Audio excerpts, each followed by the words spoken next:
Hello, hello. How are we doing? Welcome to the stream. It's WardiTV October Group B. Rogue, Krystianer, Spirit and Cure. Starting with Spirit and Cure in a TVT. In just a couple of moments, waiting for our vetoes to wrap up here.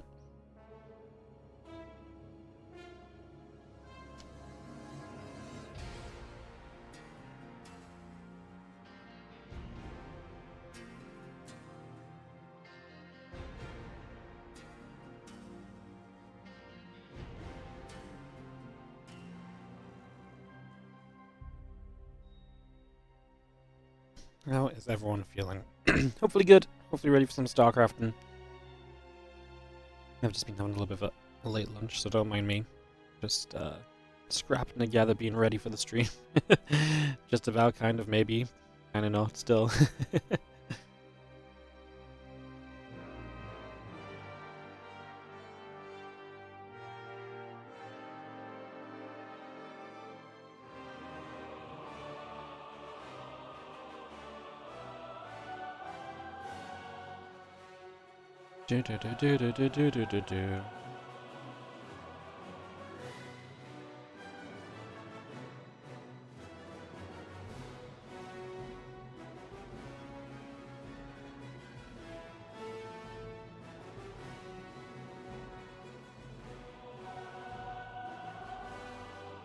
So, we're gonna have our first map here, gonna be Title Citadel for the day. Let's get this ready to rumble. Talk Mac and pile in for maps 2 and 3 as we get there. Let's get in game and try and host on the correct server as well. Start us off. Good. Would be good. How's everyone feeling in chat? How are you guys doing? Did I get the Zeratul model?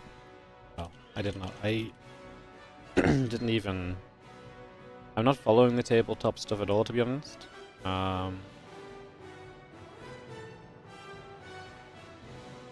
Yeah.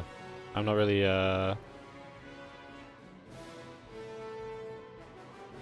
following it at all. They're only small, right? Though it's like this big. Like, it doesn't really, I don't really know if it's going to display very well, so I'm not really super bothered by it. And also, like, how in the hell am I going to paint this thing?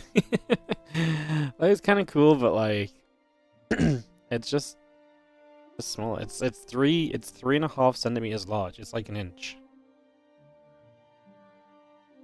It's not a lot, no.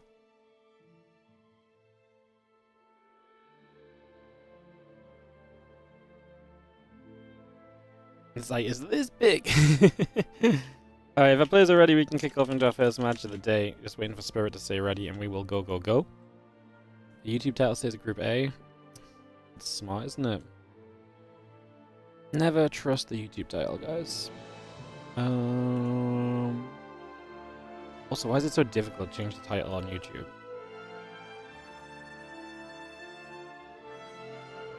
Ah, what have you done? Stop it. Well, he's looking at me like, wait, what have I done? I've done nothing. Not you, Ellie. It's not you, baby. It's not.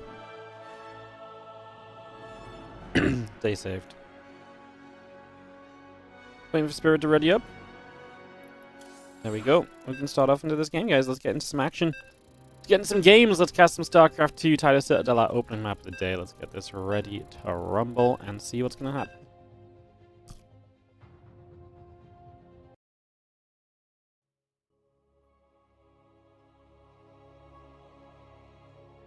I mean, the figure might be cool if I had someone to paint it for me, but it's small. I have to build it and paint, like, I just feel like it's a disaster waiting to happen. I just feel like it's a disaster waiting to happen. In the top left, our red Terran to start us off on our TVT of the day. It is going to be Cure from Team Liquid. Taking on the blue Terran in the bottom right, it is Spirit.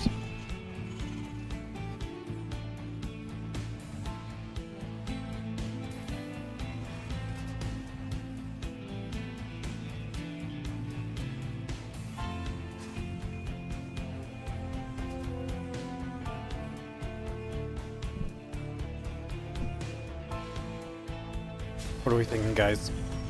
Spirit actually surprised me last time he played an event. He actually played very well.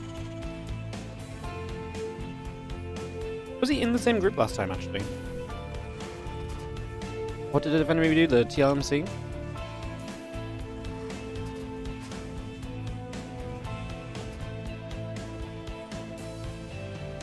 Yeah, funny enough, him, Kira, and Rogue were in the same group for TLMC as well. They were in a group together, and Spirit did come out of that one with a win over Kira and a win over Rogue, so that's actually going to be making this group pretty interesting today. Is that why someone yesterday was asking me about why they're in the same group again? That would make so much more sense. Yeah, this is literally just the case of this is when these guys could play, so we put them in a group together, so it's not super complicated, but yeah, interesting nonetheless. Whoa.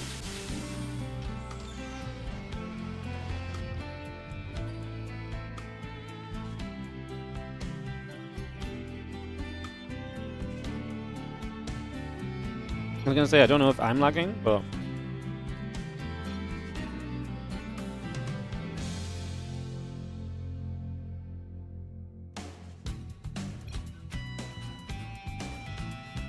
There we go.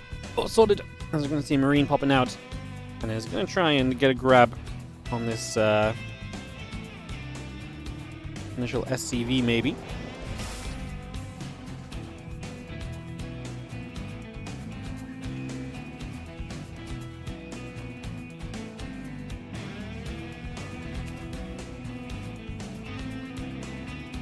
Spirit's cold. I mean, he was lagging a couple of times, right? I think it's a fair request.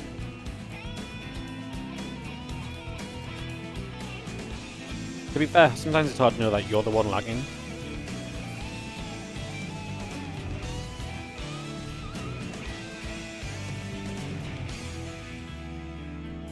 And sometimes you don't know if it's like a serious thing or it's going to be resolved in like a minute or like 10 seconds, because sometimes StarCraft does that, you know. Who's the favorite on paper? I mean, Kyo's the favorite, but Spirit beat him last time out in the WardiTV event, so keep that in mind, maybe. Reaper's going to poach the front.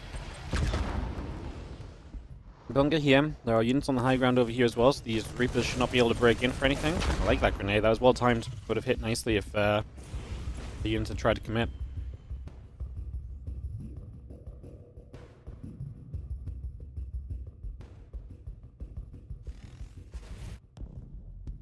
Now Reaper makes an escape up towards the top, and Spirit will try and actually get across the map and maybe see if there's something he can get up to in these early stages as we make some action happen.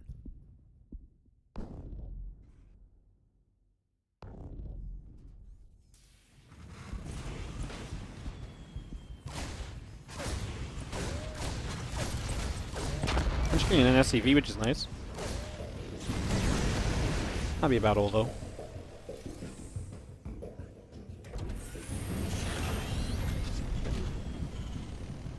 Siege tank building. Banshee on the way. Double Hellions coming up on the other side for the moment as we get set here. Over the next few moments against Magix and the Raven. Obviously gives you very good kind of usage throughout the game typically, but Spirit opted instead for that Banshee and to try and get some damage done with the Banshee, so we'll see if he can get something done in these next few moments.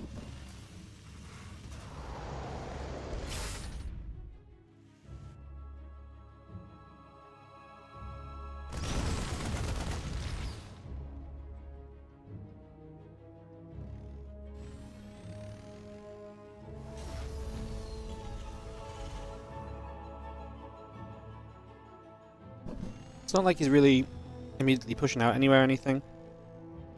But obviously the Banshees do suggest that he wants to be a little bit more on the aggressive side of life.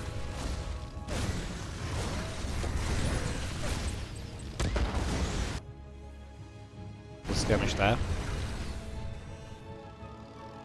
Believe it or not, Hellion does beat the Reaper. Just about in the end. It was a little bit of an effort, wasn't it? But we made it. We got there.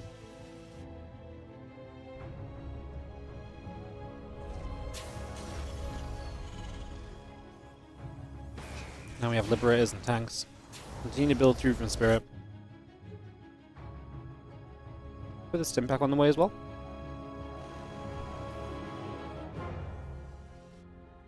Lovely stuff.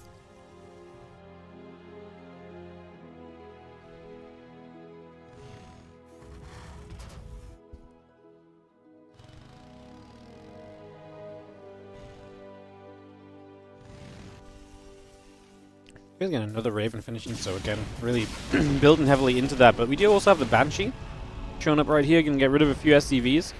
Just 3. It's a cloakless Banshee, gets him for some damage. Now we lag again. Is everyone just gonna lag today?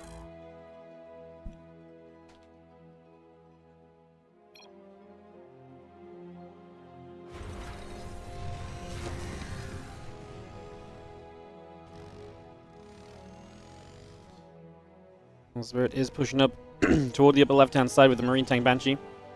Getting ready to go. Couple tanks will siege. Just get set just on the edges. The SCVs will start to go down since though, because Spirit has basically just run around Kira's army. And this is kind of similar to what happened with Spirit Kira in the TLMC, if I'm not mistaken. They had a game where Spirit just showed up and Kira was not in position at all to deal with it. And this is Organ, man. Like, there's no defense. He's going to get the head start. We're going to pull the SCVs in right now with nothing else going on. Like, actually nothing else going on. So these SCVs kill a handful of Marines maybe at best. Across the map, the order turrets will go down. And that she will kill the siege tank just about, though.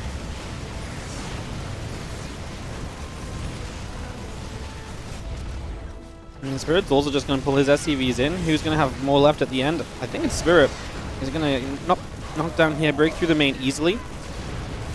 He was actually running out of units on the other side. The Vikings that were producing from Spirit have actually done a lot of work. And he even has stim on these Marines, so that's going to help take some better fights. GG says Kira. And Spirit takes the first game of the day. To start us off, guys. Sorry. I'm hiccuping, so I'm trying to not hiccup while talking, but it's not going well. I've been trying to get them to stop for the entire game. Never lucky. Never lucky. Tokamak map 2 coming up here in a sec.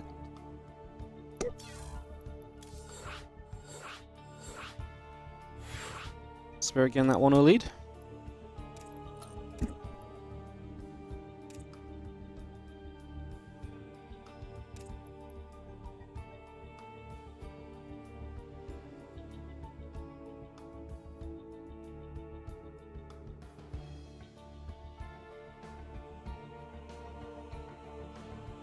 Alright. Game number 2, players are ready up. Guys, I'm sorry, I've just got hiccups. It's hard to just hold your breath when you're meant to be talking, you know? It's very difficult. Get ready. Going to talk about DJ Crispia for the 23 months on the Prime. Appreciate you. Let's get into talking back because I hiccup my way through the games.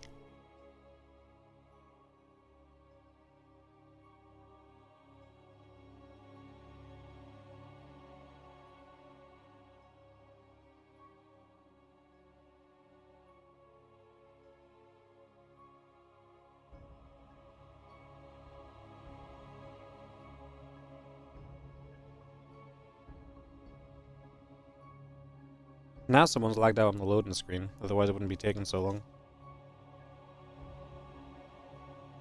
Ay, ay, ay.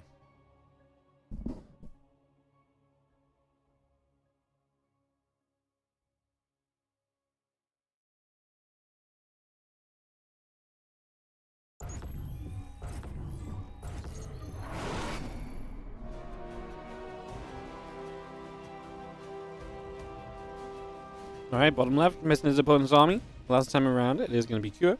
Our red, Liquid Terran. Taking on Spirit, our blue Terran, top right.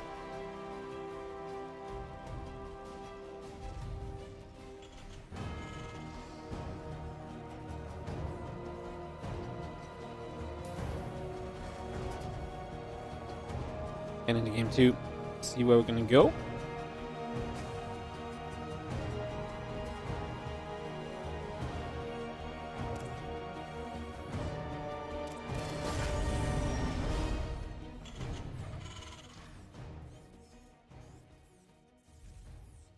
So just take a couple moments, get set up, and see where our TVT will take us for game 2 today.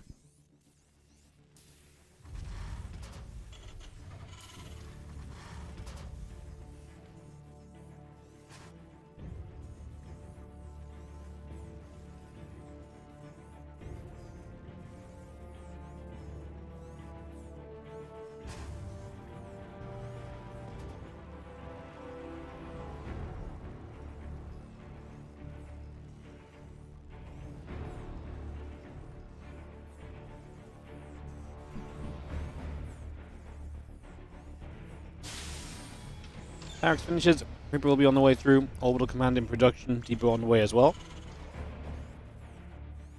Continue to get set up here.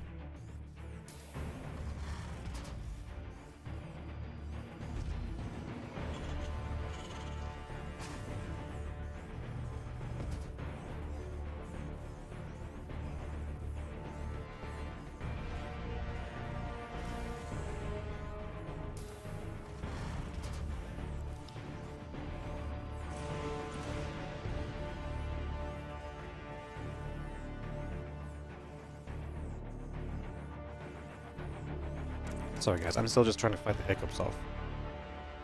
Today, the start of this stream has been a bit of a disaster, I'm not gonna lie.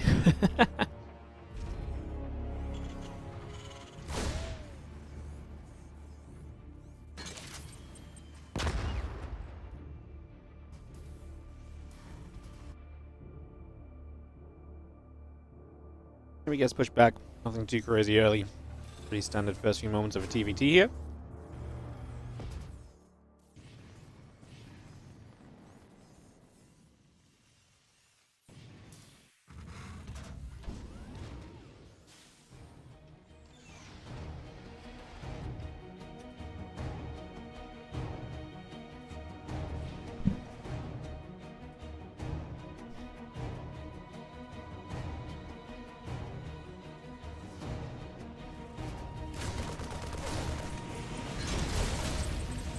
Yeah, there's a couple of Reapers actually chasing forward. Hellion will be there to turn it around the other way. We get a Marine though, which is nice.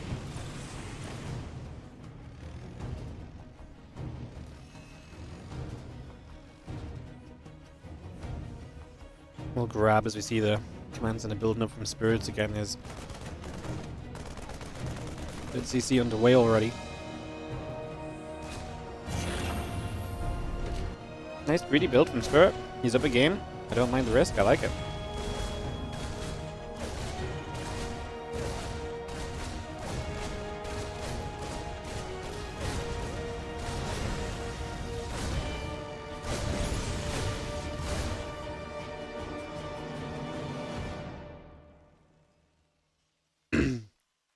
I love how Pommy left, but I think it's actually Rex.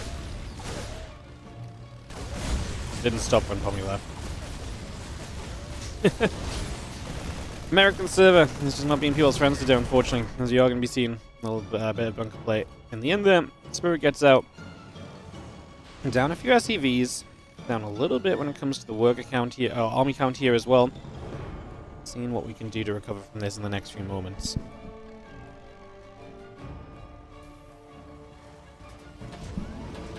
And Cure goes into Hyperflight Rotors and extra gases. Mac? Ooh, that could be fun.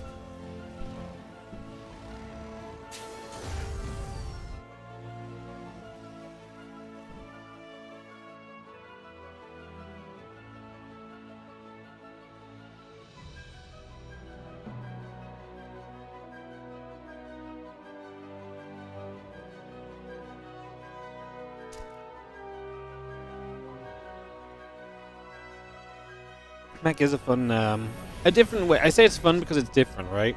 We don't see mech a lot of the time. It gets brought in very rarely in TVT. And in general, we don't see mech at all, really, in any matchup as of late. I mean, a couple of people attempt to get set up on it, but don't really get very far.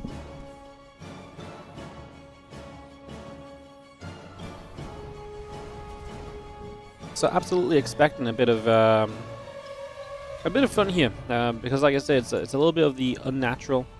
Like I say, it's not super crazy to play mech in the TVT. It's just, like I say, it's one of the lesser. We just don't get to see it a lot, so it is fun actually getting to have a look at it here for a little bit of time. I'm into it. Let's see if Cure can make it work. Those speed banshees obviously have a ton of potential to do harassment damage, so that's going to be one of the main things that we look out for here in the early stages.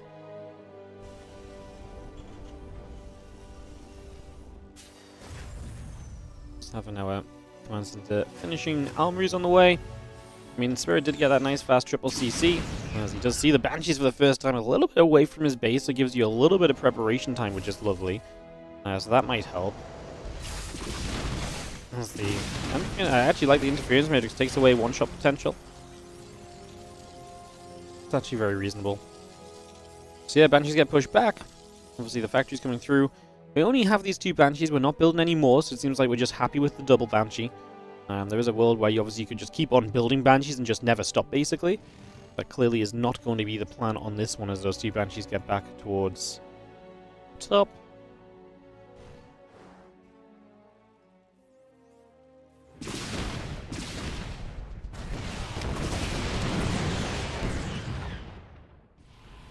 As that turret's firing, and yeah, a couple more Banshees going down, but most importantly, we've got some SCVs on the other side, so it's actually Spirit that's able to deliver a bit of a punch. His own Raven, again, behind the mineral lines, again, a bunch of SCVs. He gets 10 kills, so it's actually pretty sick. And oh, Q sieges up into the Matrixes. That's not good at all. In fact, that's hard. That's game losing, maybe.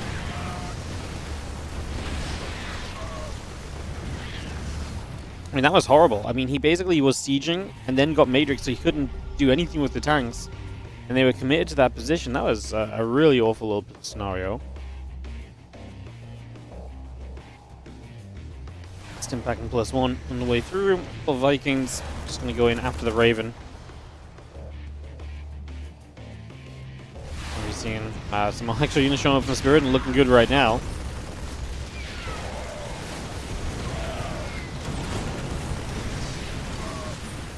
GG. It's going to be that. Easy peasy.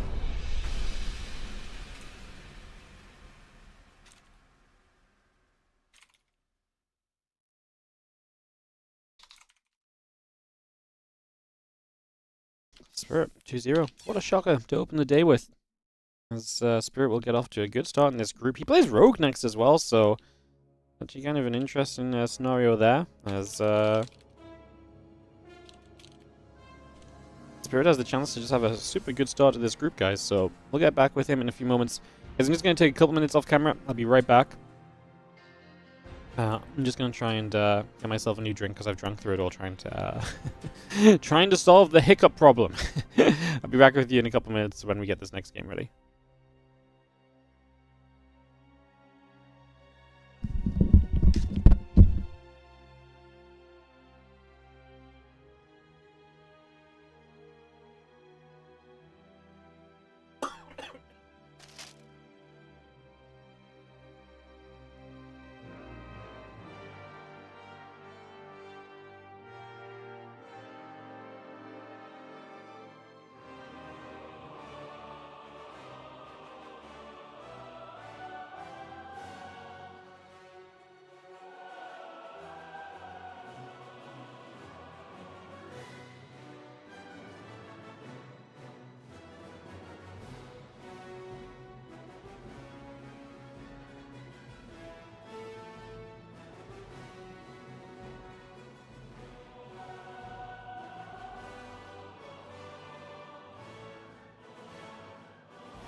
Oh, I didn't mute my microphone. My bad, guys. Sorry, you heard a couple of knocks.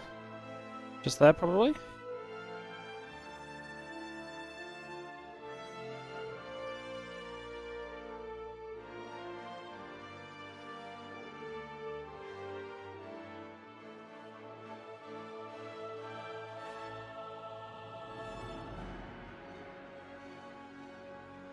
Alright. Hello, guys. How we doing? Back on track. Hopefully, pick-up lists and a bit of a smoother game, too. Fingers crossed. Fingers crossed.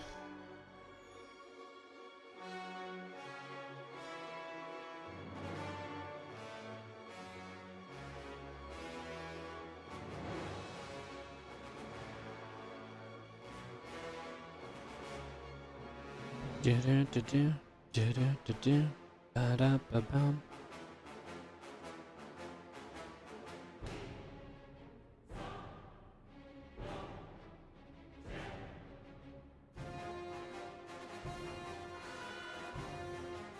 Um.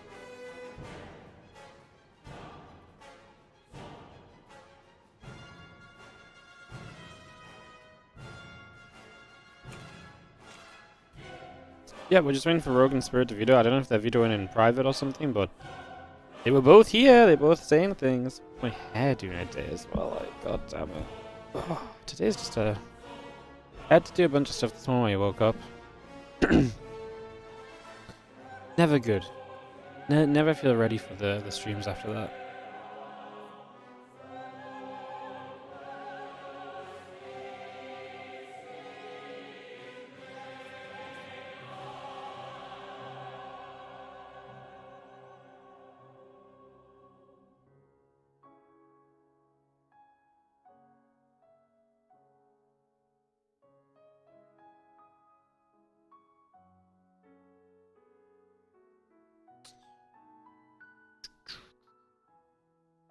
I presume they're just vetoing in private or something. Everyone's very quiet.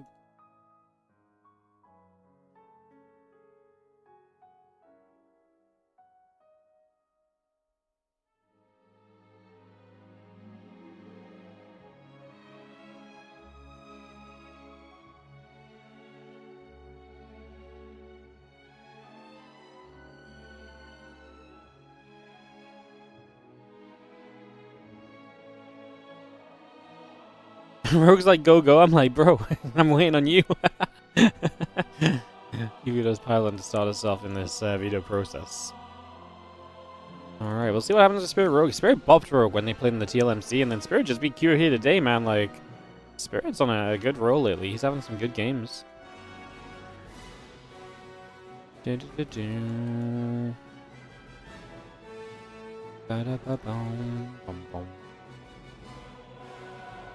Final one, Tato Citadel getting vetoed out straight away. How's everyone doing in the chat? How's everyone feeling today? Sorry, my brain's really just not been there. Trying to get back on track a little bit. Trying to get back into place.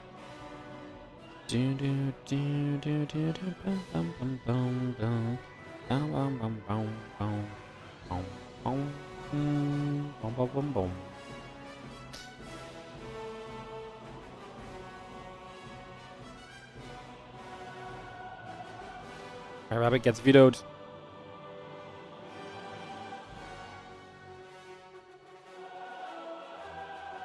$1,000 feet gets vetoed.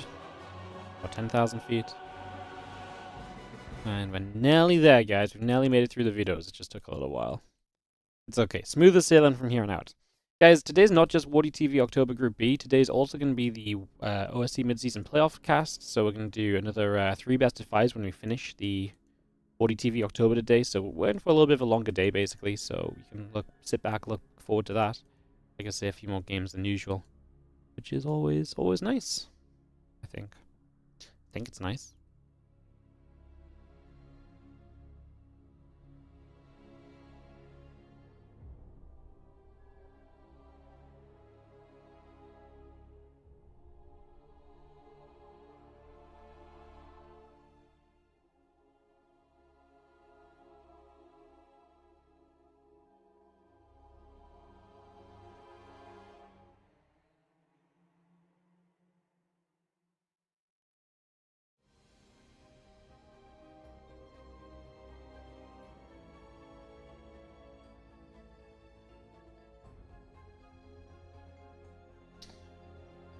Alright, Ruby Rock gonna be our opening map.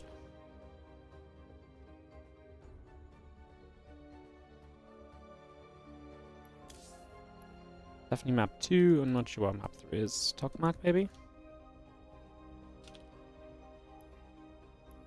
Yes, Tokamak. Map 3. Perfect.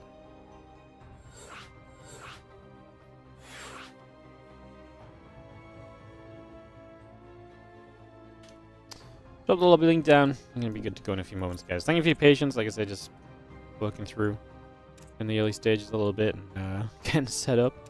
Getting there eventually.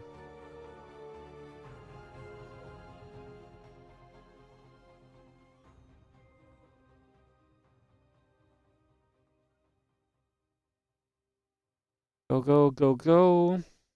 Yes, and a very important person, Indy, who we're going to steal the camera of in-game.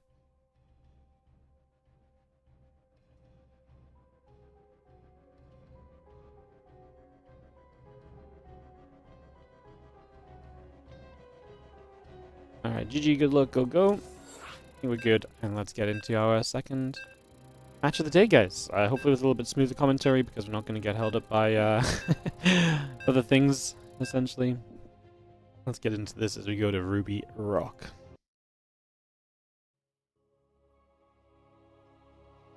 Or did you stop playing Magic the Gathering, or just not doing the 20-pack open waiting room content anymore? I never played Magic the Gathering, so I don't know. I play Pokemon. You thinking of Pokemon? We didn't really do Pokemon cards while we were streaming, like while we were kind of doing StarCraft, though. If we did them, we would do them like after the StarCraft stream. We'd open some. But opening Pokemon cards is kind of miserable nowadays. It takes a long time to...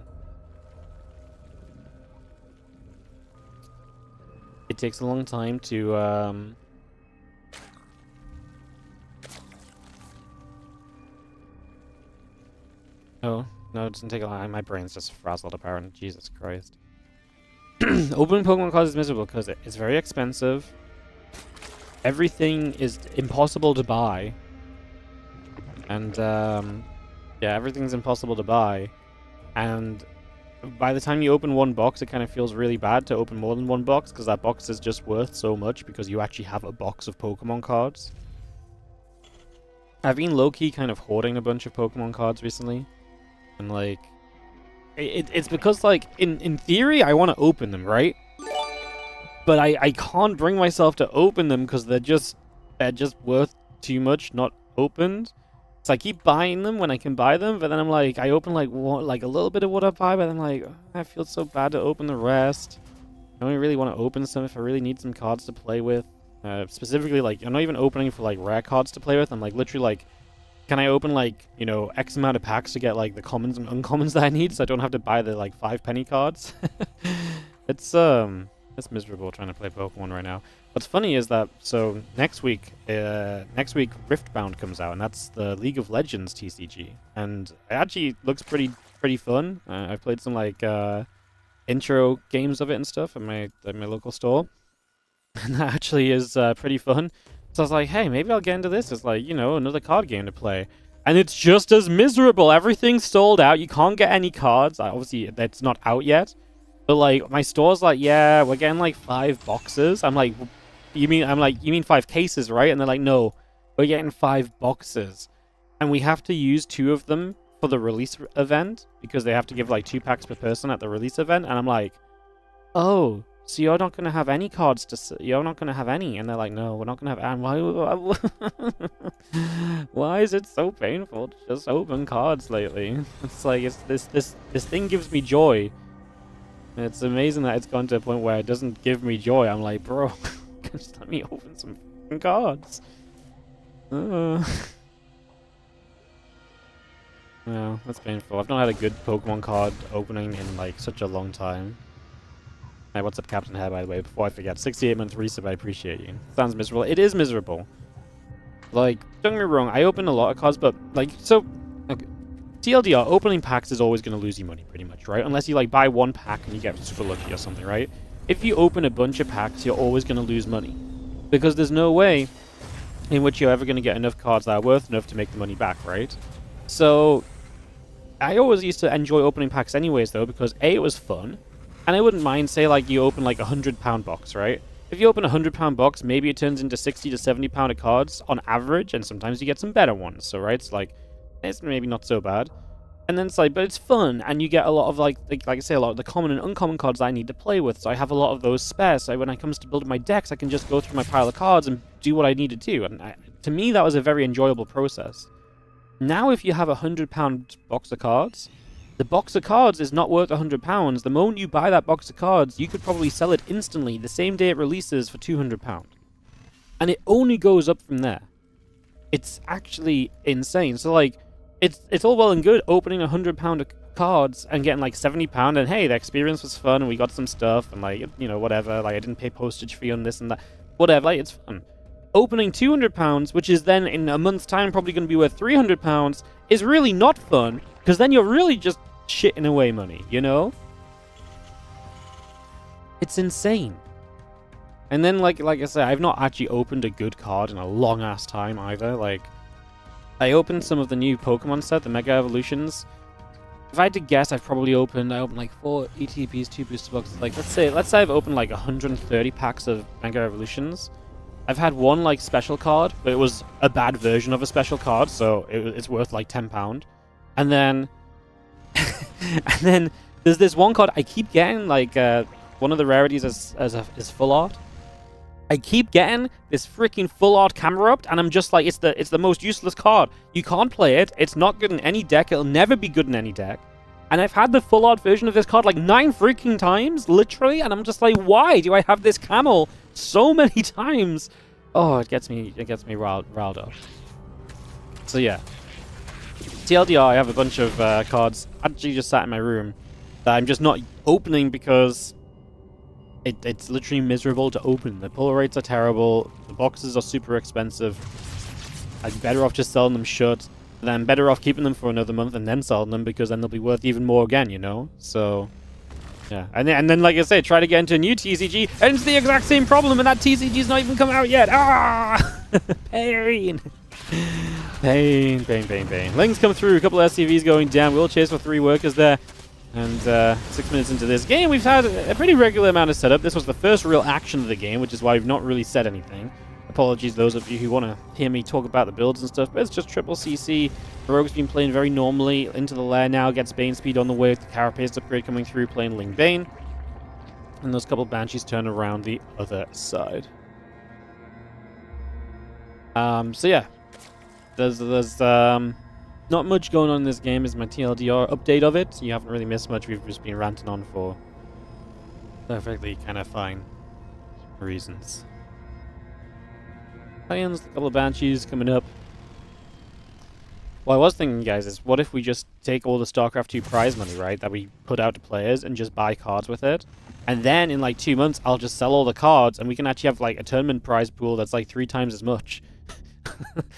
It's crazy. It's such an effective way to make money right now if you can find anywhere to buy cards from. Insane. So, somewhere opened pre-orders today, like one of the toy stores, that's like one of the big toy stores in the UK, opened their pre-orders today for the next Pokemon set. People are legitimately outside to be able to pre-order like 2 boxes at like 5 AM, and it opens at like 9 AM. It's so stupid. Like, it's just so popular. And I just don't understand how we're not managing to like this happened a couple years ago and it lasted for like a few months, but we're coming up to like a year or more of it being this bad. It's so sad. So I'm gonna spend some money on the cards. You want to have some fun build. Yeah, well, that's the thing, right? Like, it's never worth buying packs. It's always better to buy the single cards you need. But buying packs is fun, and sometimes you get lucky, right? And I like to buy a few more packs than other people because I can. And like I say, I like to build a lot of decks, so it gives me a lot of baselines. But it's just not fun anymore. So the Spirit just gonna actually take a fantastic fight here. Good split. Rogue is not going to clean up everything, which is very scary because that means they've got Terran still knocking on your doorstep. He does have another round of Banelings, so that probably is kind of lift up and leave time here from Spirit, but yeah. But yeah, the TLDR is when you have a fun way of doing something, it's no longer fun, then it's no longer fun, right? So, yeah. Anyway, I really need to shut up. You really hit the hot topic in my life right now. You really hit the hottest topic in my life right now, I swear. Gonna see the Ling Bane coming through. Tank shot still firing. Some of the Lings and the Banes going back. The Marine's gonna load up and pull away down that right-hand side with the Medivacs. Just gonna see the 2-2 coming on both sides here. So Marine Tank Medivac coming in. The Ultra Cavern is coming through as well. Ling Bane still coming up. A couple extra Banelings continue to gather together. 3 extra barracks on the way through, adding on the factory. And we just see the siege tanks going to be moving up as well right here. So we move those siege tanks straight on through for a couple of moments, getting into position. We do have the Ling Bane moving about, and this is the thing that Spirit did well in that last fight. So he's able to be here again already. You can see the creeper on the map as well. It's really just carved out on that right side where Spirit is setting up. So he really is setting up on that direction and looking to kind of push into that location, and only that location really. Which is nice, but at the same time, it does mean Rogue is surviving around the other side of the map, and he's going to have a lot of, going for himself around the other side of the map. So then Rogue has to feel kind of okay about that too. As the Marines step up, a couple of creep tumors will be going down. The Spore Crawler getting picked away at as well. Just going to be seeing that dropping. And we continue to sit on the front doorstep here as the Ultralisks are on the way. Ling Bane, Adrenal Glands all coming through. Here we go with a big storm forward. The Marines are going to pull a bit further back. Banelings still trying to reach themselves here as we do take a chance to turn. A few more Zerglings going down. We have a few more Marines unloading on the right-hand side there also. And we just have ourselves Rogue able to push Spirit back and hold them away. And the thing for Spirit is this is a committed 8 racks initially. He is now on a 4th command center. He is now looking for a Ghost Academy, but Rogue has a really good setup. Like, Spirit was hoping to break through on the right. Now, don't get me wrong, I think he won the fight on the right side initially. But he needed to break through. He needed to do more than just win the fight. He needed to get through and do some damage after, and that never happened. And now he's got Lings all across his mineral lines, and this is going a little bit wrong for him, as Rogue is looking good all of a sudden in this game 1 and may be able to open up a 1-0 lead in this best of 3, which will absolutely start to shake up this group. Especially if Rogue was to beat Spirit, because then, Spirit's 1-1, Rogue 1-0, but Cure I actually would still pick as a favorite against Rogue, but typically. Maybe an exciting day coming through is what we're getting at, is we're going to see some Banelings trying to reach. The Ultra is finally going to get forward enough to jump on the tanks at least. And again, just running off creep is not ideal, and that's going to be the issue for Rogue. But he does push this army back again. Again, the only reason Spirit is somewhat comfortable being here in the first place because he was off creep. Good target fire on the Ultra, is able to take both of those down. Rogue at the same time, though, trying to make life miserable for Spirit in terms of stopping the 4th base. Rogue lost a lot of supply those last few moments. Those Ultras going down was an issue. And chasing so far off creep was just not good. He should have just been a lot more patient and just waited for his opponent to attack him again. Then you can use this little bit of creep spread in front of your base and just use that creep as your speed advantage, and that would have done so much more for you. That would have been great. A couple of Queens are going to be there. Medevac's getting pushed around. The Zerglings are just going to be coming into the bottom left.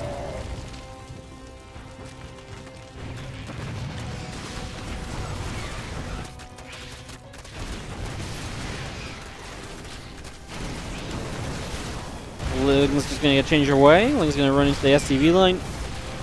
It's going to be 10, 11 more workers going down. It's going to be seeing that all dropping. A couple Ultras coming up. The Lings coming over. And let's just see, +3 melee. And that Chitinous Plating coming through the next few moments.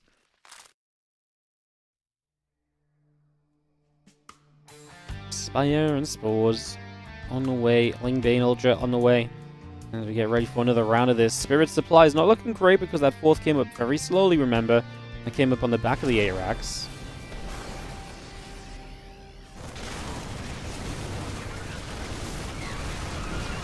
Just going to be seeing the Lings running straight through. The Bio going to shoot. The Liberator going to be firing there. And just going to be getting a few more shots off. The Lings trying to get to the front. Actually going to run in toward the SCV line. Going to see a few of those SCVs dropping down. So about 7 workers killed. The Bio will be there, picking up a few more Lings also. As the Liberator still getting to business, we got the Bio going to stim. Planetary Fortress is going to get repaired as well. Going to keep that alive, and we continue to chase. A bunch of these Ultras going down very quickly. Rogue is not doing well in the later stages of this. He has not taken good fights at all. He took really good fights early, actually. After Spirit won that first fight, he's actually done some great fights, but he's just stopped taking good fights. Nice run by, right, and some nice ideas still, but he has to find a way to actually clean this army up. And that's going to probably require a little bit more creep spread, because he clearly doesn't have the overwhelming numbers that you can just run in off creep and overwhelm everything. He's going to pretend otherwise. I mean, this is actually better, because the Lings are going to get through. Maybe this was just some of the reinforcements showing up on time, and it is going to be enough. Jeez, what an effort, though, for Rogue. This was not pretty. It was not easy. It was actually quite miserable in a lot of different ways. And we just about get it done in the end for Rogue to take a 1-0 advantage in the best of 3.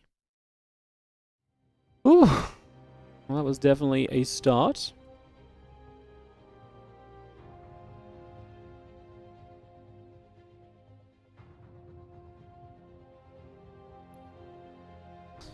Second map's going to be Persephone, so we'll get straight to that in a moment. Oh, guys, I'm just going to run out. I'm just scared because it's TVZ. We never know when Spirit's going to camp and make a 30-minute game happen.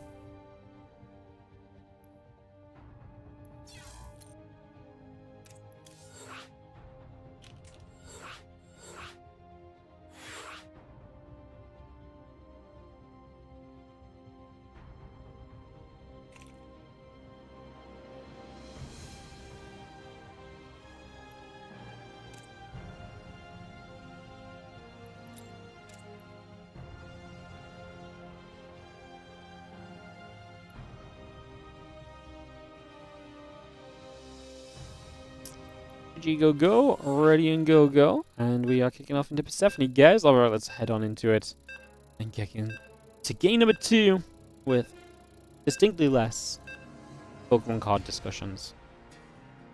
That is the goal on this one.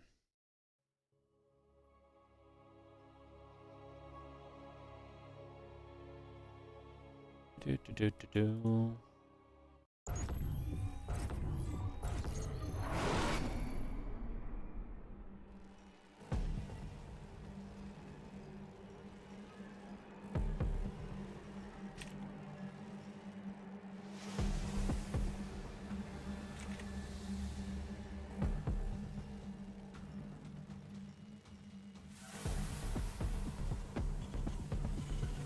We have ourselves Spirit in the bottom left, Blue Terran player, down a game after not quite being able to close out from some good early fights. Rogue in the top left, coming through. As we get game number 2 on the way up.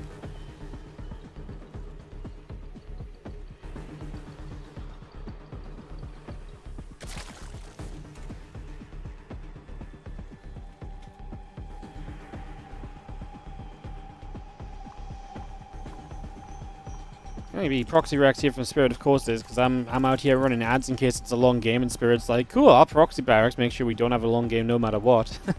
I mean, obviously Proxy Rex can do a certain amount, and we can get away from there.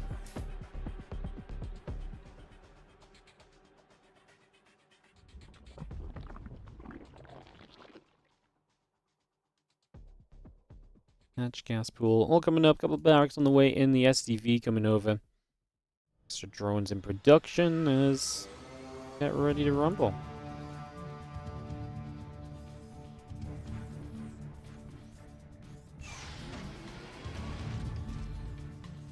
Drop the depot down, barracks about to finish. And we have ourselves the orbital coming up.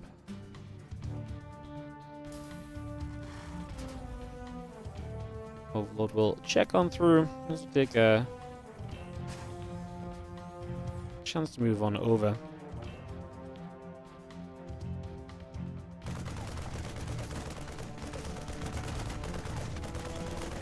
Just gonna see the couple Marines gonna hit the Overlord. The bunker coming down. The drones will pull against this. Just gonna nibble at the bunker, and it's gonna be a kill. Couple Marines coming over, and just gonna see the couple of SCVs still coming as well. The drones will just pull back in toward the natural expansion. Marines gather up, and we'll just see. Another cancel on the bunker. That's good. I mean, Spinecrawler coming through here, Queen on the way. I mean, this is looking decent for Rogue. Like, a lot of lost mining time, but we're not really going to break through this anymore, Spirit, I don't think. The Queen is out. The Spine is going to be there. This looks absolutely fine. Going to relocate the Spine. We should be,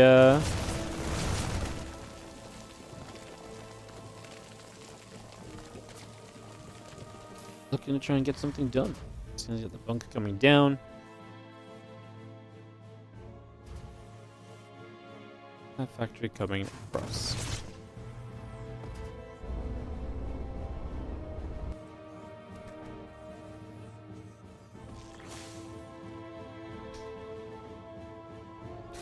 some Marines to join up. Ling Spine just going to settle down. We've got the Zergling going to come up over here. A couple CCs coming through. Factory coming over.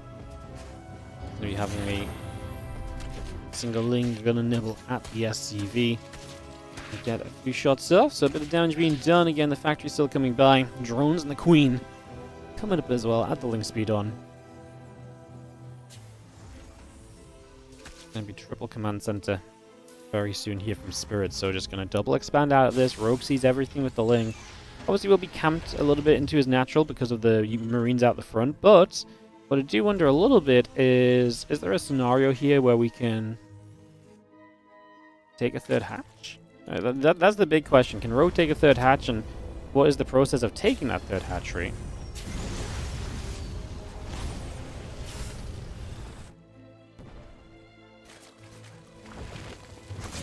Going through, the extra drones coming about. Spine and the Queen's gathering. That Spine just going to get right to the front there. Initially, it's just going to move straight into place.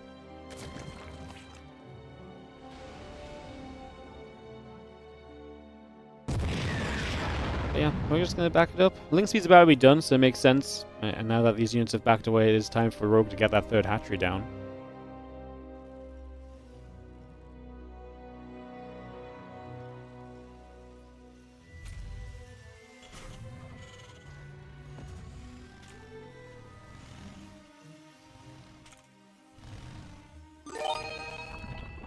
Oh, we're back to breaking the Twitch sounds. I don't know why that's happening again, but thank you so much, Odyssey, Twitch TV, for the Prime sub. Appreciate you.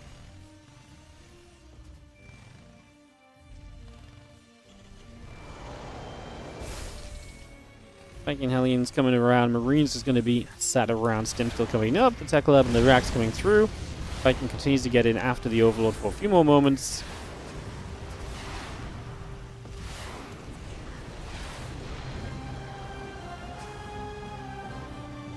Engineering Bay will come straight down. Gonna get a couple of them on the way too, so just trying to get into upgrades from here. Rogue's starting to take that worker lead. Spire gonna be the choice, gonna be a little bit of Ling Bane Muta coming up. Baneling Nest will be completing shortly.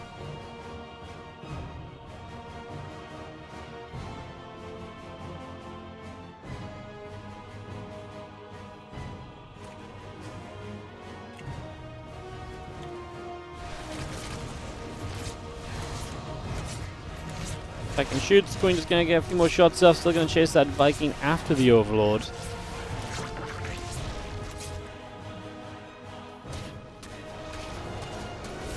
Just going to drop a mule down, the few Hellions gathering up, and we do have the 1-1 upgrades and the stim pack coming through, and a couple of additional barracks on the way as well. Spire is about to complete then from Rogue, so again, we'll get that done in the next few moments.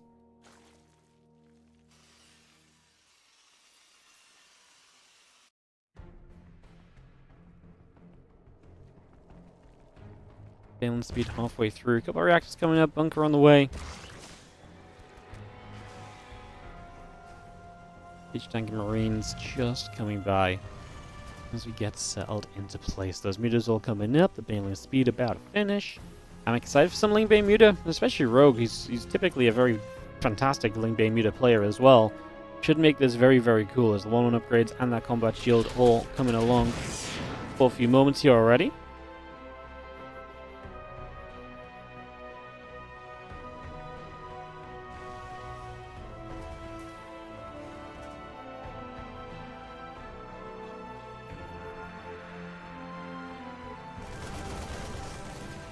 He's trying to fly in, looking for a little opportunity.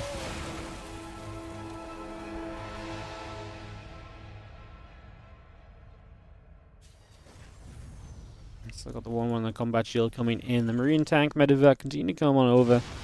Just going to be seeing the meters going to be able to go in after that depot and just be able to pick that off.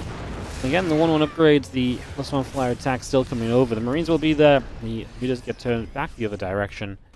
And we'll just have the Marines still nearby, ready to push those meters back at any possible moment.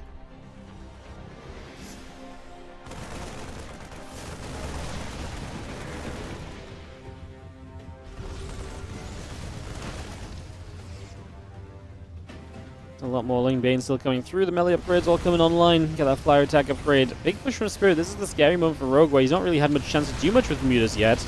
And Spirit gets to push already. There's also 1-1 to 0-0, so the fact that this is on creep may be the one saving grace that Rogue has. But it does look like he's going to have to attack into this, which, can't lie, I'm not really in love with for him. Let's see what we can do. The Mutas trying to target down a siege tank. Hey, the Banelings honestly get pretty darn well dead center on this.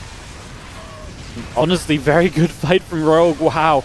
He actually does extremely well. There's a few Marines left here, but we're going to clean those up. And now he started to chase Medivacs even. My goodness, what an engagement from Rogue. I know he came in from all angles.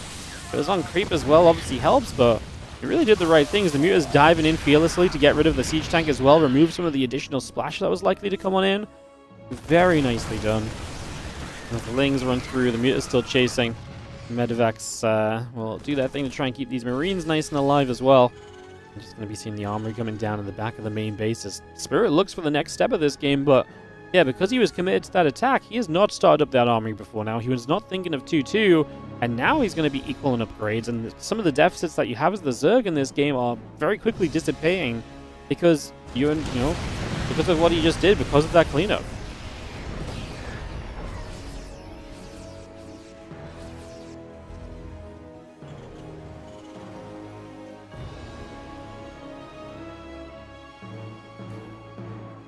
Overlord speed will be about halfway through, so we bring that over. Let's just have the Mutas coming back around to the bottom side as well. Just going to fly in and go after some of the workers here. Let's get a couple of SCVs, nothing too crazy. A couple Libbies going to be coming up as well.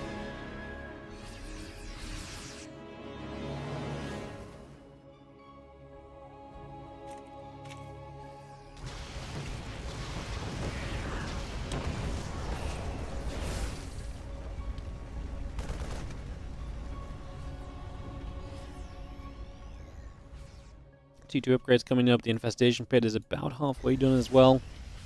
Entry about to finish. Additional Zerglings coming by. Just going to be having the Liberators continue to build through with the 2-2. And the +1 ship weapons coming over. The Mutas getting rid of a couple siege tanks even as Rogue escapes out over the right side with those Mutalisks. So just getting away over there. Going to knock a little cooling tower down, or rock tower down. Take a little bit of angle of offense away from Rogue. Not sure it's going to make much difference necessarily, as Rogue is closing in on being maxed out, gets another siege tank. This is the problem with tanks, that they're too snipeable, right? They're such sitting ducks. I mean, obviously mines don't necessarily fare much better against the Mutas if they're just out there on their own and the Overseer sees them, but at least you need the Overseer to see them first, right? Like, these tanks have basically got massive targets on their head, like, hey, Mutalisks, come kill us! You know, like, at least the Wood of Mines are burrowed initially. Yeah, it's rough because you're losing that splash damage, and that obviously takes away your chances to be able to deal with the Ling Bane force of this. I do like the Libs. The Libs are staying in anti-air mode because they want to splash the Mutalisks down, which is a scary thing once you get to a higher amount of Libs. I'm just not sure if that game's going to get there, as 190 supply Rogue looks to fight. And I actually low-key love the fact that he actually kind of goes in with this wave, and he's going to have another wave of Banelings coming very shortly after. Gets through. Honestly, he doesn't do as much damage as I thought he would. He's going to get a few more SCVs now. Now he gets a few more of these Marines. So we're going to say GG. And he gets out, he gets zerged in this TVZ. As that is going to wrap up our second match of the day. And we're going to go to the European server to round out Spirit's games. So we're going to get Spirit versus Cristiana. And then we're going to go from there. So we'll jump into Spirit versus Cristiana. And then we'll get into our second half of the matches after that as well. So that's where things are at here in the WardiTV October Group B. Banelings are back, baby. I like that we're seeing so much Ling Bane muted, to be honest. It's really, really refreshing to see just that Ling Bane muted is back. It's such a fun comp, and it seems back. Like, it's not being used every game, but people are using it, which is, you know, a major positive to what we had before. So I'm a fan. I am a fan. Alright, just give us a second, guys. Get logged in and get everyone sorted here, and we'll be ready to roll. Let's give Krystianer a little poke. Never mind, he's here. Perfect.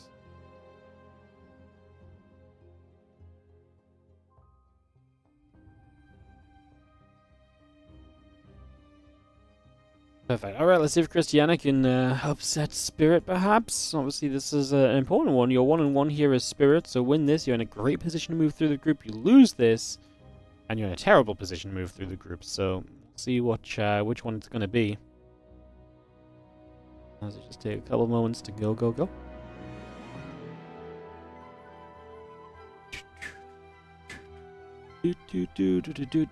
that's why I'm yawning today. What's the significance of the Chinese server reopening? Doesn't China have good ping to Korea? Not really.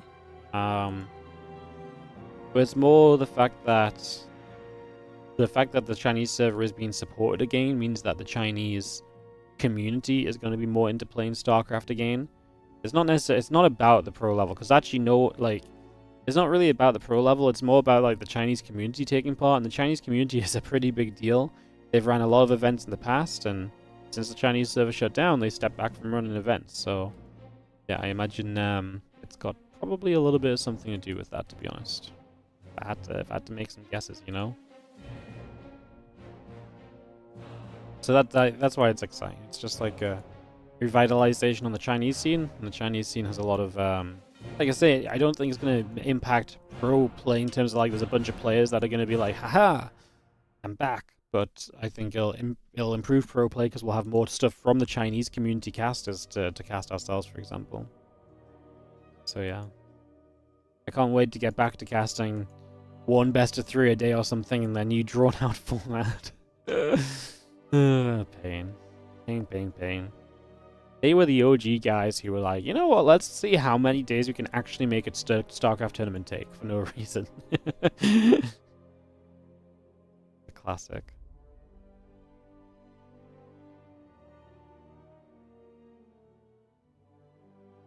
Why am I so tired today? I slept until like 9.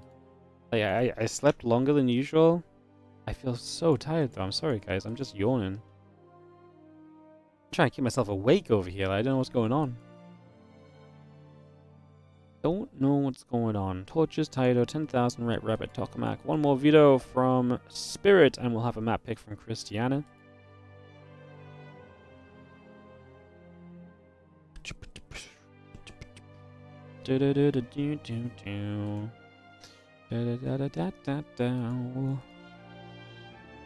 How you guys doing in chat? How's everyone feeling? How is everyone doing? Hopefully great. Good to see you guys. I just punched my microphone, god damn it. Oh, why am I so yawny? I'm so sorry. Oh my god. I have no idea what's going on. Did I change my glasses? Like 3 months ago.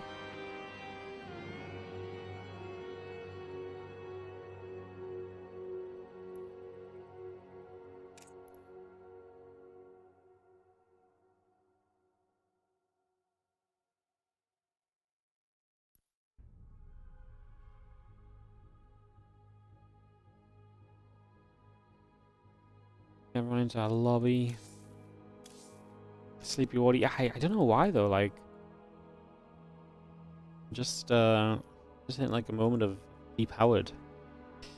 Yeah, I've streamed a lot lately. Like, I've been very busy lately. I mean, so since I came back from the mini honeymoon thing that me and Helen went on, that was like a month ago now.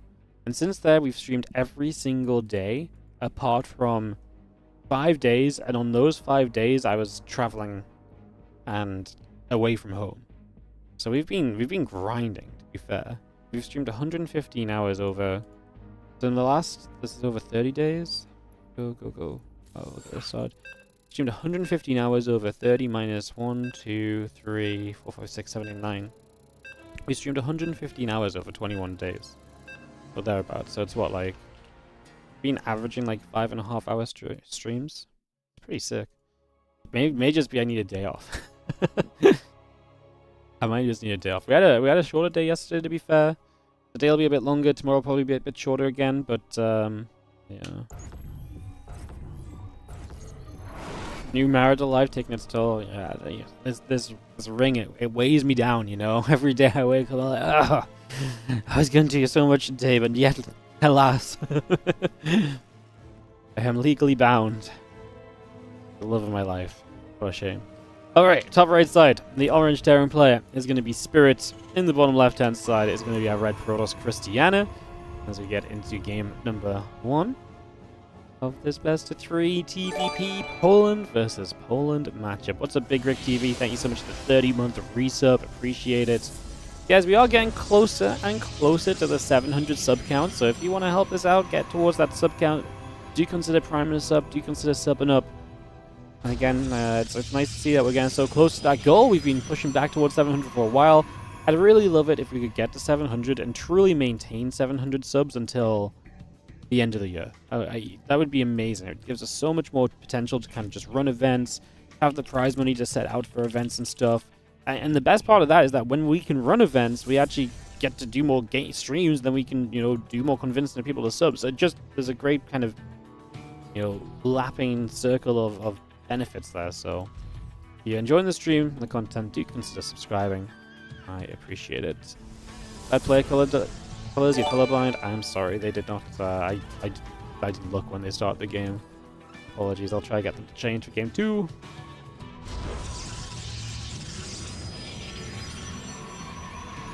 Try and make it a little bit easier for you.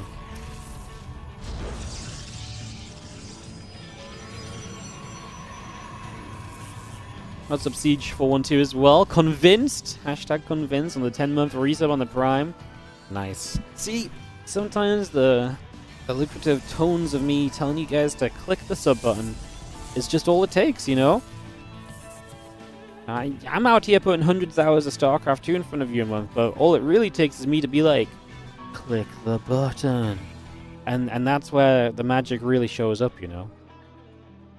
It is funny, isn't it? Like, and this is not a criticism at all. It's just not a complaint before someone tries to twist it the wrong way. But it is funny, isn't it? Where it's like, obviously, like, the reason people support is because we do a shit ton of StarCraft 2, right? At the end of the day, like, that's what it is, right? Because we cast a lot of StarCraft. That's the reason people support. But isn't it funny that in order to get a lot of people to support, a lot of the time you need to do the... We almost have to do the convincing of it, right? You know? I always thought it was so interesting as a streamer, where it's like people aren't gonna like subscribe because they're like, you know, me telling you guys to sub and support and stuff isn't what makes you guys support. It's all the StarCraft that makes you support. But me telling you guys to do it is what initiates the support, if that makes sense, right? Like, so often of the time, right? Like, and obviously sometimes it's just a reminder to click the Prime sub button. Sometimes maybe it is just a reminder in general. I don't know. I always thought it was such an interesting thing, though, right? Where it's like... And I'm sure if I did some dumb subathon thing, we'd probably see more subs than ever before, and it's like, that's crazy. Like, we have to, like, make this a whole solid thing to see the support come through. And at the end of the day, the support isn't really because we're doing a subathon. It's because people get behind the idea of, hey, you know, there's a lot of cool StarCraft we can get out of this. But putting out a lot of cool StarCraft is not what makes people give the money towards it. Like, it's a really weird kind of... a really weird marketing essential to business. Yeah, okay, yeah, it is exactly that. It is marketing, right? That's the way to actually describe it. You've got to market the stuff that you're putting out, yeah. It's like, you know what? Well, I probably knew that in my head. I never really thought of it out loud like that.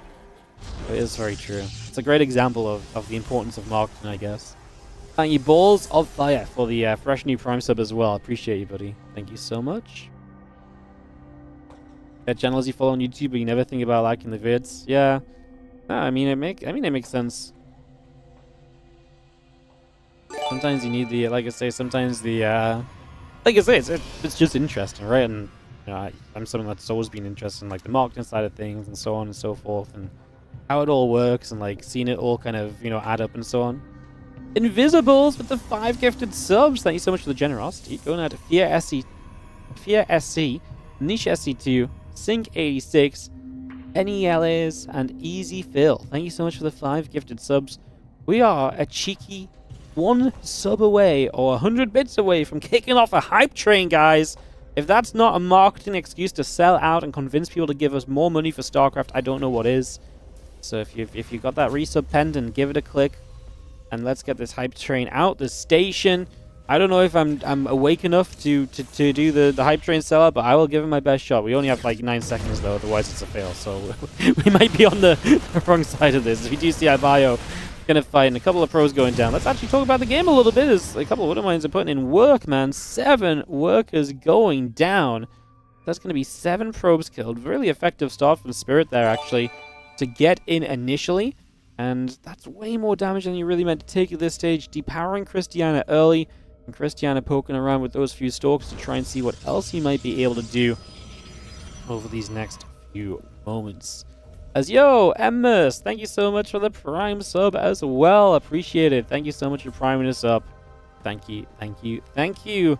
To kick off the hype train, and Stealth Vapor is going to make it level 2 with the Prime sub for 2 months. Appreciate it, guys. Thank you so much for the love. Yes, the hype train is officially leaving the station. If you've ever wanted to be on a hype train, this is your chance. Does it come around every day? Not on this channel, because we have the settings turned up. It ain't as easy to activate as it is on all these other ones. So yeah, get aboard, choo-choo, hashtag hype train, bring it on, StarCraft. That's my motivational speech. Guy, you know, after 10 years, you'd think I'd be better than these, or better at these. Crazy. Fire pushing, Stalker's taking damage. What's up, Honk? This Gronk with a 9-month resub on the Prime as well. Appreciate you. Thank you very much as well for hype training it up. I think you could get up to the 5k subs with a subathon. You could make like a 10k tourney extra out of it. So I think you should. Right, but you know what it is? I already dedicate my life to this. I literally wake up and do emails and sponsors and admin and replays and stuff. I stream for like usually 5-ish hours, let's say. Like, I constantly on Discord ready to reply to people. Like, I already live and breathe StarCraft. I do not have the energy to do a subathon. I just can't. Like, if you guys want a $10,000 tournament, do I really need to stay alive for 7 days in a row or something to convince you guys to give, you know, like, I know subathons work, but I just can't do it. Like, it just doesn't. I've got a life, man. Like, I've got a dog to walk. I just can't. I'm too old. I'm like, I'm too old for the subathon days. You know, if I was 23, subathon all day, every day. Should have done a subathon during COVID. That would have been the real moneymaker. Jeez. Yeah. They weren't really a thing then, though. Walk the dog on stream. It's just so much extra nonsense that I don't want to deal with. I just want to cast StarCraft. Battle gonna fight here. Cristiana shows up with a pretty powerful army. Those couple of mortals really are putting some work in. The Widowmines don't do much, and Cristiana with a warping is gonna look pretty scary here. Coming out of the early game in a rough position, now getting a bunch of SCVs, rectifying the work account into his favor, and honestly still has a lot of power. He might get rid of that third base. All the SCVs here have been going down, a bunch trying to repair, but this third base is nowhere close to being safe. A few Marines across the map will force Cristiana to focus there, but the third base killed means he can just step away and just be happy with this already. He's already in a very comfortable position right now. There's just going to be seeing the Marines coming up, the Stalkers and the Immortals continuing through, sentries on the way, and we continue to push. As SCVs pull forward, the Bio pushes forward as well. A few more Marines trying to get in after the Zealot and the Probes too.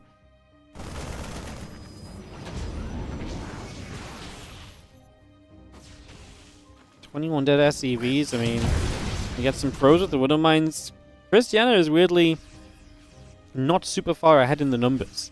But I can't imagine that won't be the case sooner rather than later as Spirit tries to get some ghosts up. We try and get that ready to roll.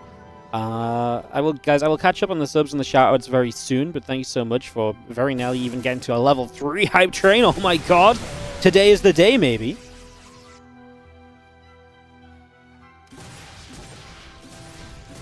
Fire just gonna shoot. As we continue to chase a few Stalkers back for a couple of moments. We actually do calm down. Catalyst God, thank you so much for the gifted subs. I'll shout them out properly after the game, but thank you so much for the big gift bomb. Appreciate it. Thank you so much. We are genuinely very close to level 3 hype train, guys. Unlock some extra hype trainer modes. Get them prime subs in. Now is the time. as now is the time for Cristiana to play defense as well. As we just have the couple of Vikings, Marines, Marauders coming up. Did I really just say I need to stay alive for 7 days? No, I said stay live, like stay online for 7 days. Like, without going off. Let's see this odd Stork coming through. Stork is getting in after the Medax. Oh, we're going to pull the SCVs. I don't hate it. It's a smart choice, right? Realistically, as Spirit, you're no third base. You're all in. Your army is competitive, so pulling the SCVs to give your army an even better shot at kind of taking this down is 100% the right way to do this. And we just have the Bio going to go back the other way. The Colossus will fall. Sentries trying to hang on in here. I think the Immortals are going to be very good against what is a very Marauder-heavy force that remains. Spirit types GG, and Cristiana takes game 1 of the best of 3. How many Spirits active for Spirit? Oh, Barracks active for Spirit? He has 5. He has 5. Guys, thank you so much for the level 2 hype train. As it comes to a close, thank you for supporting. What did I miss? Was it just Cal? Crash Door, thank you so much. The 6-month resub. Damn, that got you convinced. Nice. Boom. And thank you, Catalyst God, for the 10 gifted subs. Let's see some love and some hype in the stream for Catalyst God. Thank you so much. Going out to Lost Tourist. Hang on, what's the second map? Ruby Rock. 1 sec. Let me get this hosted, then I'll do the shout out. Lost Tourist, Poriforion. Man, I used to say your name all the time. No, now I can't say it. Barthen, Joe Pro 99, Zayak Taka, Sakura, Salachi, Dethani, Evil Fluffy Tuna, and Psychedelic Stoic. Thank you so much, Catalyst God, for the 10 gifted subs. You tried. I know. We nearly had the level 3 hype train. It just wasn't meant to be today. Next time. Alright, how to use Prime? You don't see an option for it. I think it's hidden away a little bit nowadays, but if you just click subscribe, there's like a little checkbox where it's like use my Prime subscription to subscribe with or so. It'd be legit to invite other casters during the subathon, but then you have to pay the other casters. You know what actually one of the biggest things that turns me off from doing a subathon is I would have to think of all the extra stuff, and I'm terrible at that stuff. You might not have noticed, but we're kind of a no-nonsense StarCraft stream. I usually just cast StarCraft. Like, that's what I enjoy. It's fun. I do it well. I'm not a super creative person. I'm not the most entertaining person on the planet, you know? Like, I have my moments. Sometimes I tell a good joke. 90% of the time, I'm just pretty good at talking about StarCraft 2, though, you know? Like, that really is what I specialize in.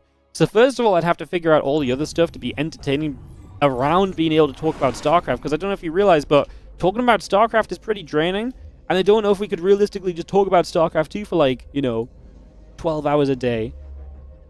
And then on top of that, honestly, the biggest turnoff for me is I actually don't think it would be a success.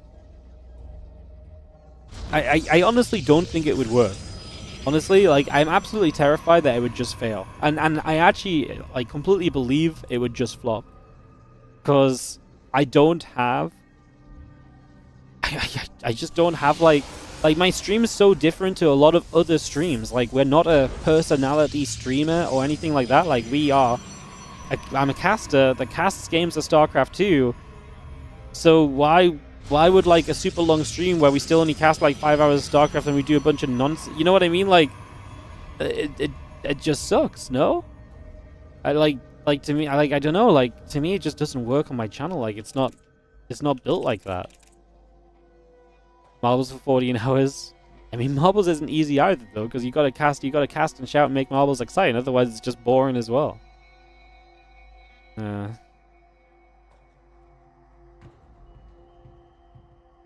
I'd rather, honestly, I would rather just do a bunch of good StarCraft 2 streams and just hope people decide to support that instead of needing me to commit my life to being on stream for however long.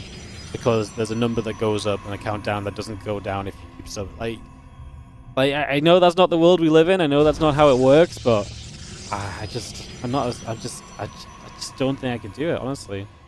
You know, I was gonna do a streamathon, which was gonna be kind of like a subathon, but like a bit different, because I didn't want to do like the endless stream. But my idea was we could do I would do like, say, 12 hours a day. We'd stream, so we'd stream like 12 hours a day for, like, say, a week or a handful of days, and make it like a big party. We have like one tournament that runs throughout the week, so that would be the first like 4 or 5 hours of the stream. and we have some other things later on. We just do like 12 hours a day, and like there's not a countdown. There's not like a big, there's not a countdown. There's not like you got to sub us. Like it's just like we just make a thing and stuff like that. But then I got to trying to organize it, and I honestly just thought it sounded miserable. I was honestly like, do I want to commit to like streaming 12 hours a day for a week and just giving up on everything else in my life for a week? Because because why? It's like, because we can have a cool tournament. I can already have a cool tournament. Like I'm just adding fluff for like 5 or 6 hours of the day for no reason other than to. Yeah, I don't know. I'm not about it. I don't think I'm about it at all. Like even that sounded kind of grim when I started to actually try and plan it. I was like, no, I don't like it. So,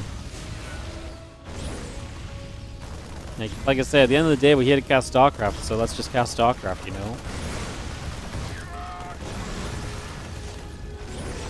Wardy Team League would be better time spent. Wardy Team League, Season 10, this January. I think that's the idea. Bringing it back one last time.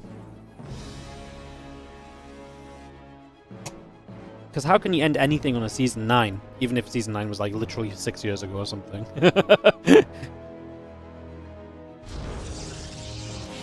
Wardy losing his enthusiasm for StarCraft? No. Whoa. Hold up. If we had StarCraft 2 to cast for 12 hours a day, we would do it. But there's just not that much StarCraft 2 to cast in this day and age, right? Like that's the whole problem. This month, I've literally been trying to like find extra content to do longer streams because I've really been enjoying streaming, being live a little bit more, helping the numbers out. We really need the numbers to do a bit better. It's like this month, I really put in the effort. And I mean, like I say, I'm already starting to feel like tired and stuff. Never mind if we had like 5-6 hours extra a day for the sake of like doing things I don't usually do that no one wants to watch. Ay. Alright. Blink coming about, a couple Stalkers going to get there. Hellion will go down. Engineering Bay Barracks coming through. Command Center on the way up. A little bit of mine shot goes off, and some Stalkers going to hit the medevac. Also, guys, you remember we were talking about Wardyland? Like next year we might do a WardiTV offline event in the Wardy house. So I was, Helen was actually, me and Helen were just sat in the room earlier, and she was like, "Are you still doing Wardyland next year?" I was like, "Yeah, I think so. Like, roughly thinking of doing it, yes." And she's like, "This would be a great place as like a player waiting area for like the next game." And I was like, "Oh no, this is where we're gonna cast from." And she's like, "Oh." And she's like, "Oh, with the TV." And I was like, "Yeah." So I'm gonna like move my desk here. And she was like, "What?" I'm like, "Oh, just move my desk over so I can put it." She was like, "No." I was like, "What? What do you mean no?" She's like, "You're not moving the desk here. It's gonna ruin the carpet." I was like, "Oh my god, I can already like." I'm already seeing the setup of Wardyland going wrong. She was like, well, why do you need it? Like what? I'm like, well, I need headsets. She's like, you can get long wires. I'm like, Helen, if I tell you how expensive long headset wires are, you're gonna lose your mind. I don't have long headset wires. I'm gonna need to move the PC over here. So we came to a conclusion that we can move the PC over there, but the desk doesn't move. So I don't know where the monitor's going to go, but we'll figure that out somehow, some way. Wardyland in shambles. It's not so far for Wardyland. We just need to, be in agreement with what we're going to do and how we're going to set it up. So Helen was like, "I'm going to buy everyone slippers." She was like, "We're gonna go like we're gonna go like full on like if you come in, when you come in you get a pair of slippers and you can wear the slippers." She's like, "I'm gonna buy everyone slippers." Oh, that would have mine does not go off on anything too exciting. Trying to get the Stalker. I thought the pros were gonna come back in and get hit by it, but it doesn't happen in the end. Cozy Land. I honestly think it'll be fun. I mean, I don't even think it needs that much setting up per se. The biggest issue that I have is I need some tables and chairs for people to play on, which is not super expensive. Like, I can go to they don't have any great tables, right? I can go to IKEA and buy some cheap tables and some cheap chairs. Like, I'm not saying it's not going to cost anything, right? But like in the grand scheme of things, it's pretty affordable. And then I just need enough PCs and monitors. Like, that's my next problem, having enough PCs and monitors. I'm like, that's why it's going to be a bit scuffed. Some of the PCs I provide are just not going to be as good as some of the other PCs, so it's going to be a thing. Everyone has SC2 slippers. I don't think they're going to be SC2 slippers, but we could just put like Zergling stickers on them. we could get Zergling, Marine, and Zealot stickers, and if you're a Terran, you get the Marine, etc. And then then you know who the Protoss players are, and you can stamp on their feet. It's like, yeah, I don't like you.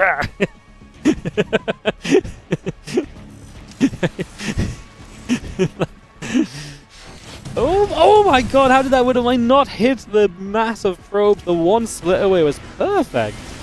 It's so sick. Good job. You can see the bio is going to play defense here. Cristiana steps up, but this is not a powerful army at all. Cristiana's supply is struggling here in this game number 2.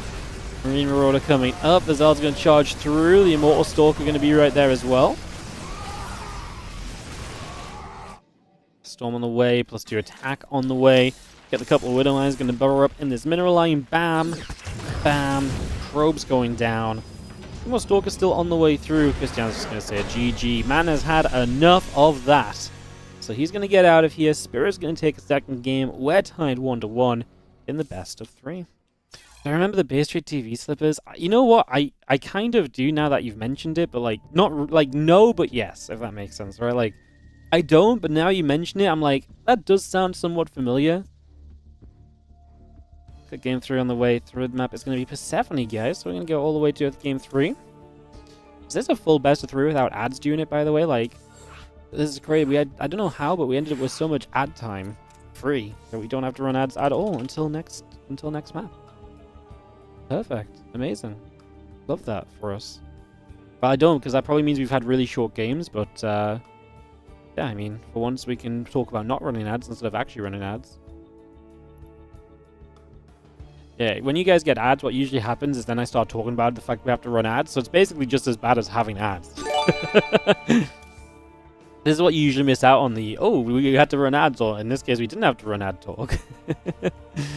Incredible. Alright, what's up, Dammy1766? How you doing? Thank you so much for the 2-month resub on the Prime. Appreciate you big time. Thank you for supporting us. Spirit and Cristiana join our lobby, and we get ready to go.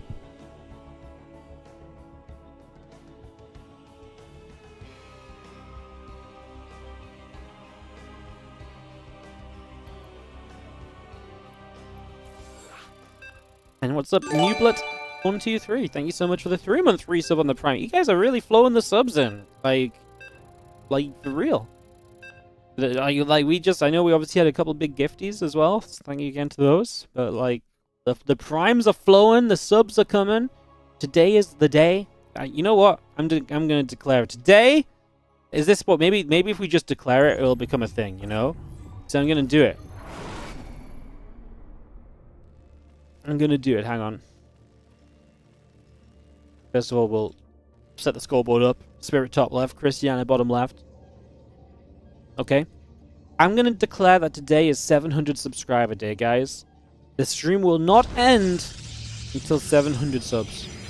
Well, it will. It'll end when we run out of StarCraft, but I believe that we will convince 38 people to hit the Prime sub button or something to that effect before the end of the day. Okay? I've said it. It's a thing. Huh. Well, the subs are not flowing in. But, huh. Well, not quite. I thought you guys were going to love it. Maybe not just yet. But, we'll give it a few minutes to sink in. I don't think people have realized just how cool this could be just yet, you know? We'll give people a moment to realize the awesome that they could be a part of. Thank you again, Dummy and Newblet, for the Prime subs. Appreciate you guys. We head ourselves into Game 3 of Spirit versus Cristiana. Barracks Racks. That'd be interesting, because that is two things of the same with a slightly different name. Racks and a gas on the way. The engineering bay will come up. And we get ourselves the block on here. It's not the first time it's happening in this series. It's going to be a quick spot from Cristiana, as he's not going to go out of location for the third base location this time. He will just get rid of this engineering bay and go from there. Yo, thank you, Bookboo. Thank you so much for the Prime 7-month resub. I'll start. Boom. See? All we needed was man number 1 to get in here and get it started. And then just Jash, also on the 5 gifted subs. Thank you so much for the generosity. Going out to MHT329. Tryon. It's like Brian, but with a ch instead. Interesting name. Blade9216. Poison28. Love it. And Luke SC2. Thank you so much for the 5 gifted subs. Just Yash. Appreciate you. Thank you so very much for your generosity. Gonna go wake your mom up and ask her for a credit card. See, this is the dedication we need. Tell your parents. Hey, Mom, listen. you might not understand. You're not gonna understand this, but I need you to understand. The StarCraft guy I listened to talking about that game I play, right? He said today has to be the day we hit 700 subs, so I'm gonna need money. Yes. I don't see how it doesn't work. Honestly. Is that an efficient way to deal with the eBay block? Yeah, pulling 3 to 4 workers against it early is fine. The longer the eBay builds for before you spot it, the worse that is. You need to do this like below half HP on the engineering bay, and even that might be pushing it a little bit.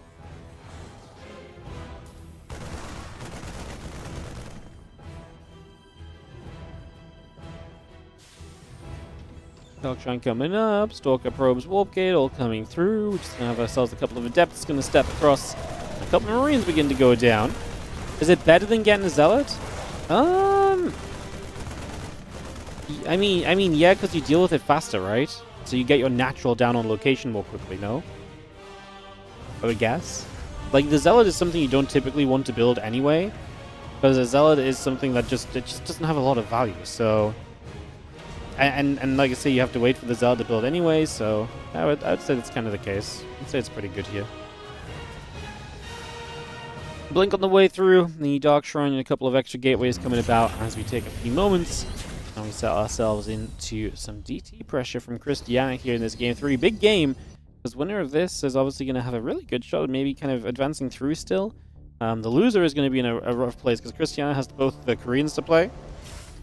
But obviously wins, he's got both the Koreans to play, you know, then there's some hope. A loss and probably having to beat both Korean players is going to be very difficult.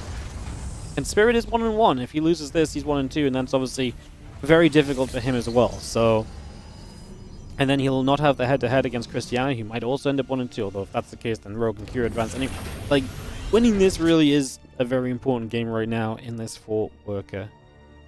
4-player. 3 probes or 4. I think you see it with 1 and you pull 3 more. Some people bring 5 in total. It might on it, like, I don't know if there's like intricacies to this, but it might also depend on just how much HP the engineering bay has when you see it, right? Like, so if it's super quick that you see it, you might just be able to pull the 3 probes, where if it's a bit high HP, maybe pull the 4 extra probes. But yeah, it's pretty common to see the probe pull against the engineering bay. It's just about seeing it early, because if you see it late, then you just, then you're forced to take the Nexus out of location anyway, even if you get a Zealot. So, well, Blink is going to be done soon. The Forge coming up, Nexus on the way. Just going to see the Marine going in after a couple of the probes still. The Stim Pack is about to be done. The Combat Shield still starting. A couple of additional barracks still building up as the Marines load into the bunker. Our Stalker will blink back a little bit. We get rid of a couple of SCVs here. Just going to knock those down. And yeah, Combat Shield and the Concussor Shell will continue through over these next few moments. Get the +1 attack upgrade going as well. Our Stalker's still settling in at the front. 2 more Stalkers on that right-hand side. And again, +1 in charge. Both coming up on the side of Cristiana. Robotics Facility is halfway done. Sorry, not halfway done, but it's on its way. And Cristiana applying some pressure, forces the stim, runs back, loses nothing. I mean, nice to drain some medevac energy, essentially.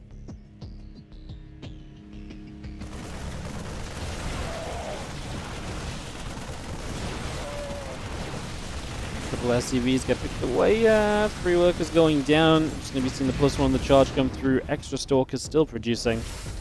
Again, 1-1 on that Combat Shield, all on the way right now as the medevac pops. Gonna come over, do some healing onto those Marines as well. So there's gonna be seeing these few Stalkers. Repositioning for a couple of moments also. And yeah, charge +1, extra gateways. Continue to come on through at those couple of pylons on, get everything settled in. Still got the rest of the Marine Marauder medevac on the way out. Our Stalkers are once again out over here, pushing onto the front doorstep. The Stalkers take a few steps away, and we do go down the left-hand side. Spirit with that medevac looking to aim in toward the main mineral line here over the next few moments.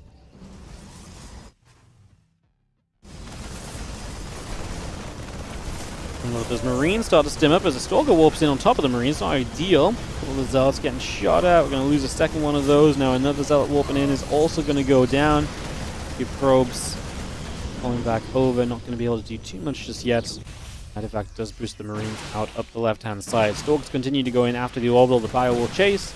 Stalkers still blinking backward. The Zealots and a +1 attack upgrade finishing as we go. We do have the 1-1 upgrades also building on the side of Spirit. So you'll have 1-1 in play now. Going to power up that army a little bit, if nothing else, as the Stalkers continue through.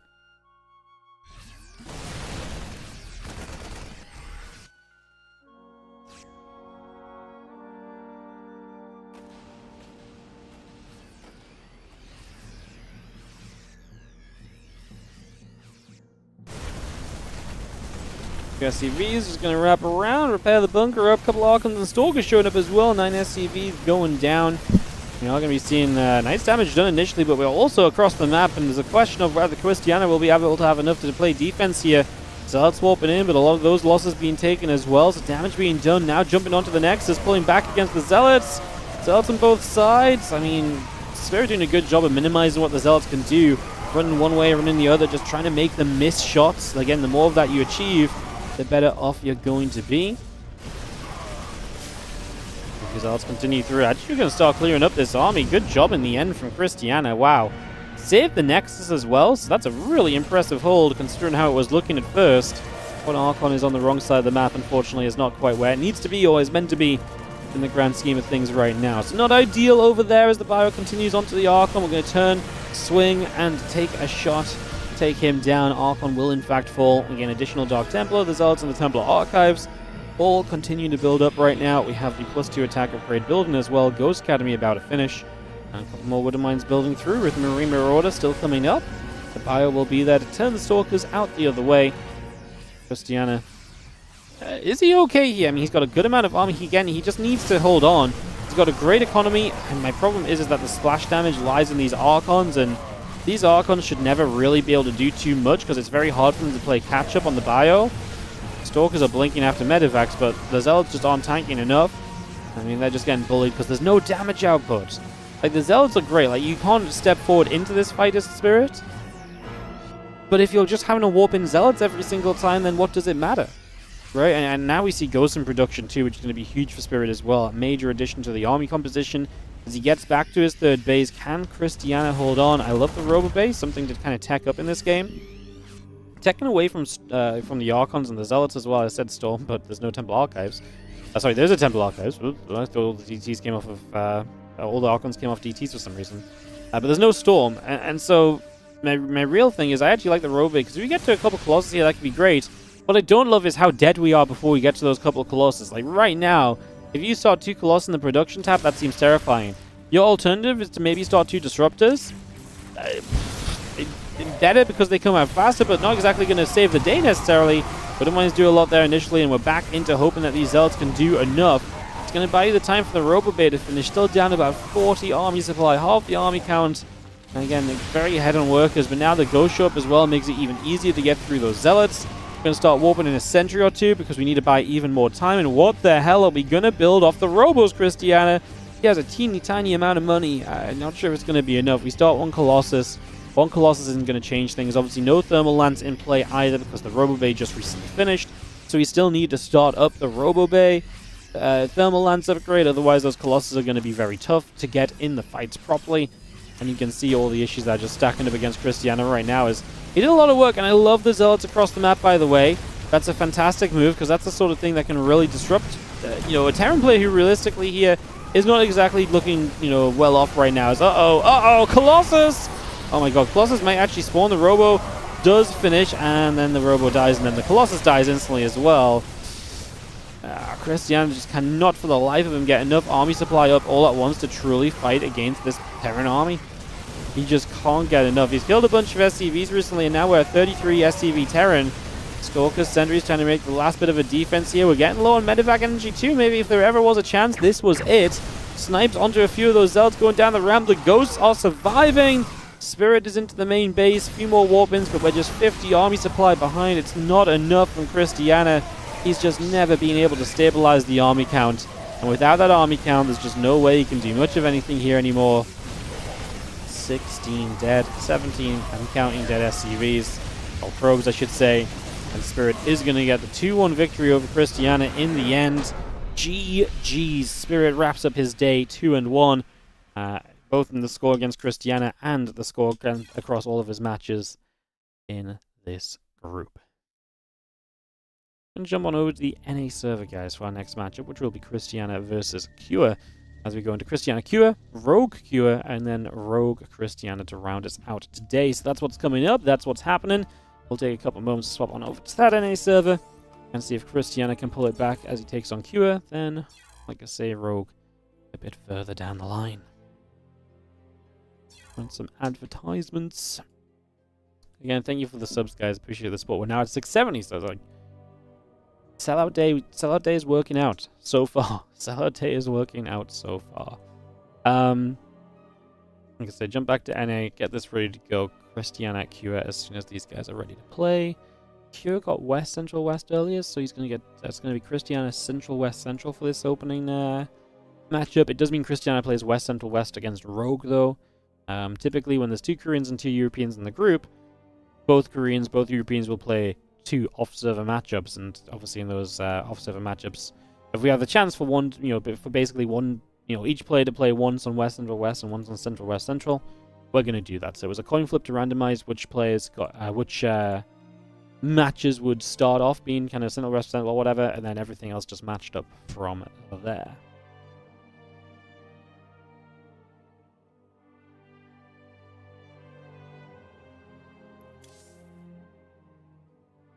Beautiful.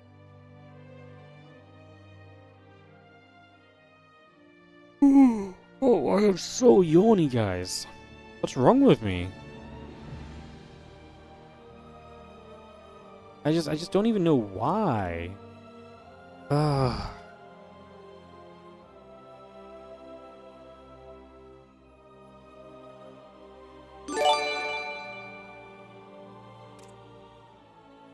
Yo, what's up, Akko SCT? How you doing, mate? Thank you so much for the 49-month resub. Appreciate it. Old? Yeah, is that what it is? I'm just old now. Like, I get to Saturday, I'm like, oh, I need to sleep it off. You don't need yawns at 6 hours. I don't usually yawn like this either. I'm just yawny today. I don't know what it is. I've drank so much water today too. I'm my 3rd glass of I've drank so much water. Usually I have like 1 freaking can of Pepsi Max by now. It's like my 3rd glass of like watery squash. Like, what's going on? I'm even being healthy. Is that what it is? I'm being healthy.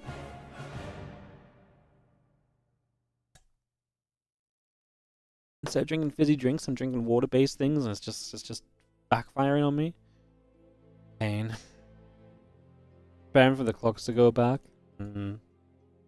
It's called marriage. We already had this joke. Yay. Gets worse. Unbelievable. I don't know how you all do it. First map going to be Persephone, second map Pylon, and we will round the series out on the map that I've not figured out yet because I've not looked at the map list. Torches to round us out. Oh, interesting map pool. Alright, go says Cure. Drop the lobby link in and we'll be set to play.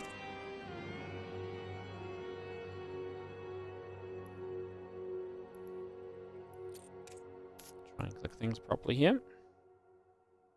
Go says Cristiana. Go says Cure. One of the casters did not join the lobby. Let's try and fix that.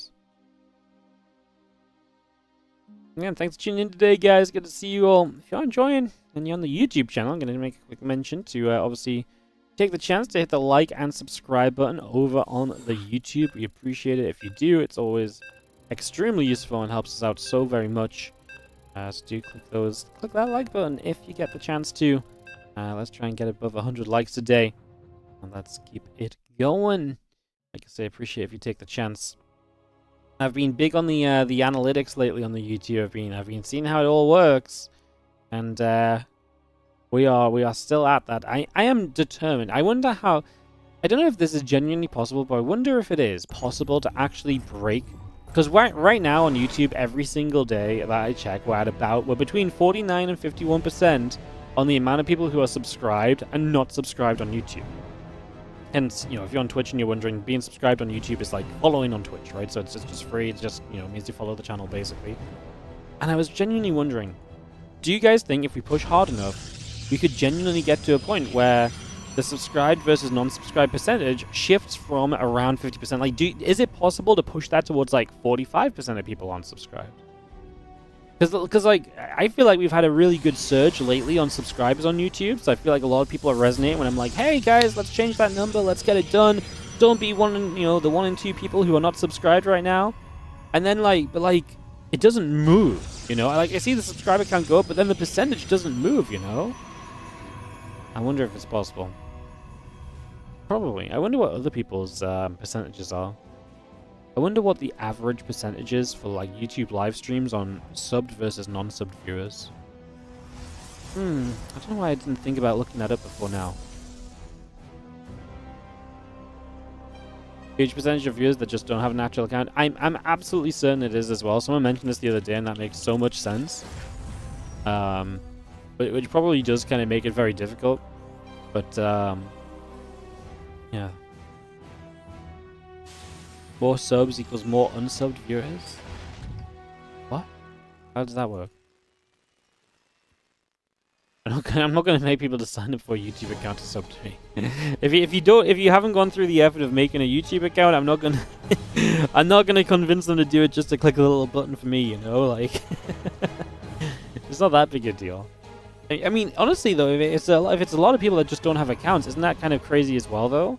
That you're finding the stream consistently every day, even though you don't have an account that follows all your recommendations and stuff.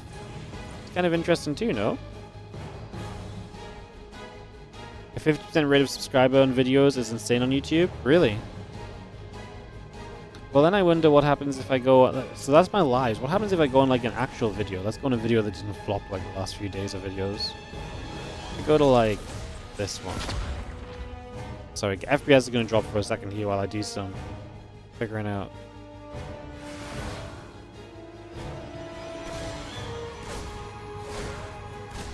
Yeah, that's just on live stream. So if I go to like just a typical video, it's more like 70 to 65% are unsubscribed.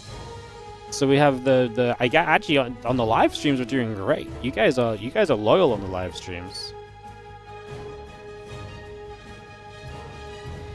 So yeah, we have like 30 to 35% viewership subscribed on the YouTube vids.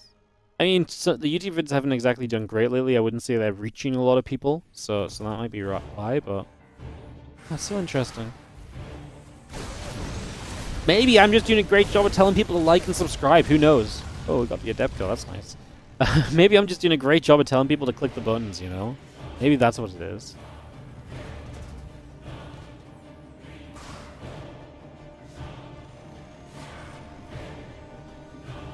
If the percent isn't moving when people sub, you can, well, yeah, I know, like, obviously it's good if we're like the number doesn't move but we have more subs, right? I'm just wondering, would it be possible to convince enough people to sub? Yeah, you guys know way back when we did like a YouTube only tournament, like this is originally what the WardiTV Christmas Day games were. We did like a YouTube only tournament from like Christmas Day to New Year's Eve, and every day would be one matchup would be uploaded. And basically, it was all based on YouTube subs. So, like, I think it was a reward for hitting 10,000 YouTube subs, I think.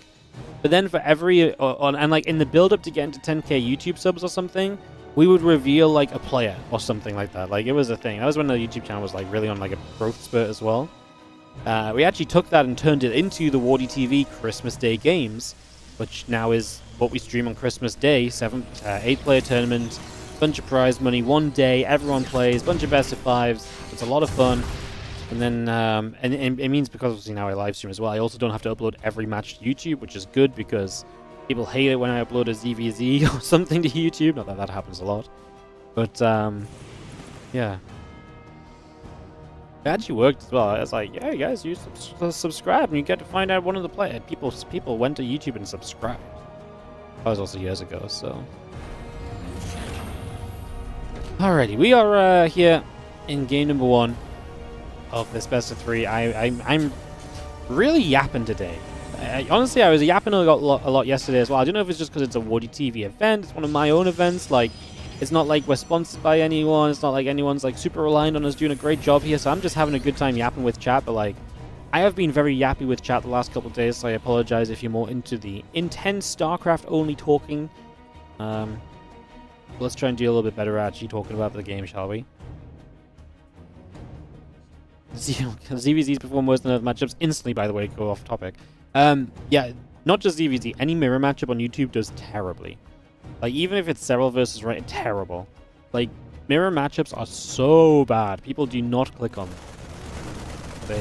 It is incredible how bad it is. It's genuinely not worth uploading mirror matchups. I haven't uploaded a mirror matchup in probably a year. I don't know how long it's been, but you would have to scroll a long way to see an uploaded mirror matchup on YouTube. It's not ZVZ specifically, it's literally any mirror matchup. Anyways, Stimpack, Combat Shield, and +1 all coming through, so we are going to see Q stabilizing in this game. Cristiana coming off of that loss to Spirit. Had some good opportunities in games though, and I don't think he's going to be able to take out Q in a full series, but I could see him stealing a map again, to be honest. Could see him stealing a map. Keep arguing with chat. I'm not arguing with chat, I'm just... This is the good version of interacting with chat, right? Where we actually just talk to chat. Oh, nice connection. Gets 5 probes. Yeah, it's the nice version of chat where chat's not actually arguing, so I don't have to argue with them. We just talk about things, you know? I know it's a crazy concept. A streamer and his chat just being able to go back and forth and discuss stuff, but like it's a thing. You'll never watch a ZVZ, yeah. Well, some people are like that, to be fair. Mirrors are way less interesting even when the games are good. Yeah, I mean, I think that's just the general consensus. It's not that you can't have good mirror matchup games. I do think it's not necessary. I don't think it's untrue that mirror matchup games can be less interesting even when they are very good. And they just have less chance of being very good a lot of the time, unless you have the right players. Yeah, there's just been years upon years of kind of skewed opinions on mirror matchups as well, so it makes sense. Also, if you think about it, mirror matchups once upon a time were even worse than they were now. Like, mirror matchups actually used to be miserable. Like, and I wouldn't be surprised if there was just some kind of like underlying bias against mirror matchups from that, you know? Because it has been a long time that but like it was a thing where like genuinely like mirror matchups suck. Like ZVZ was just roaches, you know, and just roaches were really boring. Nowadays you have Roach Ravager, which is actually way more interesting because of Ravagers. And there's a lot more intricacy in what you can do in ZVZ nowadays. And then PvP used to be once upon a time 4-gate versus 4-gate. Yeah, the mirror matchups used to be genuinely very miserable. They did a lot to improve mirror matchups, so credit to the balance team balancing the mirrored matches, huh? Crazy business.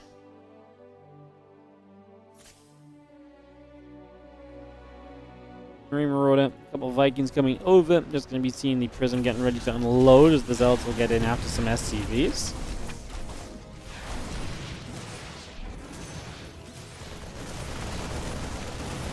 Four SCVs going down. Just going to get a couple more Zealots over on here. Just going to get in. Maybe a couple SCVs. A Zealot over there as well. Wouldn't mind clearing up. At least we get the Wouldn't mind in return. This one's not going to do much more, but it's 9 SCVs in total. Not a bad little slew of attacks from Cristiana. A few things showing up all at once. Q has to pull back, deal with them, and decide where he wants to go from here. Does he want to push out before he has the Ghost Academy? We actually do see Cristiana opting to play the double Robo Colossus play at the moment. So Colossus on the way out, getting those on the way through. The armor upgrade is about to finish. Sentry's coming online. The Nexus coming online.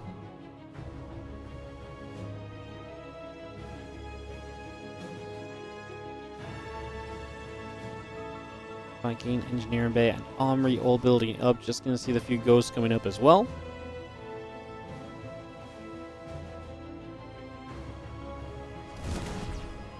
Sentry buff saved PvP. There's been a lot of things that have saved PvP over the years.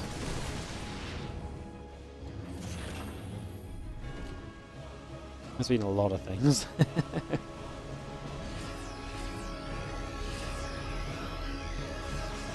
T2, different weapons coming about. Just going to be seeing the starport building.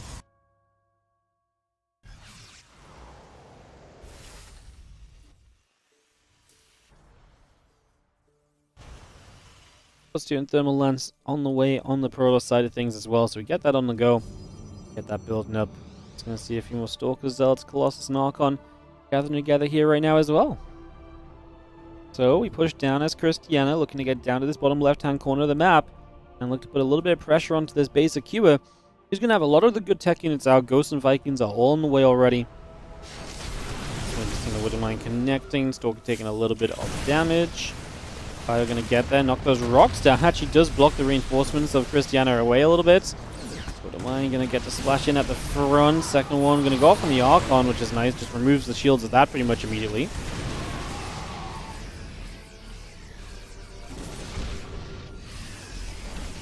And then a couple of disruptors coming by. Just going to settle down for the moment. It's just have the fire pulling across. A couple of those Zealots taking shots again. Just going to be having the +2/+2 upgrades still coming over. Disruptors are in production. I mean, Cristiana's still pushing. He really believes he can push on into this and have some success. He is up in army supply. Like I said, Q has a lot of the tech here to really deal with this, but can he execute? He has Ghost EMPs, he's got a Viking count that is maybe not the best, but it's not far off, and especially with good EMPs, you might be able to just commit in with those Vikings anyway and see success. The SCV is already going down, going to make that 9 already. And Cristiana has got Kira in a position where Kira doesn't want to commit right now. Kaboom. Ghost gets clipped, doesn't die nowadays. What have they done to my beautiful disruptor? Many people ask. Well, yeah. This Ghost just a little bit tankier. We honestly see, I mean, this has been great from Cristiana. Can he actually survive the big fight though? Vikings come in, Colossus doing what they can, but they're not going to last long. Stalker Immortal, a couple of those Immortals actually have a role to play here as well. Vikings going to drop down 28 SCVs. Another nice disruptor shot, just forcing the Terran back. Q makes a pretty good bid of kind of hanging on in here. See that disruptor going down, the Immortal being chased away. A couple more shots coming through on all of that as we play cleanup. +3, +2 on the way about, adding on disruptors as we go. Stalkers very nearly getting in for the medevac there, though not quite in the end. Still got some extra Marauders and Ghosts coming up as well, just for the moment.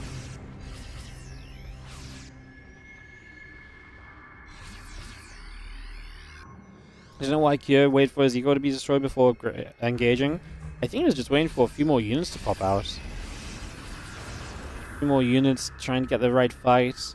I think the problem is he's probably going to have to give those SCVs up in the fight anyway, and he would rather just kind of take the time and try and use that time in his favor. I don't think he was waiting. Was he waiting on upgrades maybe as well? I don't know if he was waiting on upgrades. Didn't look at that point, but he was probably felt like he had to wait for something. Now down 20 workers in this game. Cristiana definitely in the lead. 5 bases being pretty comfortably set up for him.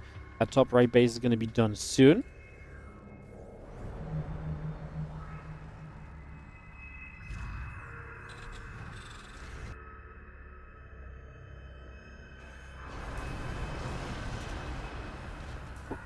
We are still a 4-base Terran, so we might have given up SCVs, but we didn't lose a base, is maybe the most important thing of this.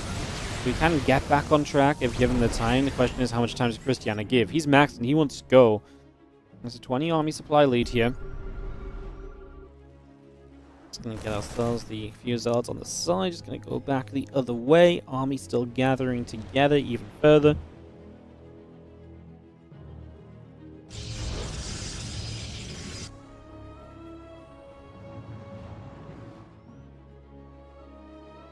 Nexus does go down on that gold base. The Zealot Stalker pushing through. A couple shots coming about, a couple of EMPs going down.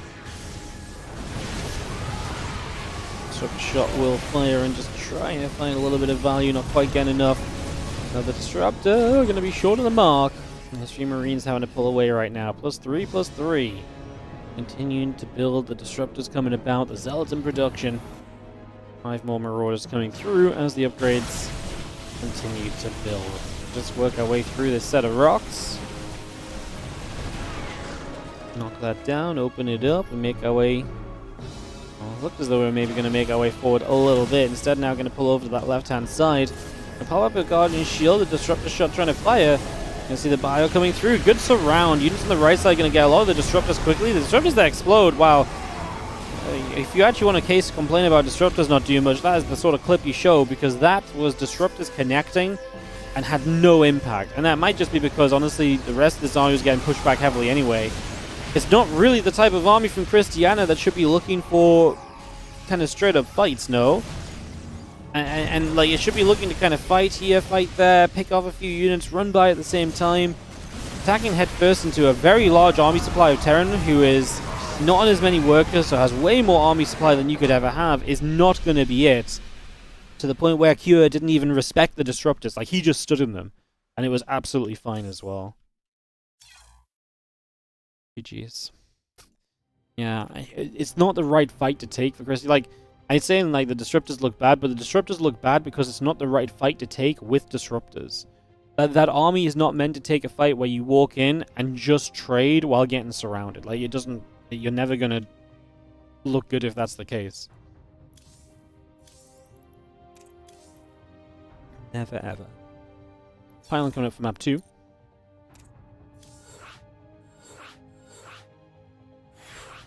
How are my hiccups back?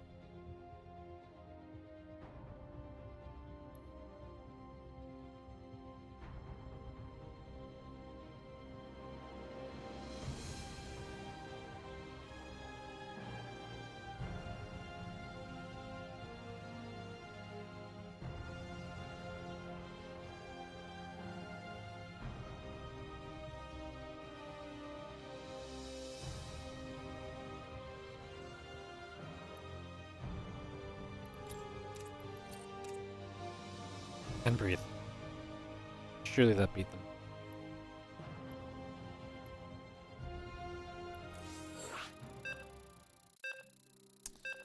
It seems very rare to see Disruptors have any impact. I think it is rare to see Disruptors have any impact in a large fight. Because the way that Disruptors impact aren't nowadays really the big booms and the bangs, you know? Like, if you're relying on Disruptors, you're not looking for Disruptors to really go bang, bang, bang, connect, connect, connect. You're looking for Disruptors to zone, push, and reposition, and for you to take advantage of that with the rest of your units. That you can take away so much damage output from the Terran play if they're running from Disruptors constantly. But that's why you have to take certain fights, because in a fight where... In the fight that we just saw, Cristiana fired the Disruptors, and Cure's like, okay...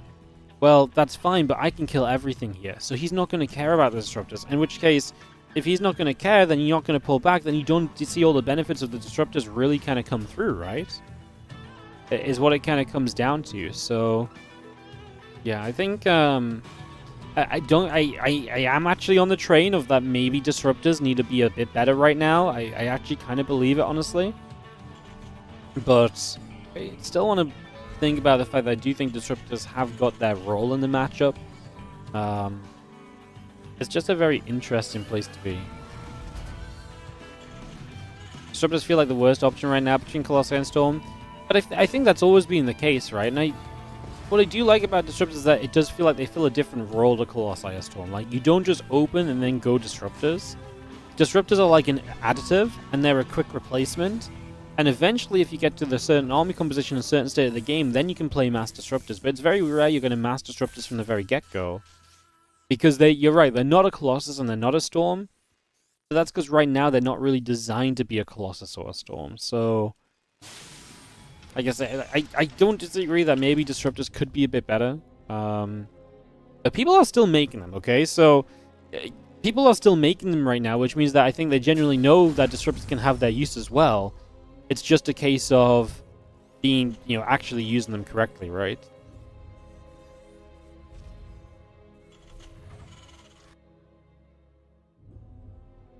Yeah.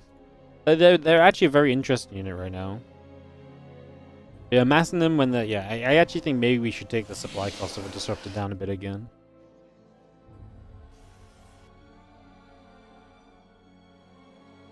For me, it feels like I don't let them get that situation. Yeah, isn't it crazy that we're actually in a scenario where Terran might be the better late game army than the Protoss? I think it's kind of a baffling scenario because it's finally happened where it's like late game TVP is actually I actually think pretty good for Terrans in certain circumstances. If you can play a pretty calm late game, being on late game is actually pretty okay for you. Like, I find this absolutely baffling. Like this is absolutely cray to me, you know.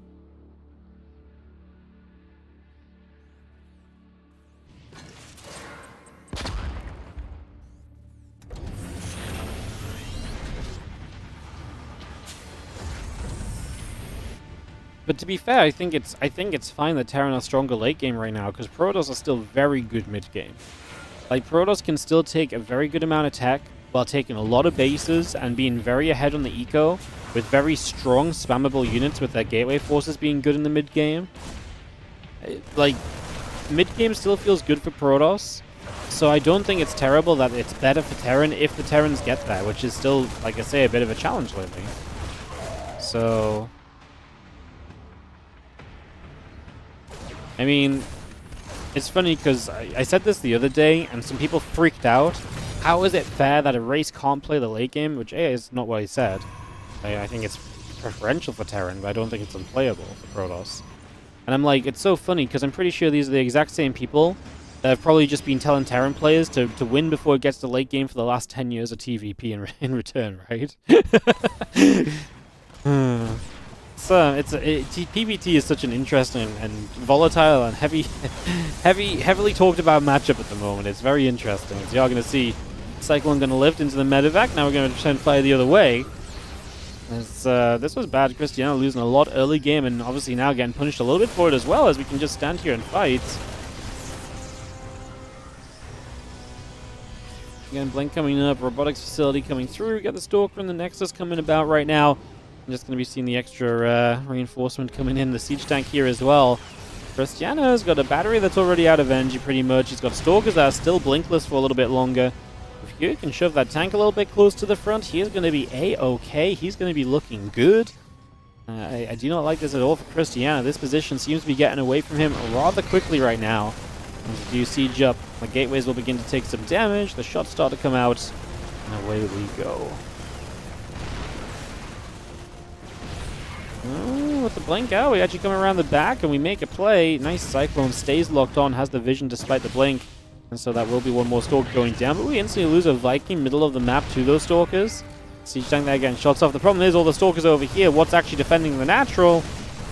2 Stalkers and threat of a warping, I suppose, as now the rest of the Stalkers make it back. By then, we actually might be able to get back over here with some additional reinforcements. The next siege tank's going to be around very soon. The Viking dude on the ground does a lot as well. The tank is not even sieging up right now. It will die to the Immortal. As, well, actually makes a run for it. It looks as though it might get away. As the medevac took a couple of Marines into the main base for even more probes. This early game for Cristiana is unfortunately coming apart very, very quickly right now.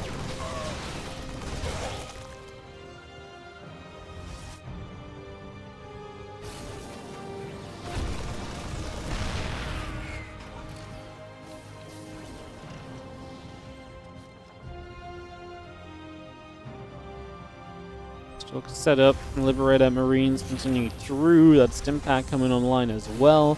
And have our charge beginning to build as we have Cristiana trying to get back into this. Supplies will equalize a little. He starts, has a third base still. We'll get some more probes going. But Cure will be pretty happy with what was done early. Resource loss is a little bit favorable to Cure. Cristiana's in a playable spot though, so the game is not over just yet. We can't attack through right now. And maybe the one thing we're really missing is just a little bit more kind of tech coming through. Right now we're just on 4 gateways, not really doing much else at the moment.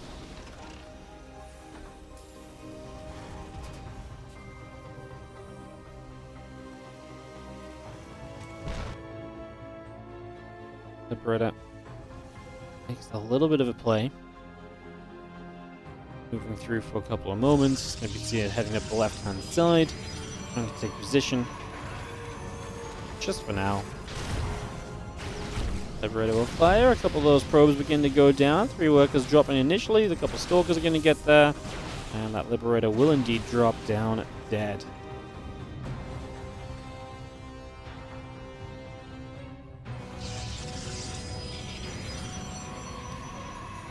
A few more probes though, right? And it just adds up and it just makes it a little bit more difficult for Kira to re-establish control in this game. Deeper will fall, we'll get a supply block going on that one. Command center coming through, the barracks finishing up, Stimpack combat shield and the concussive shell continuing to come online.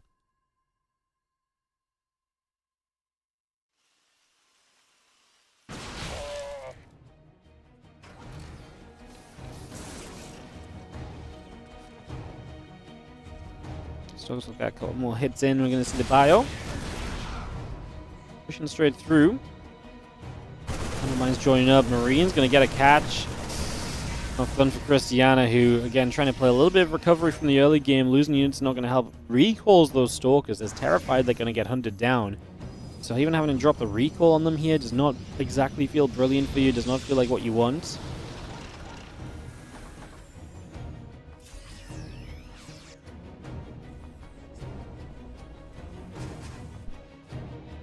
And a couple gates come by.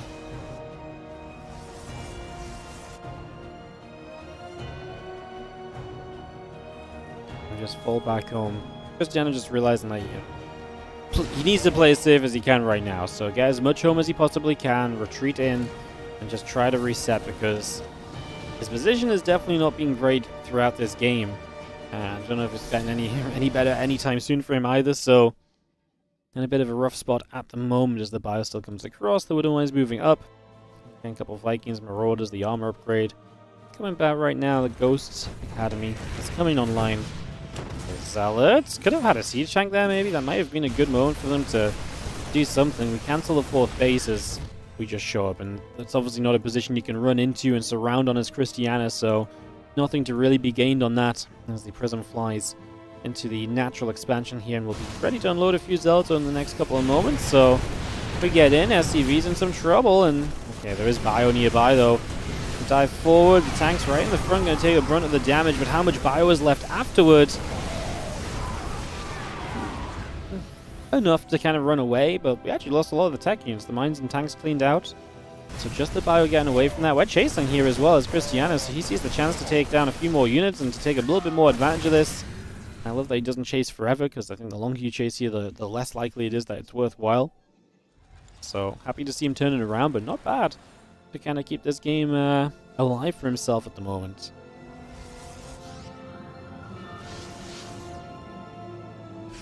Well, Krystianer is alive, and that's all you can really ask for. You know, he's not had a great early game, but being in the game still, having a chance, you know, the longer this goes on, the more opportunities he may have to try.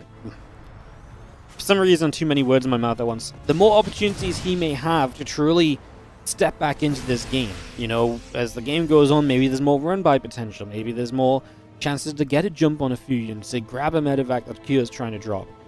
So as long as Krystianer is alive, he's given himself some hope at the very least. Which, like I say, is a lot more than you could have asked for in the recent history of this game. Because, again, it is a pretty miserable experience a lot of the time here.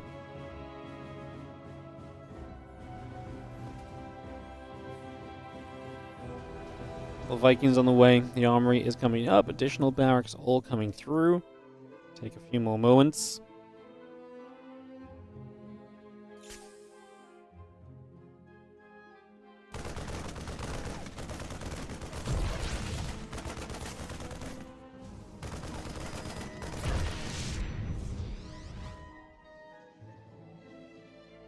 Disruptors coming about, extended thermal lens, the 2-1 all coming through, a couple of disruptors coming about.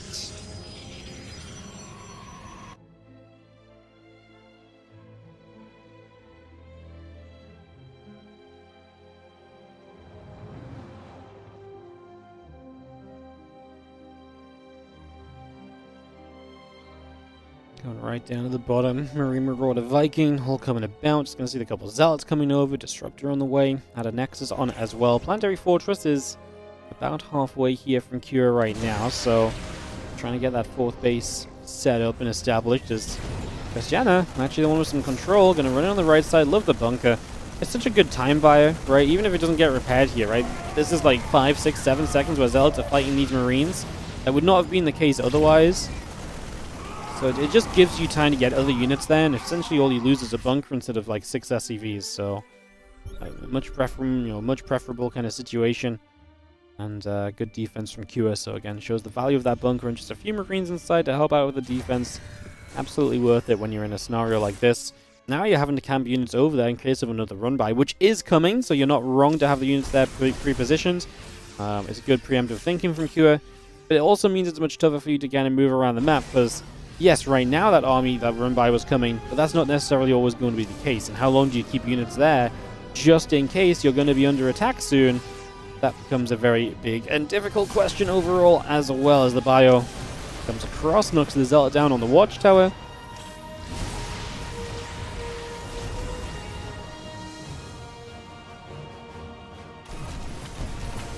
Time the Zealots run in, like I say, not getting that bunker back up, showing you the impact it had in the first place. And the Zealots get in over here, missile turret gonna take some hits, goes down.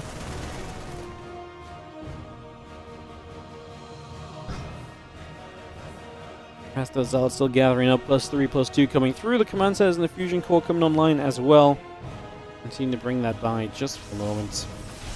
As we have the army stepping forward once more. Just going to see the Disruptor Shot going to hit a bunch of the Marines on that left-hand side. And actually going to start finding some ghosts here as well. That ghost just dodged away from a second shot. Nice pickup micro on the medevac as well. That was very slick. And Kua gets away without actually losing too much overall in the end. Even gets a Disruptor as it tries to leave. Cristiana doing what Cristiana should do, or what a Protoss player should do in this situation, which is just expand. You've taken map control. You've got the Terran pinned back a little bit. Take advantage of that moment. Run with it, you know? And that's exactly what he's doing, expanding everywhere, getting set up across the board. Have those few Vikings trying to get forward onto the Colossus. The Zealots are going to slip by onto the Natural, hit those SCVs. Another Disruptor trying to hit the Ghosts.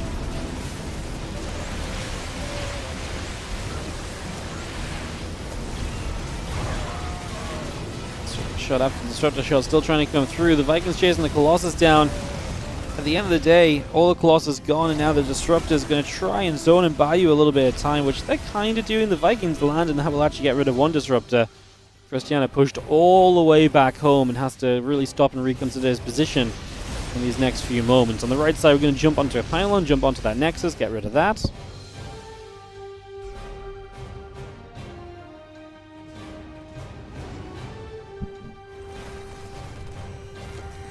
Liberated range is coming up, so we get that started. The 3-3 engineering bay upgrades coming through too, with the planetary fortress also being added into play. A few Marines drop top right hand side, and we'll go after a few probes.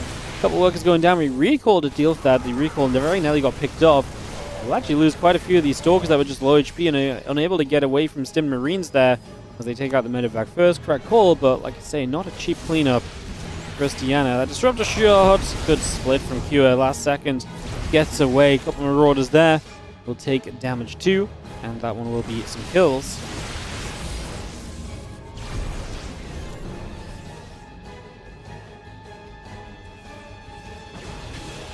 And Cristiana able to start pushing Kira back a little bit, starting to say just no, you don't get to stand on the map with me.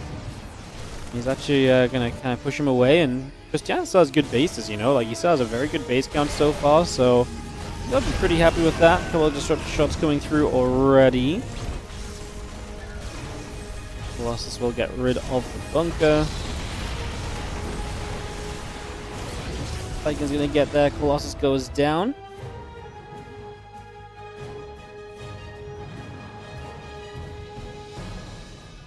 Again, Shadow Strike coming about. +3 armor, +1 shields. Upgrades that will help a lot in the end. That's massive EMPs that we take initially. Bam, bam, though. Double Disruptor hits the Ghost there and actually gets a bunch of kills. So Disruptor's absolutely being able to make a significant impact on the army this time around. Able to get some good connections. Just needed that second Disruptor shot to back it up.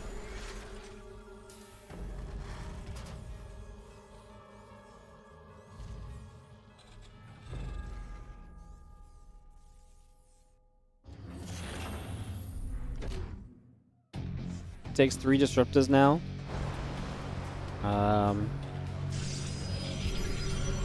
I mean, I guess it takes 2 disruptors to kill and then 1 to scare the army off after, maybe.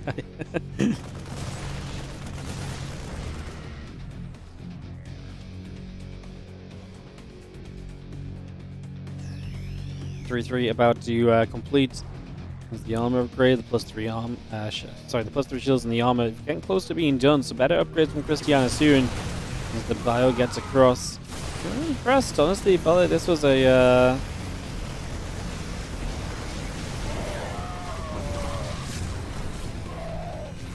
felt like this was genuinely a very good scenario for Kua.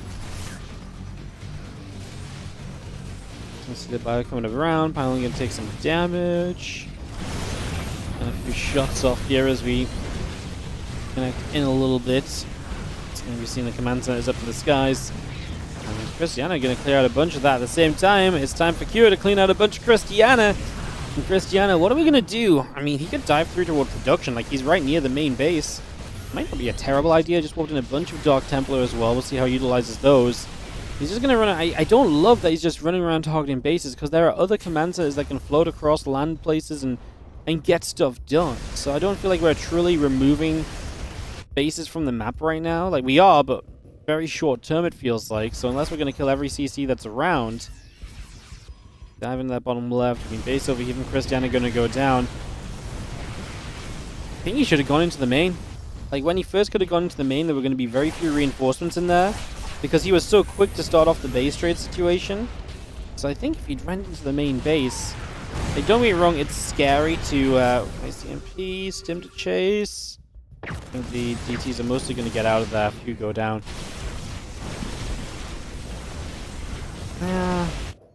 Going to the main, you deny production. Right now, Q has continued to make so much throughout this. At the same time, you're putting Q down to a very low base count, but he's still going to be able to spend the money which he's had. You, and in the same time, also have a bit of money in the bank. You're still maxed out at the moment.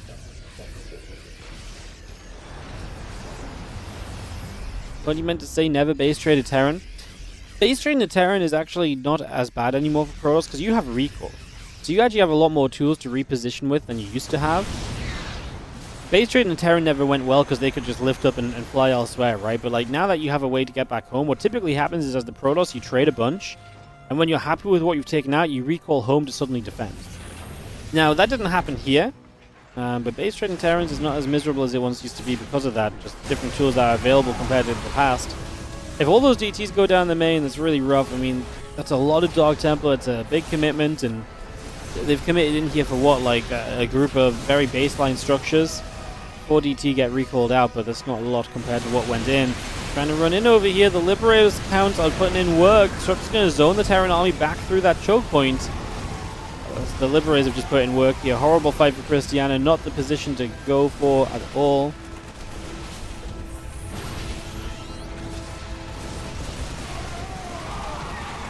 Okay, I'm just going to see the rest of the Zealots. It's going to continue to charge through, but it's just not going to be enough at this point. We have way too much in favor of Kua. The last couple of fights really show maybe where this game was going. It's Cristiana says GG. I think he should have, I mean, obviously hindsight is everything, but maybe he should have ran in the main. If you run in the main, you stop some production, you maybe put Kua in a bit more of a,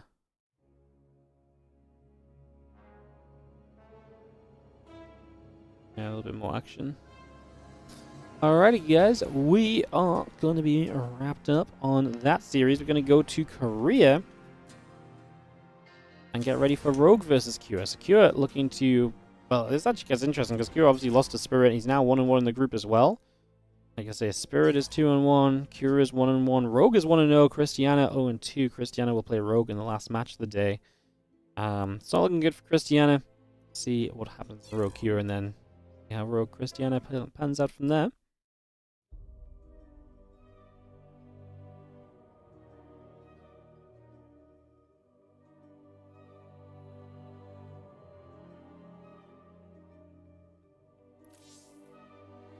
Max Pax can be claimed not by beating his army, but by killing his base and killing his expansions. Yep, that sounds like what you gotta do as a Protoss. That's literally how Protoss have been playing PvT for a long time. Because they just have a load of bases, and it's very difficult for the Terran to take bases, and then the Protoss army is just super good, so they can deny the bases too. I mean, as part of StarCraft, right? Like, that's the way pros play right now. Like, you can take a lot of bases, you can set up, you can really kind of take that setup and try and roll with it a lot of the time.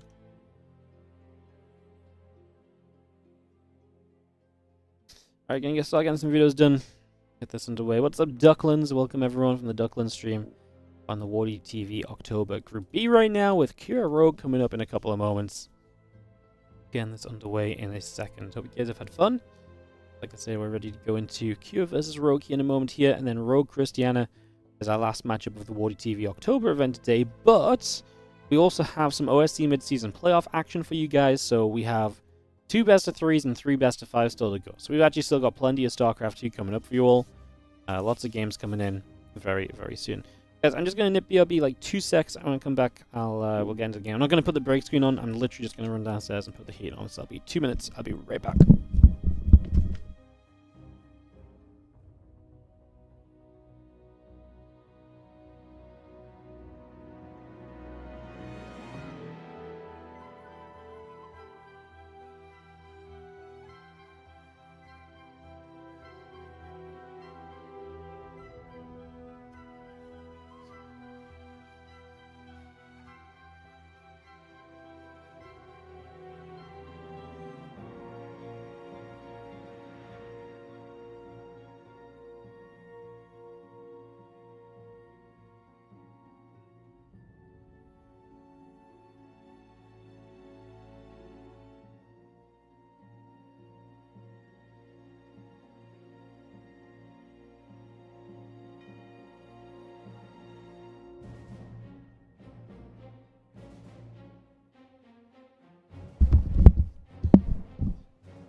Had to take an extra moment to say hello to Ellie, naturally.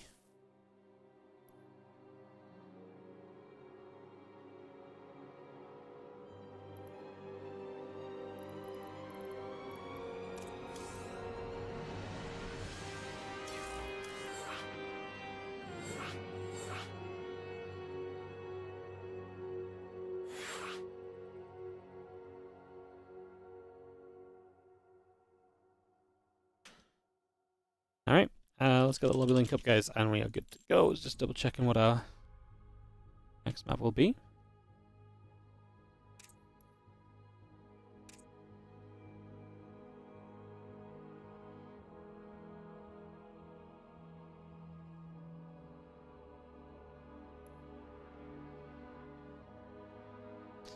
Good instruments. All good. So a couple minutes to see if a cure, and then we'll get back on track.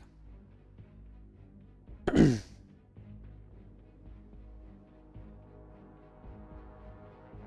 the recent patch, Protoss was mauling town, especially with Storm. So the general, I mean, yes, the problem that Protoss, the problem really in the last patch for TVP was that Protoss were good in every aspect of the game, apart from against some of the super early aggression, right? Protoss had a great mid game. Protoss were really good late game, and all of this was supported by a very powerful Storm. Storm obviously has been that way for a long time, but it was made more powerful by its accessibility. Now we have a situation where Protoss is still very good in the mid game. Their economy is absolutely booming, but they're definitely weaker in the later game. They're still fine early game. I think early game is very back and forth.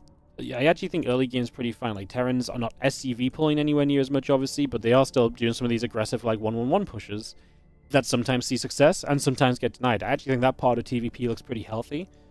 And then, Pro still have a very good mid game, but what's different now is that if the Terran can survive through the mass expansions and the waves of Zealots and Stalkers and a few tech units behind it, is you're getting to a late game where, yes, Terran does have an end goal. Whereas before, Terran didn't have an end goal, right? Like, Terran's end goal was, shit, I should have pulled my SCVs at 4 minutes instead of getting to this point at the 6-minute mark where the game's, you know, like, that's what people felt like. Whereas now there's a goal of, like, if I can live, I get a better army, and actually my army has a way better chance to fight the Protoss army. So yes, Protoss does not trade well against the Terran late game army right now, it seems. But that seems kind of fine because the Protoss has such a strong advantage through the mid game. Which is super weird because, like, that's kind of against, like, what we used to think of TVP, especially if you go back a long time. But, like, I think it's at that point where, like, there's very distinctly, like, early game can go back and forth, the mid game is the Protosses, and the late game is the Terrans. So, I think that's kind of okay, personally. Because, like I say, I think Protoss have a goal, which is to do a lot in the mid game and take advantage of that. And Terran have a goal to survive to late game, almost. So, I think across the board, there's a very reasonable kind of approach for the matchup. Is that maybe how the matchup should look? I don't know. But at least it feels like, from a caster's perspective, there's a story to tell. The problem before is that there was never a story to tell, right? Because, you know, the Terrans ran into Storm. It's like, it felt like at no point in the game could this Terran get away from that Storm. Right? So, it was a very interesting... still interesting. I don't know if it's necessarily balanced, let's say. But it definitely feels like there's a more approachable kind of route for both sides. And to be fair, we're still, what, like a month, first month of the patch still? Realistically, like, we still have a lot of figuring out to be done. We still have both sides a lot of, you know, figuring out on how to approach it, what to do. You know, metas shift, but they don't shift that quickly, so... Bottom left-hand corner, we're going to start off with our red Zergy. Let's see if we can do this full series without getting distracted by the chat. And the bottom left, red Zerg is Rogue. But on the top left, blue Terran is Cure.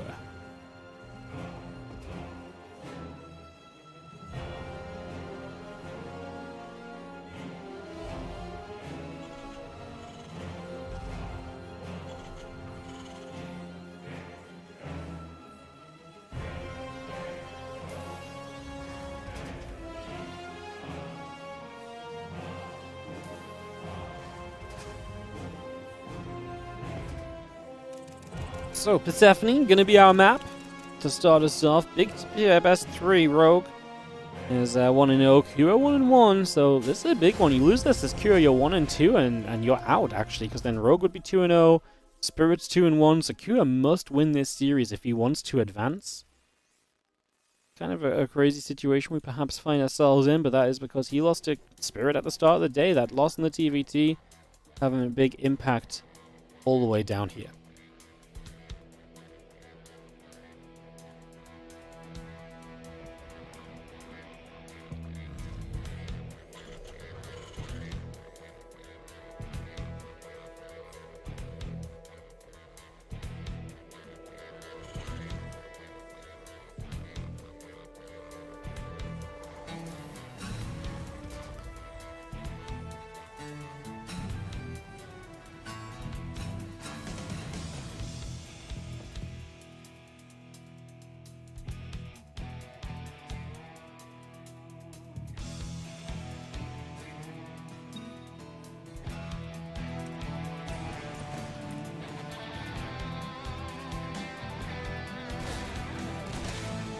Ling's going to come about. We will get a few shots up as we see the queens coming around. Just going to be having the command center factory continue to come through. Refinery still coming up. The reactor is coming by. It's going to be seeing a couple of shots going out over to the left. As I just see the Reaper. Continuing about. Just going to be seeing the grenade going down. Queen taking some damage.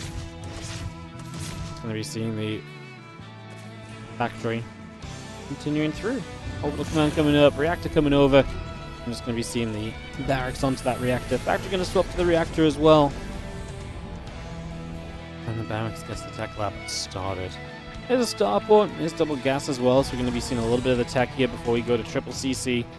Secure with a chance to put some pressure on in these early stages. I wonder what the scenario is going to look like here.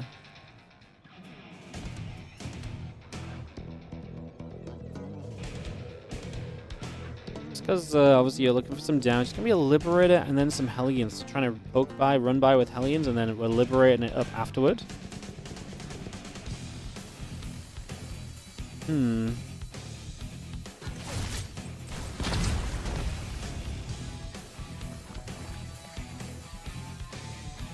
Again, liberating a couple of Hellions continue through. The Queens and the Sling Speed coming up.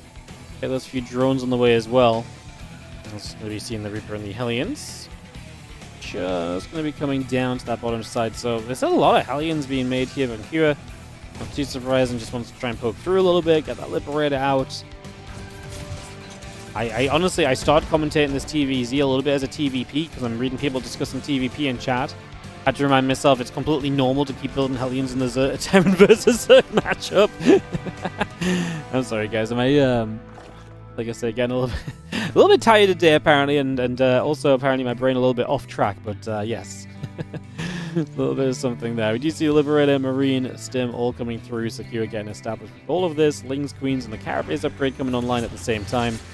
I'm just going to see this Liberator going to go for Queens. It's actually going to be far enough away that it can hit the Queens back, but it doesn't have the view to get the drones. And a Spore will come in position that should stop that Liberator from doing anything else here for now. A Liberator will get pushed away because of it, so Lib gets pushed back for the moment.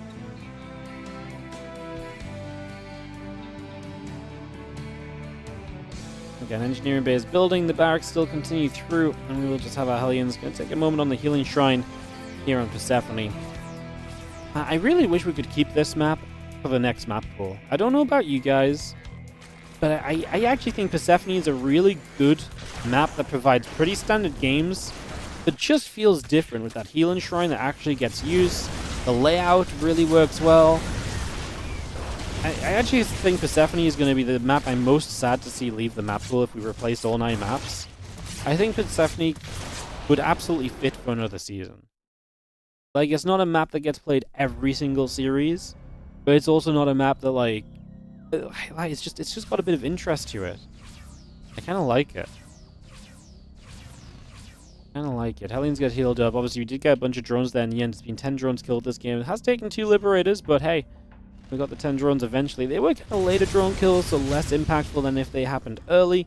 There's some things to think on here as Rogue sets up across the front. Playing this Carapace upgrade early left, finishing. We did see Rogue play some mutas earlier, but this does not really feel like mutas because of the lineup of things. And the Infestation Pit is going to be following the Hydra Den here. Means that we're going to be seeing the Hydras at first. And then the potential to take in the Lurkers. This could also just be Ling Hydra Infester and just trying to play into kind of fungal growth, and then the Ling Hydra for the damage output as well. So we'll see what is going to happen. Hellions get through. A few more creep tumors there. The hatch are going to come down. The Medivacs, they'll take that chance to head to the bottom right-hand side. And the Hellions still walking away at the hatchery for a few moments. It's getting some damage done here for now as the Queens continue to gather. And we do see the Zerglings still settling just for the next couple of moments, Marines. Gonna jump onto and get rid of the Overlord. The Hellions continue to gather about. Just gonna be seeing the Queens gonna come back the other way. 1-1 coming through, the combat shield coming over. Again, Marine, Siege Tank all coming about. The Armory will be finishing shortly. We get the extra factory on the way as well. And we just see the Queens gonna run down the bottom right-hand side. A few Marines coming across over there. A little scan to see what's going on. And the Marines will get rid of the Overlord on that right-hand side as well. Bam, bam, the Ovies are gone. This Marine tank continues to move around into the middle of the map, around that right-hand side just for the moment. It's a lot of Lings, gonna run their way into this mineral line, a bunch of SCVs. Getting jumped on right away right now as the Hellions come across. A few of the Marines getting some damage done.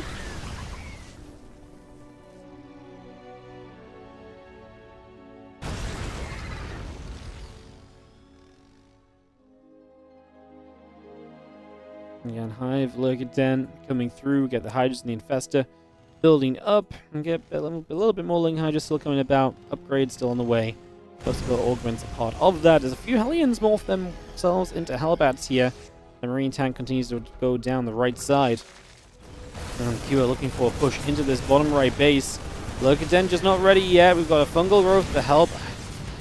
That was not really the best fungal. It grabs a handful of Marines on the left side. The Infester gets blasted to pieces. And I get the feeling that this is going in the wrong direction compared to what we wanted to at the moment here for Rogue. He is taking a lot of damage. I mean, he's going to keep a few Hydras alive at the end. Going to lose a 5th hatch to the left-hand side. Group spread only really good through the direct center of the map, which doesn't really help you protect a lot of your bases here, unfortunately.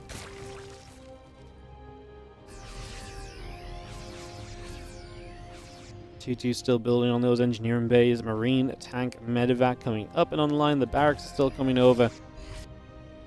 Hydra Lurker building as well. Rogue's so close to getting to that better army, right? The Lurkers are going to make a big difference. Some actual infestors on the map with good fungals could make a big difference too.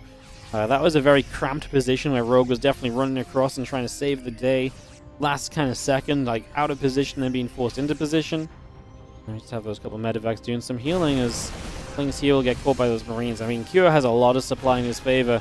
Like I say, it's important for Rogue to get to these Lurkers and hopefully take some good fights with these Lurkers. That's pretty much the only way he's going to see success here.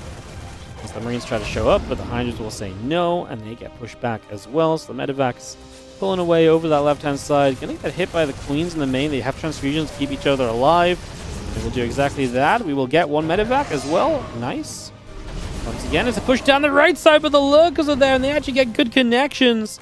And Rogue, oh my god, just killed a bunch of Q's army. That was, what, like 9:45 in this game? We might have to go back and look at that again, as the couple of tanks get forced to lift back into medevacs there as well. They're going to peel away for the moment and try to unload once more into that bottom right-hand corner as we resettle ourselves here for the moment. Marines get through, a little supply block for Rogue, but now Lurkers getting to the other side of the map. And Rogue going to put himself in a position where he really has a chance on this one. Marines and tanks take some more hits. The Lurkers still lingering around. It's going to be seeing the medevacs going to go boosting away. There's a couple of Queens going to try to get on top of the Marines. Hydra's Lurkers setting up. We are going to see the SCVs running through. And we have ourselves, 20 SCVs already going down. The Marines still jumping on top of the Lurkers, trying to do what they can. They probably get the cleanup, but obviously damage is dealt here. 22 SCVs, the 4th base lifted currently, so, sorry, it's the 3rd base that's lifted, right, but we call it the 4th, whatever. It doesn't matter. One of the 4 bases is up in the skies, so you're knocking this down and kind of becoming a 3-base Terran for a little bit. It's not a permanent feature.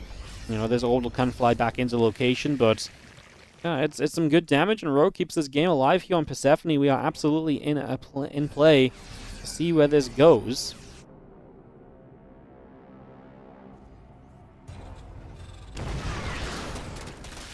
Instant run-by from Rogue. He's been so fast with all of these run-bys and stuff lately. He's been absolutely great in these scenarios. It's been really fun to watch him in those situations. A few Marines are going to unload from the medevacs.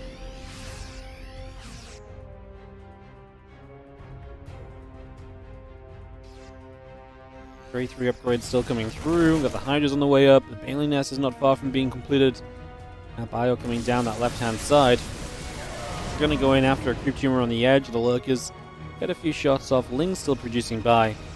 And just have, again, the rest of this army continue to gather together. The Hydras chasing the medevacs back up to the high ground.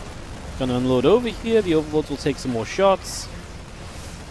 A few more Hydras coming up into the center here currently as the hatchery going to get, I think it was instantly killed, no? So insta-kill on the hatchery. Killed 2 hatches this game, so I guess that probably adds up. As you see, the Lurkers just, again, sitting a little ways back. It's going to hit the depot down and start to pick away through the refinery as well, so even more damage to be done there. As Marines and medevacs run up the top right. There's actually not much to do in the upper right side because that's your side of the map, but just afraid of kind of sticking around the bottom right, I guess. Rogue is stabilizing big time compared to before. He is really getting those bases up over on the edges and yeah, just getting like I say on the edges, but kind of more the middle of the map, I guess, really. Getting those middle bases up. He gets 6 bases here, feeling a lot better. He's pressuring around the edges of the Terran bases and just slowly kind of moving Lurkers forward, but Ghosts are here and they're going to start getting some snipes off, and that makes it a little bit tougher. We are going to see the Baneling speed coming up at a great time. Banelings are going to be a fantastic addition once the Ghost count starts growing, especially nowadays where the Ghosts take that extra damage to the light, or just have that light tag, so yes, it is very important now to see these Banes coming up and give you an option as the Ghost count grows for you to play a little bit more kind of Bane heavy and to kind of get an answer up to the Ghosts as well. We have seen Liberators producing too, another way to kind of step up against these Lurkers and to hold positions and to hold things back. Rogue try to push in further on this left side. It can't get anything else done, but it's still at least keeping Cure to a 4-base Terran player. He's trying to keep Cure from being a 5-base Terran too soon. The longer you can keep him as a 4-baser, the happier he's probably going to end up being. Fire runs down to the bottom. It's going to be seen again, the few Lurkers burrowed up already, looking to play nicely defensively for now. Let's see a couple of Niduses attempting to come up into the main base. Not exactly ideal. Let's just see the lurkers on that right side still holding out. A couple of Widow Mines here make it hard to push into. Just going to slowly push up. Some of the lurkers getting reached. The mines have to reposition. You might need a Viper or two to start dealing with some of these Liberators, maybe. Or just not even be at the point where we need to think about Aspire and a few Corruptors so we can actually engage into Libs more comfortably. Because right now, Libs are becoming a problem. There's no good answer to them to really available on the map at all. Hydras just lunge forward here. Just going to try and break this position. Get rid of the Libs and you can kind of step toward the base more easily. And maybe that was just the goal. If it was, then it's going to be a major success. You can get toward it, but the Bio does rotate around. And he is going to be able to step up and get rid of the Lib at the cost of one Hydra. Liberator goes down. And Q is just again being stopped from truly fully setting up. But he is inching close to that maxed out scenario. He is inching close to truly holding the 5th base. I don't think Kira is genuinely that far away from success here in this game. Now we'll see what these next couple of attacks bring, because we are morphing in a bunch of Banelings as Rogue, and they may be the secret to kind of unlock the next step of this game. Still using the Nidus keeps a lot of units from the Terran player busy, keeps them back at home, and that's big as well. Stimming on those Marines that are not protected by a medevac will add up as well eventually, so Rogue is going to continue to settle in the center. The extra Banelings all coming up. Like I say, the more of those we get up, the happier we're going to be. +3 missiles, +2 melee. In that production tab as well. You get those upgrades, and that obviously opens the door to having a much more powerful army as well. As the few Marines, the Marauder getting after the Nidus network already.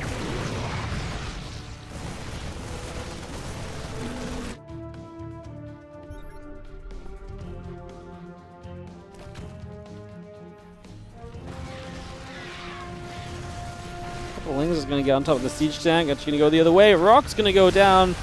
Oh, some of the Banelings got caught and couldn't get away. Caught in the rock cascade. As, Nidus actually went up in the main base. No, it was in the natural. It went up, but it died instantly. In the main base, though, we might actually get the Nidus up here. It's been a long time coming, trying to get a Nidus up, and this time we'll get a few lurkers out, and we're going to run them over, burrow them up, and start playing defense. Obviously, Liberators are there. Liberators will start to get those kills, but the lurkers will reposition, and the Liberators are just a really good defense. They will just continue to reposition as well. It's taking some attention from the Terran, but I don't know if it's worth these lurkers going down. New Nidus, and we should probably just jump back into that Nidus. Save these lurkers. Save what we can. 3 of them jump in.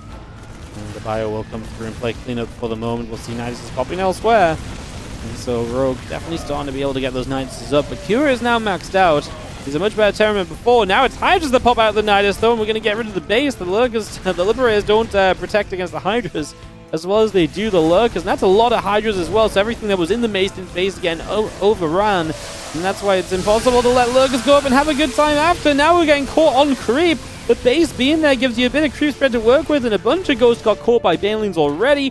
Never mind the fact we're still chasing the rest of that army down. Hydra's lunging about as well. Lingbane still moving through. Medevac Bio pulling back to the upper left-hand side. Hydra's going to get busy once again. My goodness. Marine Marauder coming about. A couple CCs coming through. The Lingbane still coming over. A bunch more Zerglings coming into production. Adding a hatchery on as we see the Banes crashing through. A lot of these SCVs going down, but not enough. This Planetary Fortress will survive. So the Planetary lives. The rest of the Bio coming over. Just going to have a couple of Hydras nibbling at the refinery.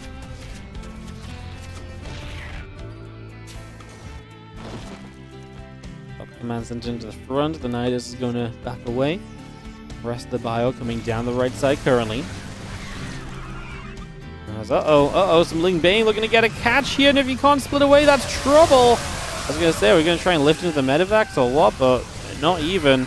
Cure sub 100 supply, and Rogue is going to take the opening map, and oh my goodness, we have got ourselves, I think, a Cure who's on his way out of this group unless he can turn this around. He has some good moments in this game, absolutely, but he's had some not so great ones too as we get ready for game 2 in a few moments. Rogue, man, looking good in the ZVT today, which is great to see. Rogue's such an entertaining Zerg versus Terran player. Seeing him with success is a lot of fun. You're going to have some TLMC maps for games 2 and 3. The first being Tidal Citadel. We'll see if Cure can tie us up here to take us in towards 10,000 feet.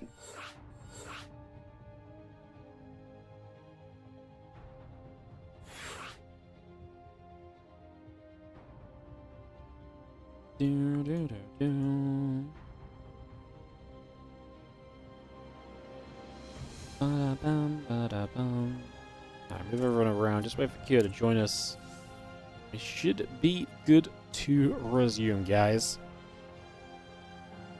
And thank you for joining us. Appreciate you all. As we get Kira into our lobby as well, GGs and Go-Go's get called, and hence we take it into game number 2.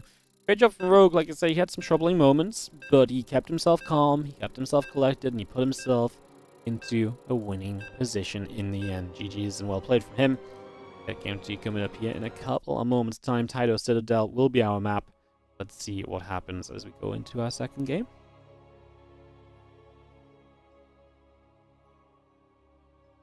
Kind of warm myself up with the radiator.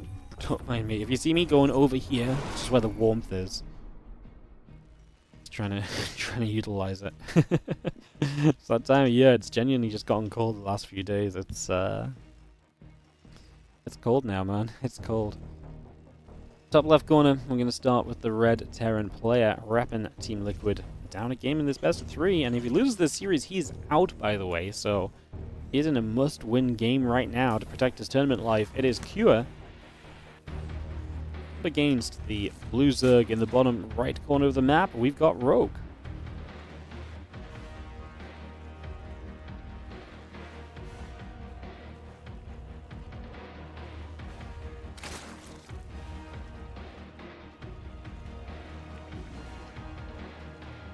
Got cold tea in the USA too.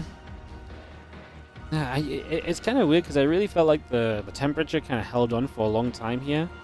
Like I feel like the last month it's been doing pretty well. Like not warm, but not like cold, you know. Like it was good, like kind of middling temperature for a little bit. I felt like it was holding on for a long time, and then the last few days it's just given up on being there, and it's cold now. Like last week I was walking out and it was proper fine, and now it's like gloves, hoodie under my jacket weather, cold in the house. Actually, you know, usually my room is freaking hot because of the computers and stuff and the screens, but like, man, yeah, crazy. I'm like your cat moving to the warm spot. Nice. Do you have any info on when Blizzard will add some of the TLMC maps to the ladder map pool? It takes a few months. It has to go through a full process. So first of all, the TLMC voting has to conclude, and that has to be done. Then there's a lot of discussions that get held because Team Liquid are in charge of providing the map pool that will be updated onto the servers now. So TL will have a lot of discussions with players, organizers, etc., and really gather a good amount of opinions on the maps. It's not just picking maps which are cool. It's trying to pick a map pool that represents a bunch of different map styles. You know, that's why I was saying it'd be really cool, I think, if we kept Persephone, because I think Persephone is a map that kind of has its own vibe and sits very well as a standard map that is different, you know? And I think that's the one thing the TLMC map struggled with. There was a lot of good standard maps, but I don't know if they all really stood out individually as much, you know? So anyways, all of that has to happen. Then you have to go to Blizzard, and Blizzard have to double check some things, such as, you know, are the settings okay? Like, is there anything that's going to make it bad? Like, take the snow off the maps when the snow falls down, because that's not allowed. They have to double check all the names are okay as well. So yeah, it takes a couple of months basically. So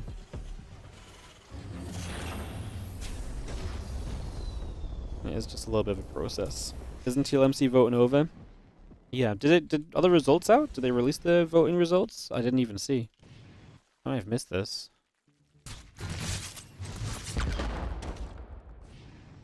They didn't announce the results, right? Not that I can tell, at the very least.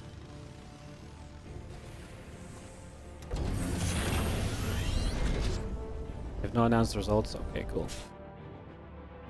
Alright, well, a couple of Hellions coming up. Let's get back into this game. Game number 2, he has Rogue leads by a map.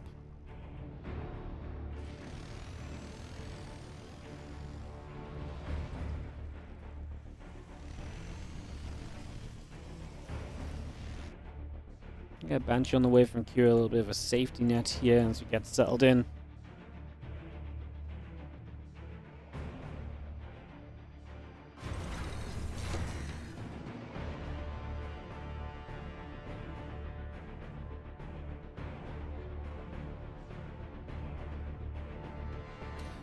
Let's see, Hyperfly Rotors. Kira, are we gonna... Well, I'm not gonna say are we. We are going to mech here in this game number 2, so... Kira decides to play the mech in this second game.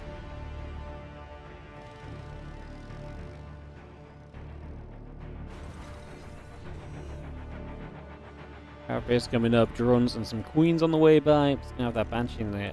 Like I say, speed Banshee upgrade on the way up for the moment.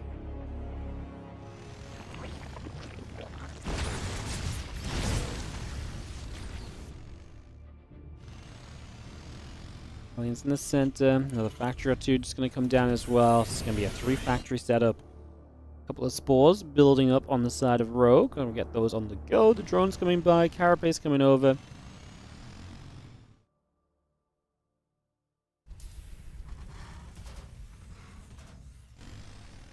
Love to see some mech from the pros. Yeah, it's a little different. We haven't seen a lot, especially on this new patch where it's just not really as good because the Cyclones got nerfed. That said, we have seen Gumiho mech in a bit. He's been going like Hellbat Thor again, which is kind of fun because that was like an OG kind of Gumiho thing to do.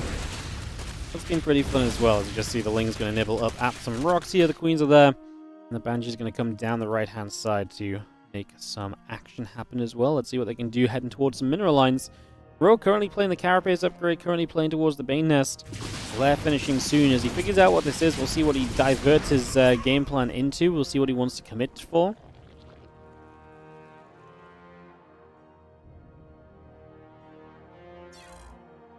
Tommy. That's a proper lag out this time. I forgot we had all the lags at the start of the day.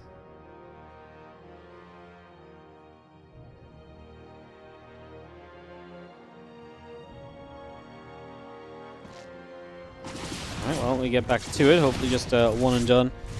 No, Pommy's going to leave anyway. All good. Alright, so we're just going to see the couple of Banshees taking some damage, and we have ourselves the factories finishing very shortly. So factory's going to be done. The Infernal Pre-Igniter and the 1-1 vehicle plating and armor upgrades up as well.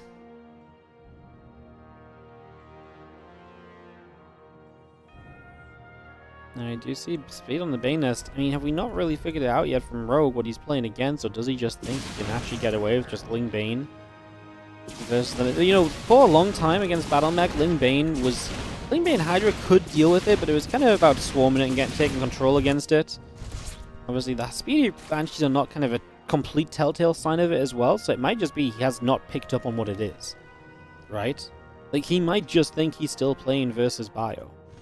In which case, he's fallen into one of the most typical traps a Zerg can fall into, and not being prepped against that is going to make this very, very difficult as these Hellions coming around that right-hand side.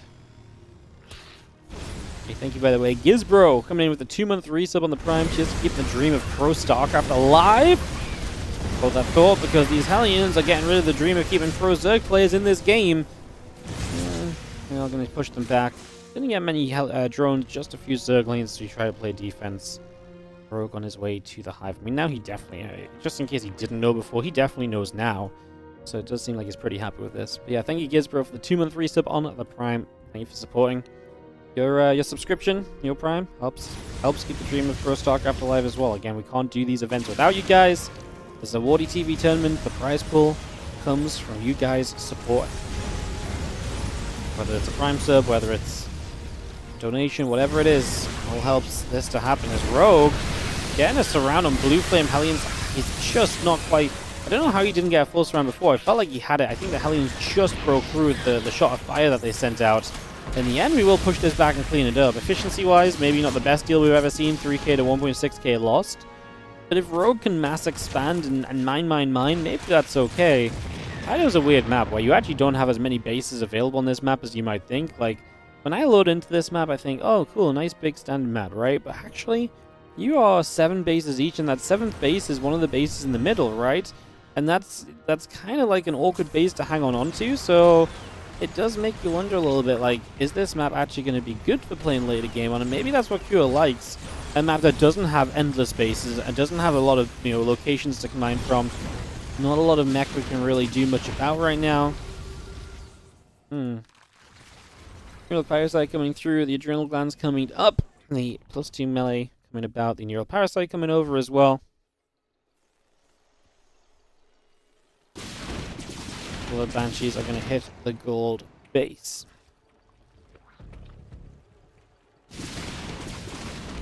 This gold base is going to go down. The rest of the Lings still moving through. So we've seen the Cyclones trying to get in after those couple of Queens still. That's a lot of Lings on the other side. And oh, the deeper raises last second. However, now we can maybe chase those Cyclones. And for the wraparound gets it. They might get freed though with the Hellions showing up. Well, it's only one dead Cyclone and no dead SCVs. We do put a bit of burrow down. That's the problem with the Lings though, right? Is that they keep on getting cleaned up for the moment. +2 vehicle weapons and playing on the way through. Hero continuing with the mech upgrades very comfortably so far. Let's see the Cyclone getting there, getting an Overlord as well. And the rest of the Lings could maybe pop up shortly as Cyclones will come back around. A couple more Cyclones we can get rid of here. Try and drop some fungal growths in towards the rest of this army. The Ling Ultra Bane running through. This is where the army, the mech army or the battle mech army is not meant to be as good when the, fungals can lock you down, the Banes and the Ultras can connect. Interesting that Rogue is just kind of continuing to play this as though, like, to me, he's playing like an anti-Pio composition, but obviously playing it against mech. Loses the base on the right side. That's going to be base 6 for him. He's got a base in the center as well he could look to work with. Doing a great job with these Lings, always trying to come in from other angles and always forcing possible surrounds, and in this case, he actually gets the full cleanup with it as well. So Rogue cleans up that army of Kua. Now, Kua has stepped away from Cyclone production. He's been onto Siege Tank production now for a little while, so you see a bunch of Siege Tanks coming up in comparison. Bane's coming through. We get the Ultra Infestors coming through as well.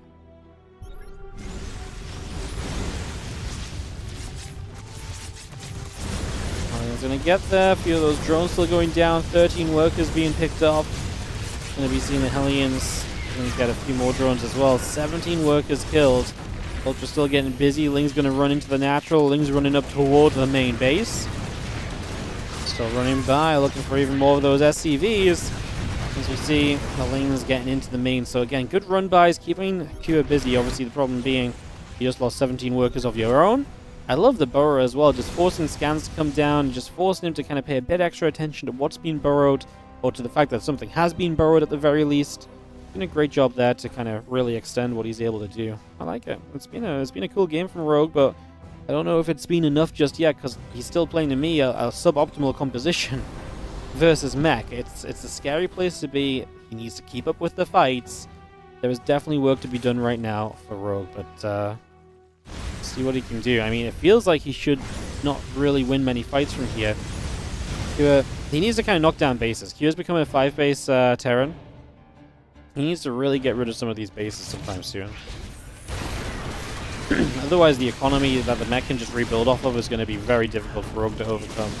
Resource loss is actually only a 3k difference, which is really not bad. Up the right side, it was Ultras showing up over there, but they don't really do much of anything.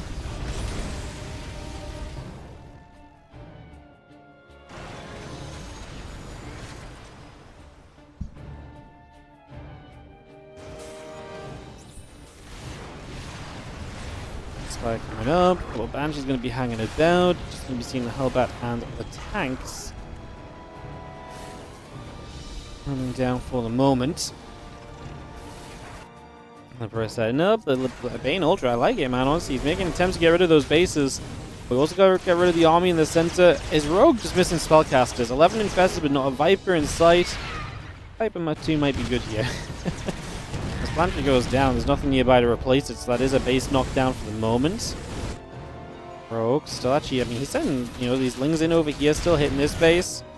Ultra's going to find another planetary, and the Banes are there too. I mean, this is another dead location, no? Q has to do some serious work on the other side right now as Rogue, giving up work, giving up units to kind of get this done, but Q is basically not mining outside of his 2 bases. Rogue just needs to go and clean up this army.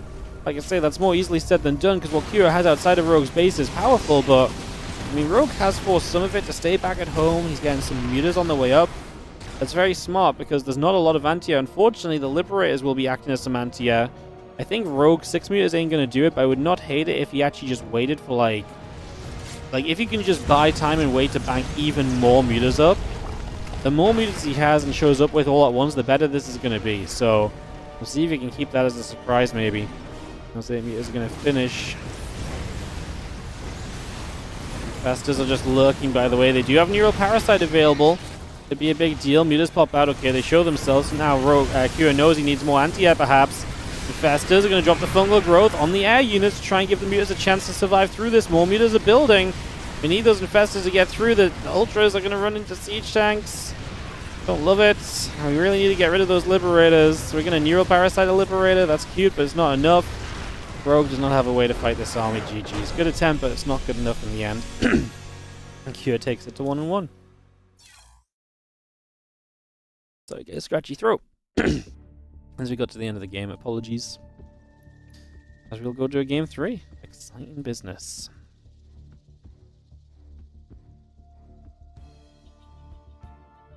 The third map's 10,000 feet, if I'm not mistaken. So, a final map here.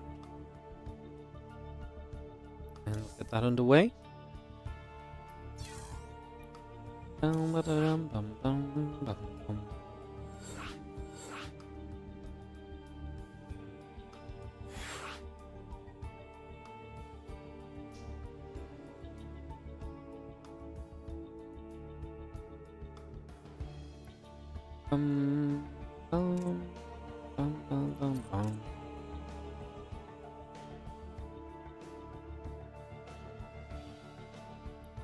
Alright, Kieran Rogue, go, go, go. And jump off into this. Away we go.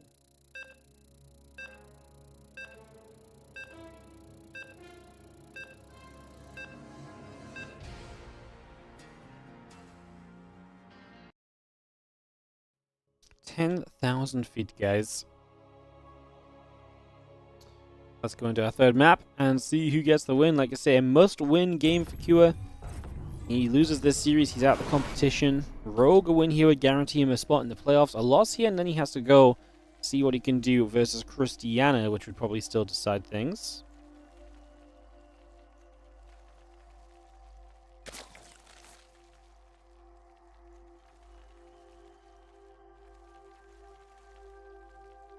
A lot to be decided here as we get into game 3 of this series.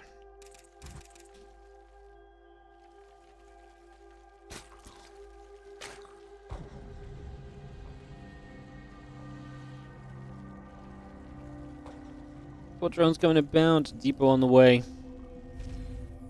Take a few moments as we just have the racks and the gas coming on through. Nothing too crazy just yet.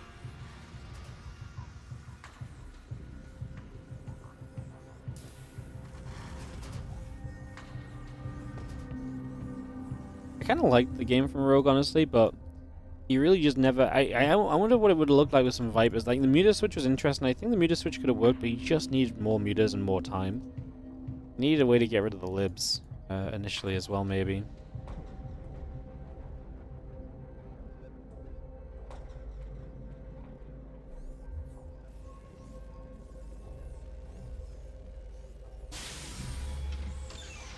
Munstons are going to be morphing into the orbital, Reaper coming up, Hatch Gas in the pool, all coming over, as we just have the SCV heading down to the bottom right hand side, so getting established early. That on the go. But if he didn't go Ultra at all and spend it on the Mutas, he needed the Ultras for the counterattacks. The Ultras were actually a big reason why the counterattacks worked, because they were scary enough. And he hit the Cyclones once or twice with the Ultras too. I think he needed the Ultras to survive that long. The problem is if you switch into Mutas any sooner, he was under pressure, and the Mutas would not have dealt with that pressure because there was the Cyclone still available, so the Mutas just wouldn't have been good then at all.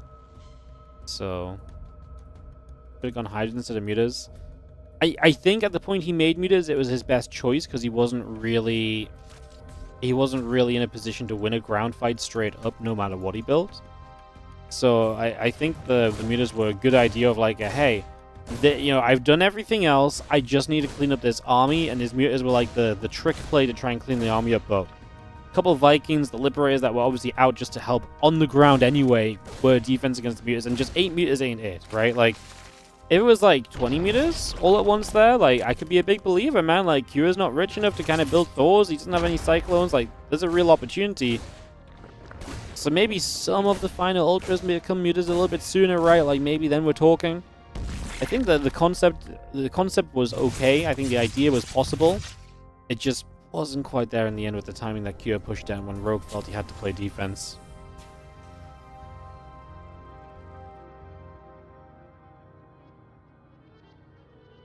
I think that's why, like I say, that's why, you know, there was so many siege tanks, so that's probably why he went beat his butt. Yeah, I mean, I felt like we were missing Vipers too, guys. A couple of people have mentioned them in chat. Yeah, I think a couple of Vipers are almost always going to find some use somewhere. Because you can't abduct tanks anymore, we can still blind and cloud them, and there's a lot of pumped up tanks toward the end there as well. Maybe give the Ultras a chance at least to get into reach before they die. 11, you know what else was not great? 11 Infestors. By the time the final by the time the final fight came around, we never saw 11 Infestors worth of spellcasts.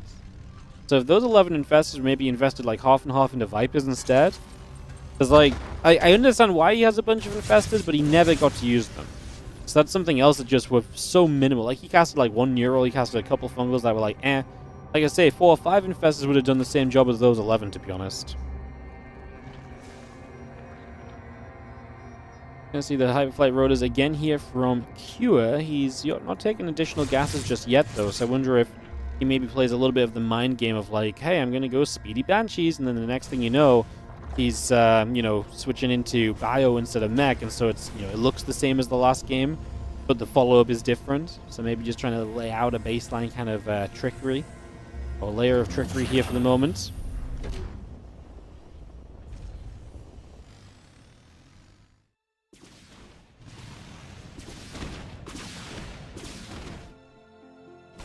All the things to do, we hit the rocks, and it is extra barracks, so it does look like that kind of thing I was explaining of. We try and make it look like a, you know, what it was last time, and then in reality it's something different. Now, obviously, little tells that Rogue can pick up on, right? Seeing the lack of, you know, additional Hellions will be one thing. If he does get a scout, the timing of the gases would be another factor. So, all things for him to see and get the scouting confirmations at some point.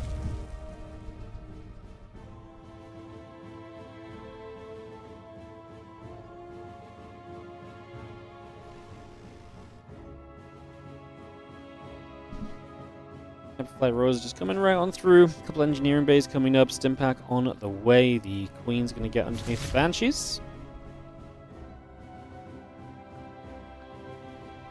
And the land the Bay Nest will continue online from Rogue. That's a good game of threes today. It's honestly been a fun group so far. We will have Rogue Cristiana to finish it up afterward.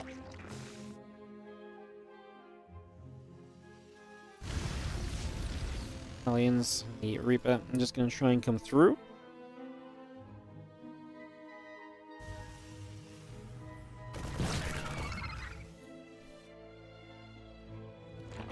Gets blasted.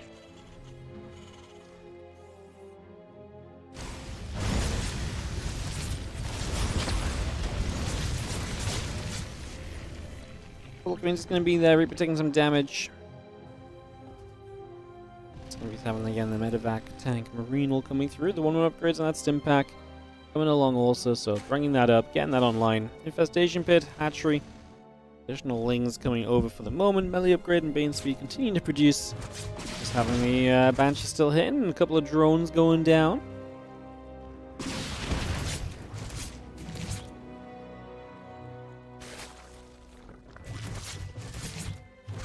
Queen's going to shoot. Banshee takes some damage. Hellions are going to try and step forward. A few Lings looking to go up the left-hand side as well. All those drones beginning to drop here once again. Bit more damage being done as the Baneling Speed, melee upgrade, and +2 Carapace continue to build up.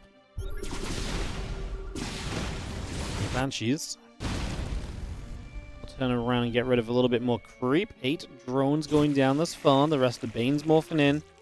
1-1 combat shield continue to produce. Just going to get the Hellion Banshee to open up the rocks. And the Marines will get rid of an Overlord on the side there. Just take the chance to run across over the right. The extra few Banes morphing in once more. And maybe the chance to run toward everything else here.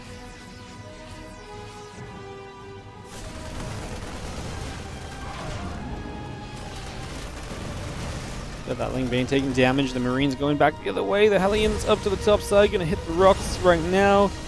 Marines will knock down a set of rocks and obviously open the map a little. Create some more kind of pathways around for him to move on, but also will create some surrounding potential maybe for the Zerg. So It's a little bit scary to have those extra set of rocks opened up already. It's a massive counterattack from Rogue. He says, "Hi, I don't fancy playing the long game here." Well, I mean, understandable, but also just like, this is a good counterattack. And there's no blockage up in the natural, so maybe you could have split a few lings up there sooner before the Marines pulled back. Could have been impactful. Right side base may be in trouble. Rogue does have 4 bases along the bottom, so losing this right side 5th may not be the biggest of deals, especially when he's already killed 22 SCVs right off the bat. 34 lings, the Ultra Cavern about halfway done. Medevac getting some shots from the Spore Crawler. The Banshee's trying to come through once again. Lings still surrounding on those Marines. The Banes are going to try and catch, and they're actually going to smash through there. Rogue's counterattacks continue to do decently. I mean, there's not a lot of units back over here at home, right? So there's a lot more SCVs that are going to go down. Here is obviously trying to build itself towards this 4th base. Maybe that's a good target for Rogue. Get rid of a 4th base right now. Ling's still chasing SCVs. Another 12 have died. He's down 30 workers, Cure. Do we get this 4th base? I'm not sure. We need Banelings at home defensively. As you can see, the push-up right now from Cure trying to come through that other side. There is that cancel on the base. Lings coming about, SCVs going down, Marines still stepping forward, the rest of the Banelings coming through as well. Lings coming around the other side here, a couple siege tanks taking damage. Drilling floors, 2 upgrades continue to come by as well. Marine tank medevac on the way up from Cuba. We got all that going. Queen's going to shoot, the unit's going down. One more shots. Banshee's still taking some damage. We just have the Marines firing through the Queens. Still moving across into position. The Marines are going to fire. Lane Bane wanting to come over. Rogue is struggling to clean up this army. There's just one army of, like, he put so much into counterattacking that this one army of Kira has been so freaking powerful. And Rogue has just not had the numbers to deal with. He's so close to Ultras. He's so close to so many things that would help. He just doesn't have everything set up just yet. A little bit of creep to help out. The Widow Mine doesn't go off. Hey, we forced the lift off. Okay, we're going to get some time. So this makes this playable, no? Because now you're going to... Oh, the Ultra, no! Oh my god. Transfuse? Oh, Ultra save. Ultra is saved. Yeah, time is Rogue's friend, man. Like, he got a lot of his eco killed off. And more chances to get more Ultras on the map is only going to help. Plus 2 melee finishing soon also. Another Ultra spawns. Is that what we just have to go with right now? It might be. We might not have much else of a choice. Another stim out of these Marines. The Ultras try and catch. We load up from the medevacs again. Here falls back to the other side. We're actually going to be able to get on top of the siege tank maybe here. Gets rid of that. The Marines back in the medevacs, and Kira will retreat away. 4th base building. Rogue secures a 5th base as this gets pushed away. And we get to continue on. We get to continue on. Marines and medevacs. Sorry, excuse me. In the center, but these Ultras are genuinely out and now really are going to be that much better. I mean, this is just going to become tough for Cure. Like, he's actually going to be in trouble now with these Ultras available to Rogue. He was so close, and what a defense from Rogue to hang on in there, because he had to grip with whatever he could. And he really just about managed to hang himself onto it.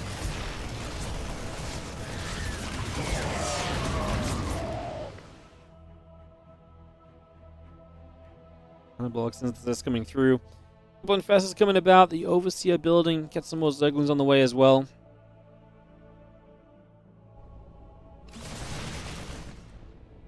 Let's take a few moments of calming down as the Marines unload. Gonna get rid of a little bit more over here as well. A little bit of biostimming back to the top side as we take a few moments. Again, the Infestors and Lings all building up. We got ourselves a +3 attack on the way. Concussive Shells being added on. A lot of little bits and pieces still being brought into play for the moment right now. As the Bio will grab a few of the Marines and get ready to take those across into position. Kua just loses the 4th base. Not great. Just straight up lost the base. Kind of important, you know. Game looks as though it's going to play on a little bit, perhaps. Like, 4th base kind of useful. I mean, Ling's just coming, causing trouble on the other side is an understatement after killing the 4th base off, just winning the game maybe. That's a huge play. It delays Kira a massive amount. And we're going to run in here. The Infestor from behind. The Fungal goes off. And we do get the Ultras close because of it. Now Widow Mines. Friendly firing as well. A lot of the bio took a big splash from one of the mine hits there. We have to go running as Rogue decides to back away from this. The bio will continue to try and chase a little further. 2 more Libs. Marine Marauder all coming up. Liberator will just siege the top of this mineral line here and stop anything from getting mining on that position for now, if nothing else. Actually going to unload Medivacs on Marauders onto that position too. Rogue's still down on supply. I mean, somehow those Fungals and that fight was not great for him. He is down, 15-ish army supply at the moment. Those 3 Carapace coming through will be a major help to keep these Ultras a little bit healthier. Keep them alive for longer in these trades for sure.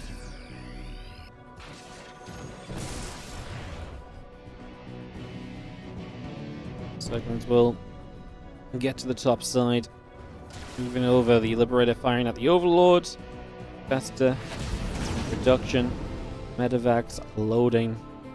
And plus 3 Carapaces. Finishing up right now as well. So continue through with that for the moment. Again, the Marine Marauder Medivac mine. All coming over just for a little bit. Bio going to step forward. Couple Lings going down. And that CC is about to get a burrowed. Dropped on top of position here, so we're going to drop that command center onto place. And we see the rest of the bio coming out. A few SCVs going between the locations right now.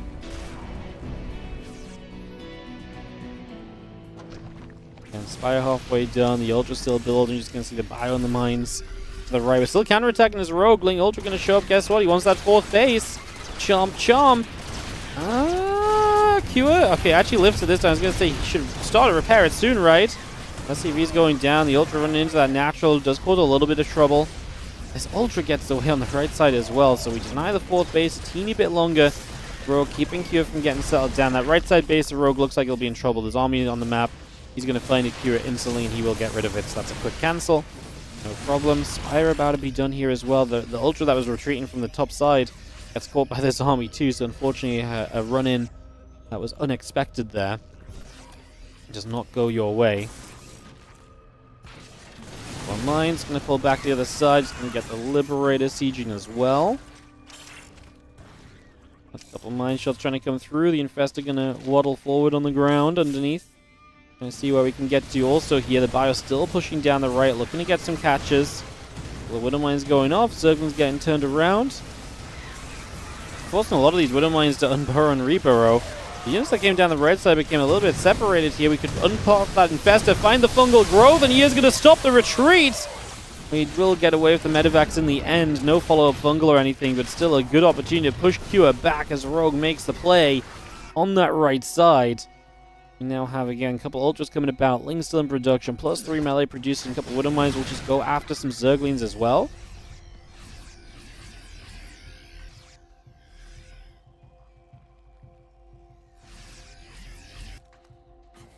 Plus 3 melee going about, plus 1 flyer attack upgrade coming through. Widow Mine shot. Going to be hitting the Ultra as we just have Marauders, Medivacs building through. The Widow Mine going to go after a Zergling. The Corruptor's wanting to show up and not quite able to do anything of impact yet. Nice to maybe knock down some Medivacs perhaps, some Libs as well, though there's not too many of them currently.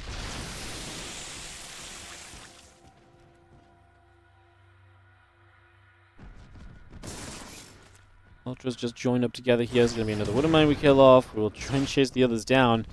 Here finally truly secured onto a 4th base. As Rogue will let that one Ultras run into its death. He actually gets 9 more drones on the go, so Rogue really looking to get into a bit more of a popping economy, but he's going to be 80 plus workers. In a game where Cure has 49, there is that fear that Cure maxes out, has 30 army supply more than you, and is just able to take trades with an army you can never do anything about. Now, that should be less possible than last time, because we are going to be having the Infestors, a couple of them to kind of spellcast with. I say there's only one on the map right now. I mean, this army has better potential against like an army count like that. Obviously, previously we saw that being an issue. It was a little bit different.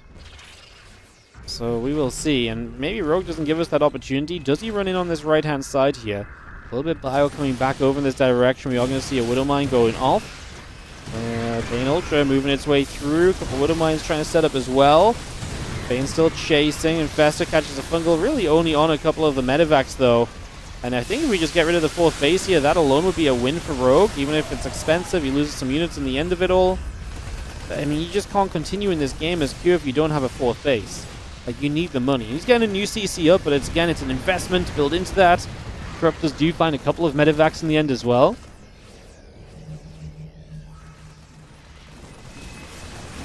We're going to lose this hatchery right side yet again. It's been a couple of times he's lost it.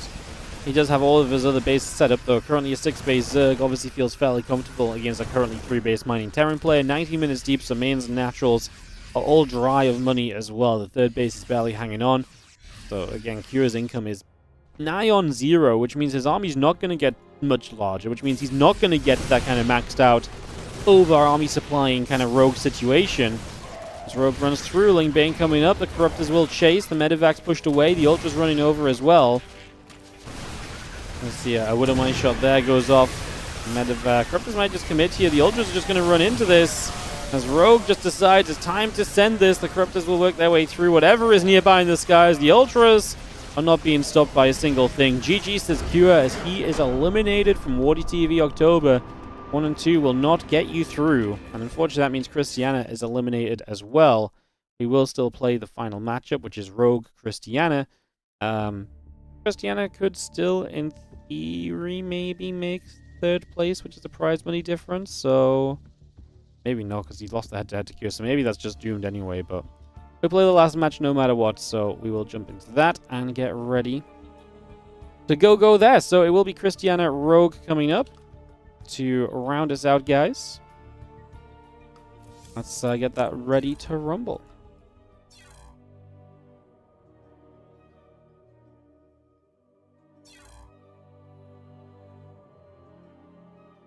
Alright. Let's wait for Rogue to hop on over to the NA server, get these vetoes started, and we'll get this ready to go. Go. As man, Rogue here, delivered. Great games in the end. Beautiful stuff here on the WardiTV October.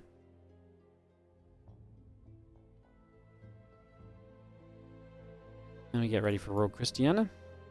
Very fun games, absolutely. Yeah, no, it was they were great. They were absolutely awesome. So guys, we've got Rogue Cristiana, but then we're not done for the day. We have more StarCraft after. We're going to be doing some OSC mid-season playoffs, which also features a best of 5 between Bjorn and Max Pax. So we're going to have that coming up as well. So we're going to have still some good StarCraft 2 coming your way once we finish up these games in the WardiTV October Group B. So yeah, that's still more action coming up. So sit back, relax. We got StarCraft 2 for you guys. Probably at least another 3 hours or so. I mean, a best of 3 and 3 best of 5s. 3+ hours probably, unless we have some very fast games. Torches and Pylon, the first vetoes here between Cristiana and Rogue. Get that ready to start on up. Again, this match might not have much meaning, unfortunately, for Cristiana. I don't even know if it's possible for him to get 3rd place, but we will play it anyways. It's the rules of the tournament. Obviously, Rogue could look to go 3-0, get 1st place in the group, which would be nice, because then you're obviously typically getting a better matchup in the round of 8, so that's something to watch for as well. Some, you know, fun things coming up, fun moments. So I'll get ready to go as soon as White Rabbit and Leylines get vetoed. We want 1 more veto each, and then we get some map picks, and then we're going to be in game. So really, not far to go at all. That's so weird that both my hands comes through on this stream. My hands must be so dry or something to be making such a sound. That's weird. Tato Citadel gets vetoed.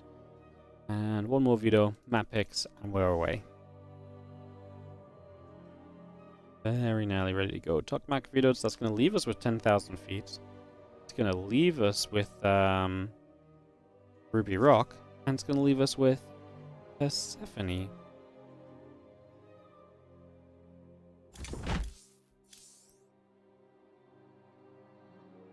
Ruby Rock map 1, Persephone map 2, and 10,000 feet will be map 3 if we need it.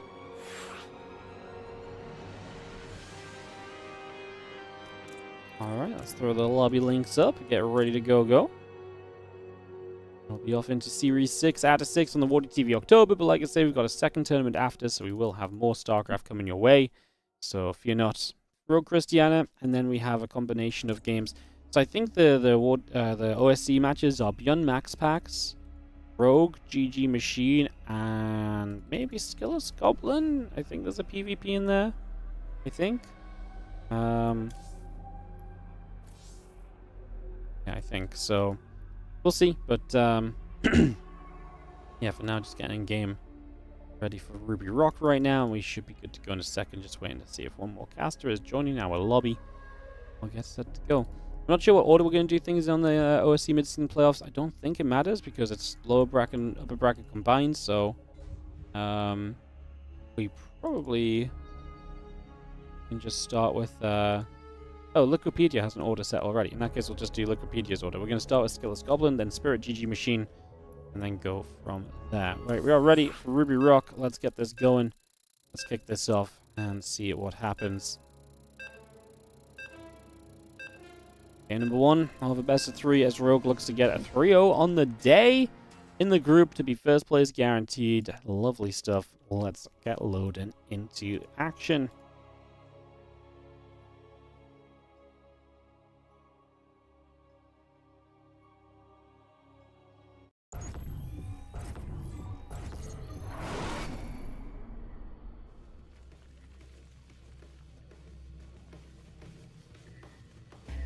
In the bottom right-hand side, we're going to have ourselves the red Zerg player. This is going to be Rogue, taking on the blue Protoss in the top left corner of the map. It is Cristiana.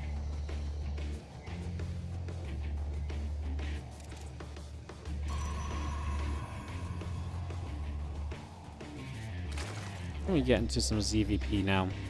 Why didn't you see any splitting or stutter stepping? Is that not a thing anymore? It's absolutely a thing.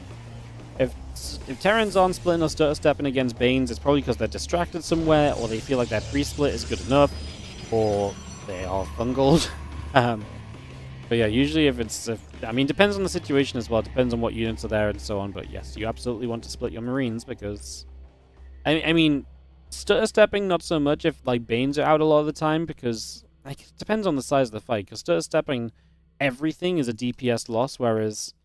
if you just step maybe the few units that are about to get hit, sure, it might last a bit longer, but realistically in bigger fights, you're looking to split anyway. Yeah, I think most of the time if you're seeing Banes hitting stationary Marines, there's just too much going on in the game and there's a Terran can't keep up and they're not able to do much else.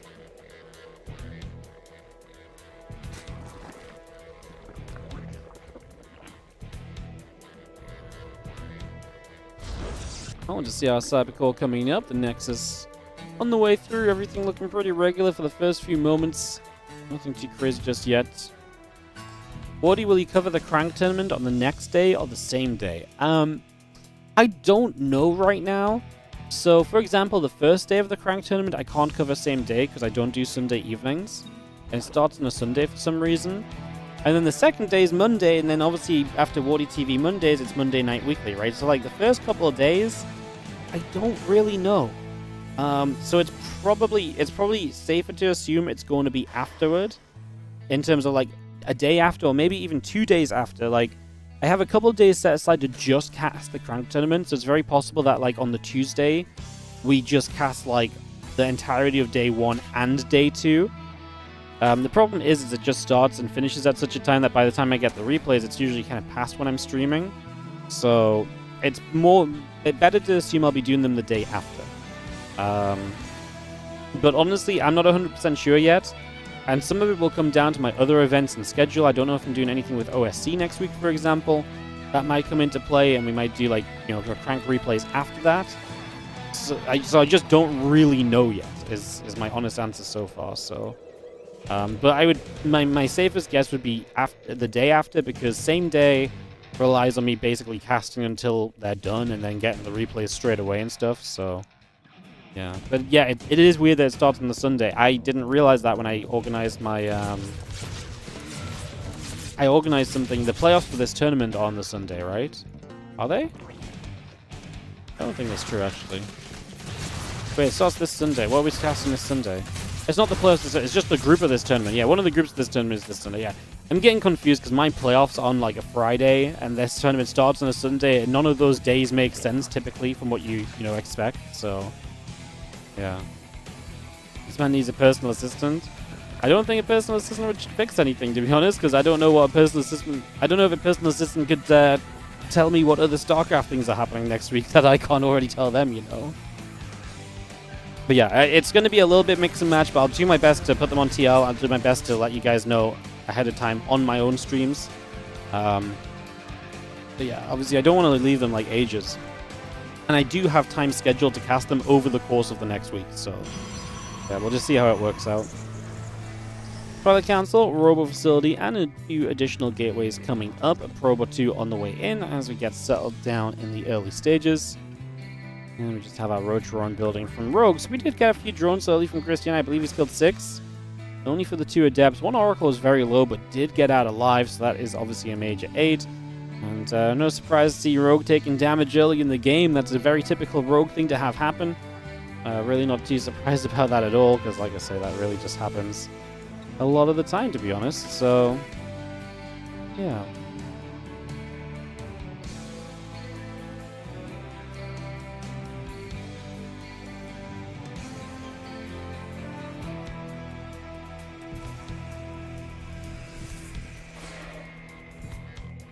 Evolution Chamber about to finish. The Lairs on the way. We had a couple Overlords on.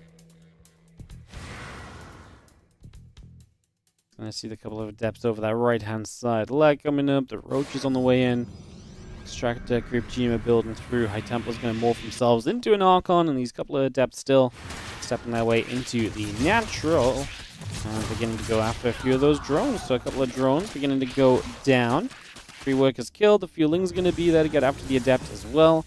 The Archons underneath the Overlord will claim that. You see the Ling Roach still going after the Archons. And that's not ideal if you lose the Archons. This Archon drop follow-up is something Cristiana just like to do.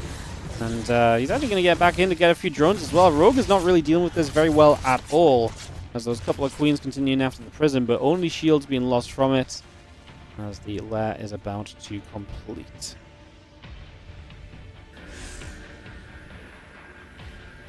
Stasis Ward comes up on that right-hand side, so that's going to be 7 drones down. The Roach Speed still building through, the +1 attack on the Immortal continuing up as well. Bringing a lot of that into play. The couple of Assimilators coming by also. Another Stasis, catching a couple of drones once more. Roach will step over and a couple of Archons take some hits, pushing back. A couple of Queens gathering through. Roach Speed, Roaches, all joining together.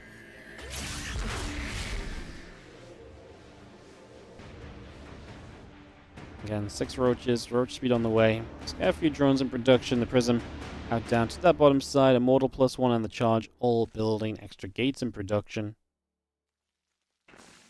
And the Prism looking for a chance to get in toward the main base.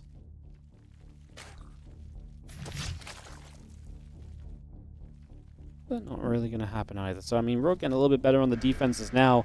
He's playing this Roach-based composition, +1 missiles and Roach Speed, both being brought through into play for the moment, as the Oracle will drop a little Revelation down onto the hatchery. The Queen is there to turn the Oracle the other way. A few Zerglings will make their way over a little bit as well. And again, Robo Facility, Gates, Immortal Archon, +1 in charge.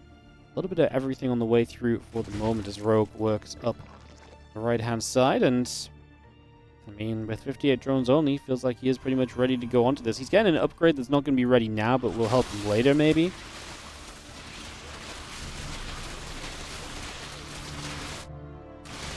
Roach Ravager knocks through the rocks on that right side, and then comes back to the left right now. We're hitting rocks as well. I mean, obviously you don't want to take a fight here where you're attacking rocks. Rogue's going to start the Infestation Pit and more drones. He's not feeling good about breaking through just a Roach Ravager, which I don't disagree with. I think it's the right call.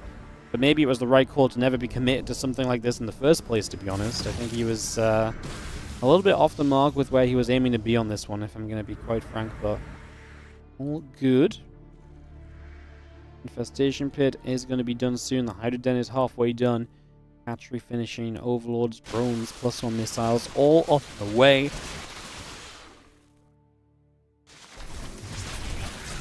The Roaches come over. The Queen once again in some trouble. It's going to get the Roaches straight after the rest of those Zealots. The Oracle overhead. The Ling Roach will be back onto the Zealots again.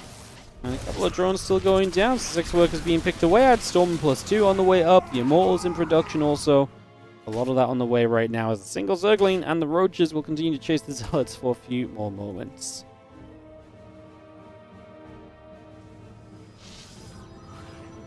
Again, +2 and Storm both are building in. The Nexus on the way out from Cristiana. And so the Oracle kind of control the map a little bit. Rogue just says Lurkers are going to be my future, so is going to double down on those. That Lurk Den coming through nicely at the moment. A Hive to accompany it. Hydras and Groove Spines also on the way, just for now.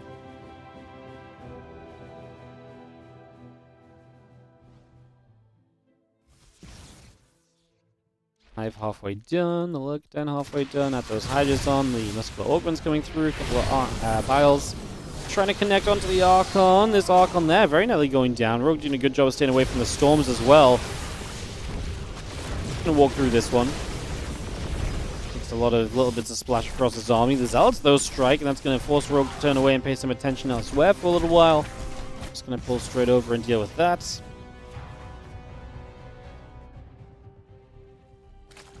Finishing up very soon. A bunch of extra Roaches come in. Muscular Augments coming about. Overlord's still building as one more Storm comes down. Roach, Hydra getting caught right there. The Ravager as well being caught up a little bit. A couple of Archons continuing through. Another Storm coming about for the moment. A little bit of back and forth. 15 drones going down for Rogue, though. It's a pretty serious amount of economy lost in Cristiana. Maybe able to keep up the pressure. This Hatcher takes a few more hits. A little bit more damage being done. I don't know if Rogue has enough to fight this right now. Extra Zealots show up into the front doorstep. There are so many Immortals in the back. We are eating corrosive vials like we are catching money falling from the sky. And it just doesn't matter. Those Immortals stay alive. And Cristiana pushes through for a Game 1 victory. And Cristiana takes the first map off of Rogue. As the early game wasn't great for Rogue, and then he kind of decided to commit to an attack which he clearly didn't have the firepower to commit to. That made it very awkward. And now we head to Persephone for Game 2 with Rogue behind by 1. Like I say, unfortunately for Cristiana, he's out for the day no matter what. But, yeah, he's kind of out for the day no matter what. But it'd be still cool to take a series off Rogue, right? There's still, you know, a result to be had there. And feel good about yourself. Obviously, you take this as some great practice opportunity as well. And for Rogue, there's still reason to win because he still wants to get first place in this group guaranteed. If he gets 2-0'd here, he does have the head-to-head over Spirit. It might not matter, actually. Even if he gets 2-0'd, he might not matter because he might still just have the head-to-head over Spirit. But I don't know if the players bothered to check these things in that much detail, so in Rogue's mind, win, get first place is just much more cozy, right? Weird game. Weird game.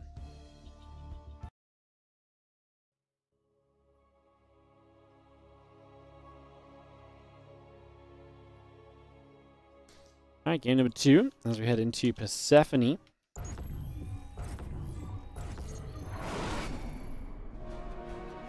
And as we have in the top left-hand side, the red Protoss is going to be Cristiana. He is up a game in this best of 3. In the bottom left, Rogue will be our blue Zerg. Yes, guys, if you just joined us, Cure has been eliminated.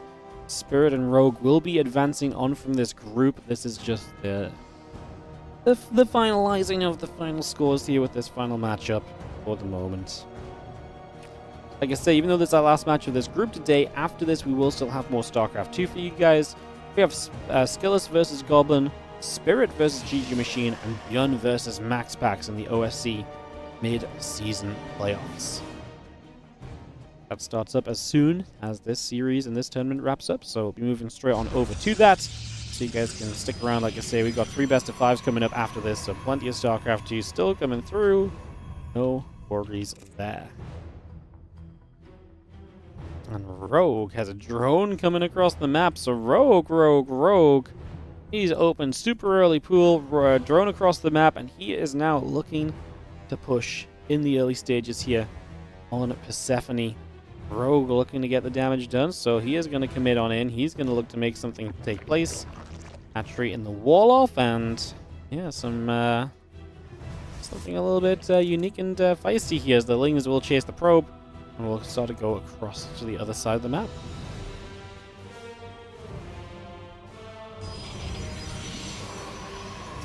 See Zealot Chrono boosting out the gateway for a couple of moments as we just have Cybercore Forge coming up as part of the defense here.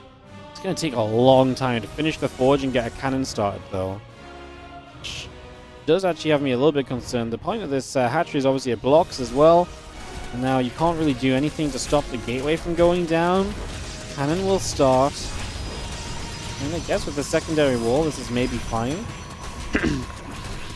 I mean, at this point, if you cancel the hatchery, you still can't make it through the Zealot, right? So that's still an issue. So I guess the cannon defense, from Rogue's point of view, he's expanding at home already. So I think from Rogue's point of view, he just looks at this and says, well, you know what? You're investing into a Forge and a cannon. That's an extremely expensive defense. So Rogue probably doesn't even mind this too much. He will cancel this hatchery, back away, and just say, cool, you had to build a lot defensively here. He's going to expand a second time at home now to take his third base. I think Rogue is somewhat alright with it. Like, he's still down on workers. He's got some catching up to do. Is he alright? Honestly, maybe. I don't know, really. Like, the Forge against it, like I say, it's expensive. It's a lot of investment early, but then you take absolutely no damage at all.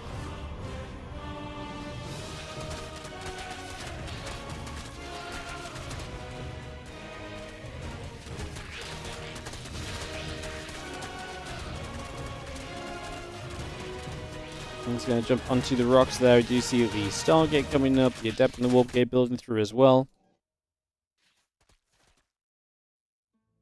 Forge just sitting tight as the couple of queens going to be settling into place.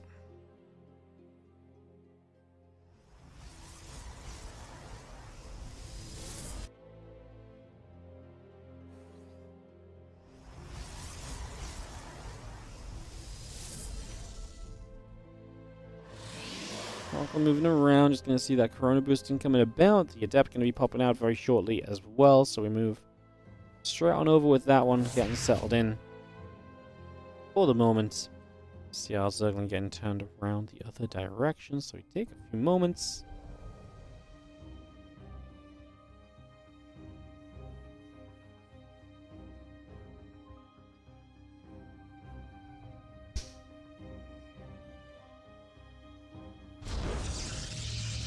Just going to drop our third base into place here from Cristiana.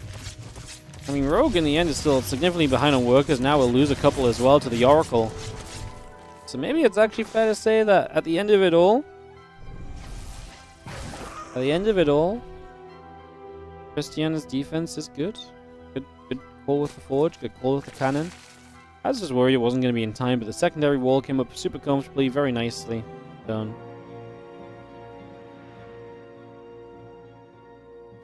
I see a couple of drones and the Ling speed coming through, the Overlord coming about, Evo Chamber a part of this as well. And get those queens there to hit the Oracle a little further.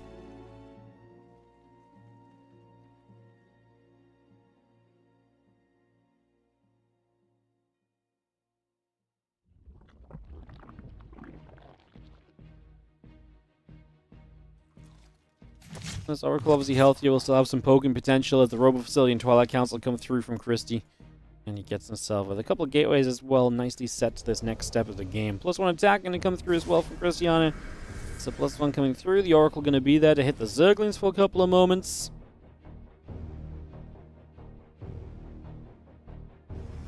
Rogue just taking so long to... I mean, this is finally him going to be overtaken on drone count. I think it's just way too long overall.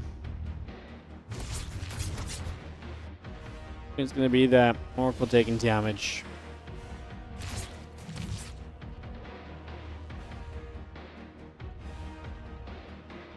The upgrade on the way about. Allowing the Roach run. Both building through the drones in production. Got the Immortal and the Charge coming up and online. The +1 attack is coming through. Temple Archives finishing shortly.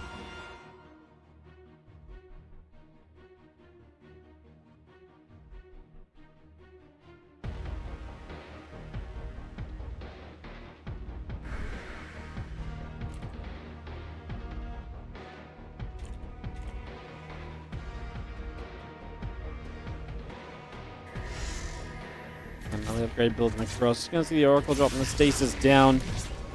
You have the Immortal +1 and Charge all coming through. Extra gates coming up. Spire on the way. And we just have ourselves the melee and roach speed coming through as well. It's coming over. And Spire building.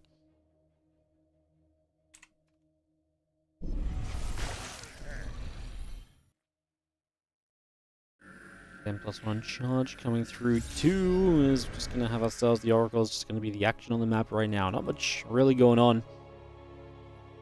It's just going to see the Spire halfway. Again, Hatch and the Lings all building. Melee upgrade coming through. Just taking a moment to kind of appreciate a bit of a calmer game. It's been kind of a chaotic couple of hours, so take a moment and see where this one goes. Just in case you're wondering why I'm being very chill on the cast.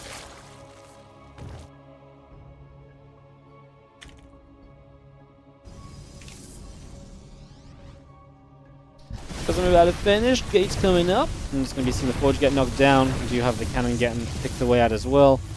Obviously frees up a bit of space. May want to re-roll in a bit of a different way, so you have not this happen. The Lings were like, hey, look, you've got an open wall off, Krystianer. And Krystiana's like, no, it's fine. I'm good. I got units here. Which is true for now, but that's not forever true, right? So there's maybe something to be thinking on. Wall comes up. Stasis catches a few zealots there as well. Cristiana does begin to march across the map. Rogue has been waiting for this moment though. 16 meters on the way. And that Spire is now going to show its true power. That's a ton of Mutalisks. It's 4 Archons and 3 Sentries. That's the anti-air. Now 4 Archons can beat off those Mutas. But if the Mutas base trade, that's another question. If we actually just get the Archons dead quickly, then maybe we could just fight the army straight up as well. There are options here. We can begin to build Phoenix, so we've seen what's going on. Cristiana realizes what's up. The 5th base of Rogue goes down already. I think Rogue has to... he has to commit to something. Either fight this army or go across the map. But pick or choose right now. The more you kind of dilly-dally around, the worse this is going to be for you overall. And there's the Mutas. Oh, we're not going to get there before the Stasis Wards, but... actually does get rid of the first Phoenix pretty easily. Second Stasis Ward, he didn't realize he runs in with all the Lings, so that's going to lose him a lot of damage time as he tries to base trade. Gets into the mineral line, starts to work through probes. Might be worth depowering the Stargate and stopping more Phoenix coming up just in case. They're the one thing that's going to do a lot against these Mutas over time if they get caught up in numbers. Yeah, he just gets rid of that. It's definitely a priority. Into another mineral line here, obviously full base trade mode because Rogue is under fire at home.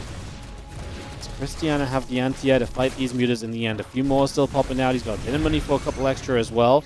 We're going to recall, so it looks like we're going to defend the main base. Oh no, he's still going to defend the 3rd base. Recalls onto the 3rd. Obviously, the Archons cannot catch up with those Mutas as the issues. The Mutas will continue to ping-pong around and likely still find some more damage for the next little bit of time. The main will get some more probes, so again, making it a difficult eco game for Cristiana. Oh, 2 Archons left back on the other side of the map, fighting for their lives against Lings, and they will do pretty well, but obviously they shouldn't be able to get rid of an endless amount of Zerglings. Let's just see the Spire starting again from Rogue, looking to rebuild his structure here. That can maybe, he did it before the lair went down, so he's going to give himself a chance to maybe get more Mutas up. Again, completely reliant on being able to outnumber the anti-air units of his opponents.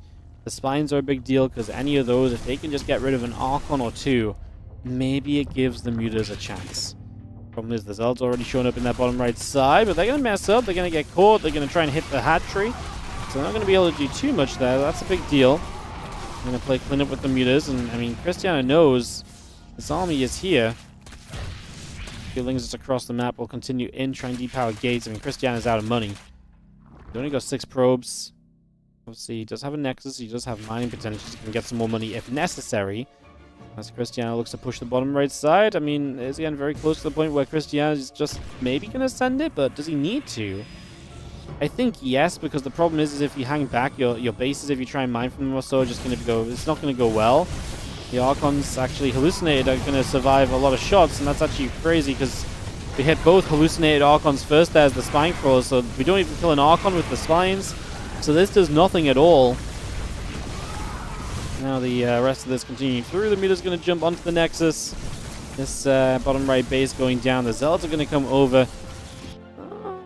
I mean, the mutas are still a threat on the map. Base trading here. Rogue is going to build structures around the map. He doesn't have a ton of money, but he's building extractors here and there. He will be revealed very soon. Can he win the full-on base trade situation? As you got to kind of ask yourself as Cristiana, do you go home and try and defend? Do you just continue to run after? They're both being revealed right now, so everyone's structures on the map are seen and visible.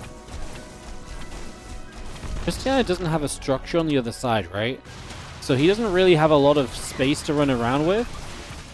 And he's gonna have to. He's got army showing up to try and protect his bases. I mean, I appreciate the effort. I'm not sure if it's going to be good enough. The few Lings doing some work as well. Sentry is going to be good grabs for the mutas. Those are just freebies. Get rid of this gateway in the corner. Of course, Rogue has to go still because he's under attack. His structures are being chased around.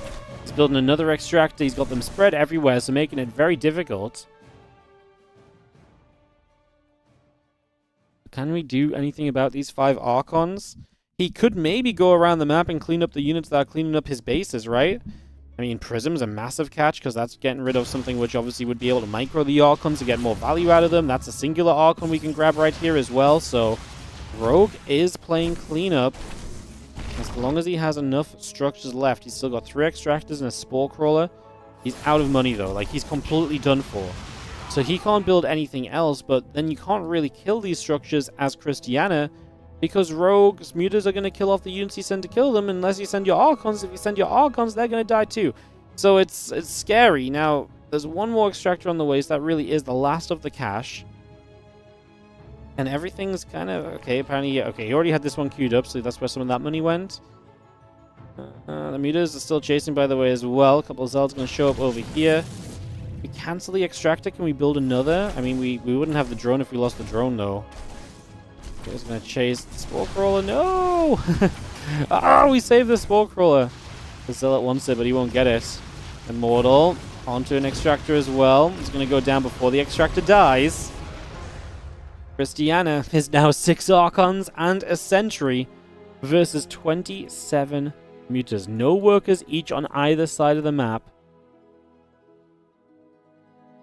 Does Rogue try and fight it? I wonder if Rogue would be okay to, like, gather and just run in, fire some shots, run away, regen, fire some shots, and just slowly pick away. Like, the issue is going to be the most central gateway, right? The other gateways going to be very much easier to protect with the Archons. Right now, they're being walled away by the other gates, so it's actually smart that he kind of puts the other ones low. He's going to find the Archons separated here. Cristiana's not going to win this, is he?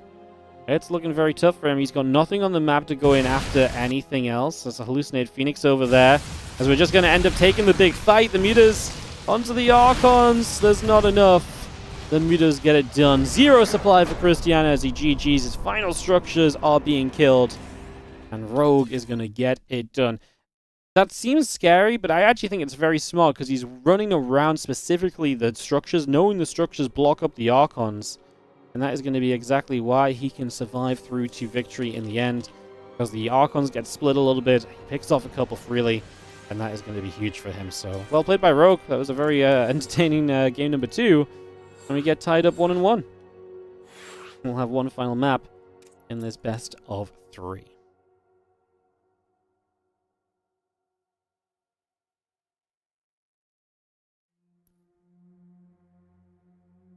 Alright. Fun little situation. Everyone guessing about how it was going to go. Some right, some wrong. That was a fun one. Definitely gave some speculation here as got our races set to Protoss versus Zerg, and we will go. Into game 3. Perfect. Give me a Magic Box Classic. Oh. Beautiful. Beautiful. Alright guys, building into one final game of WardiTV October. Like I say, we've got the OSC event after this as well. Let's get into 10,000 feet. In the top left corner of the map is Cristiana, our blue Protoss player, taking on the red Zerg. In the bottom right side, it is Rogue.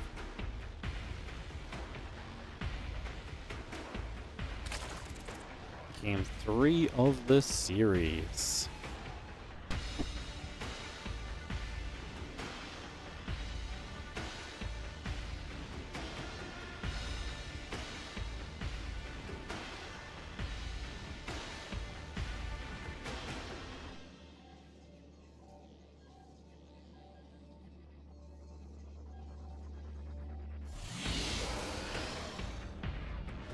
Alrighty, so couple of probes chrono boosting out and get our gateway down. We get started here for what is our final map of WardiTV October Group B. Again, Rogue and Spirit will advance, just confirming which order that will be in with this result right here. But there we know our players who will advance, joining Hero and Gumiho from Group A. And Group C will be here tomorrow, guys. So I'll be here with you guys tomorrow for Group C. But like I say, we will have OSC mid-season playoff action after this. Spirit versus GG Machine, Skillus versus Goblin, and Beyond versus Max Pax. All best of fives coming up when we end here today.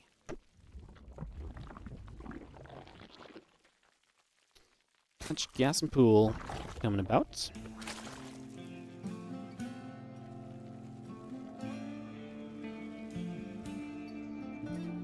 Next on Cybercore build through. Not much going on really. Early stages of the PvZ for the moment.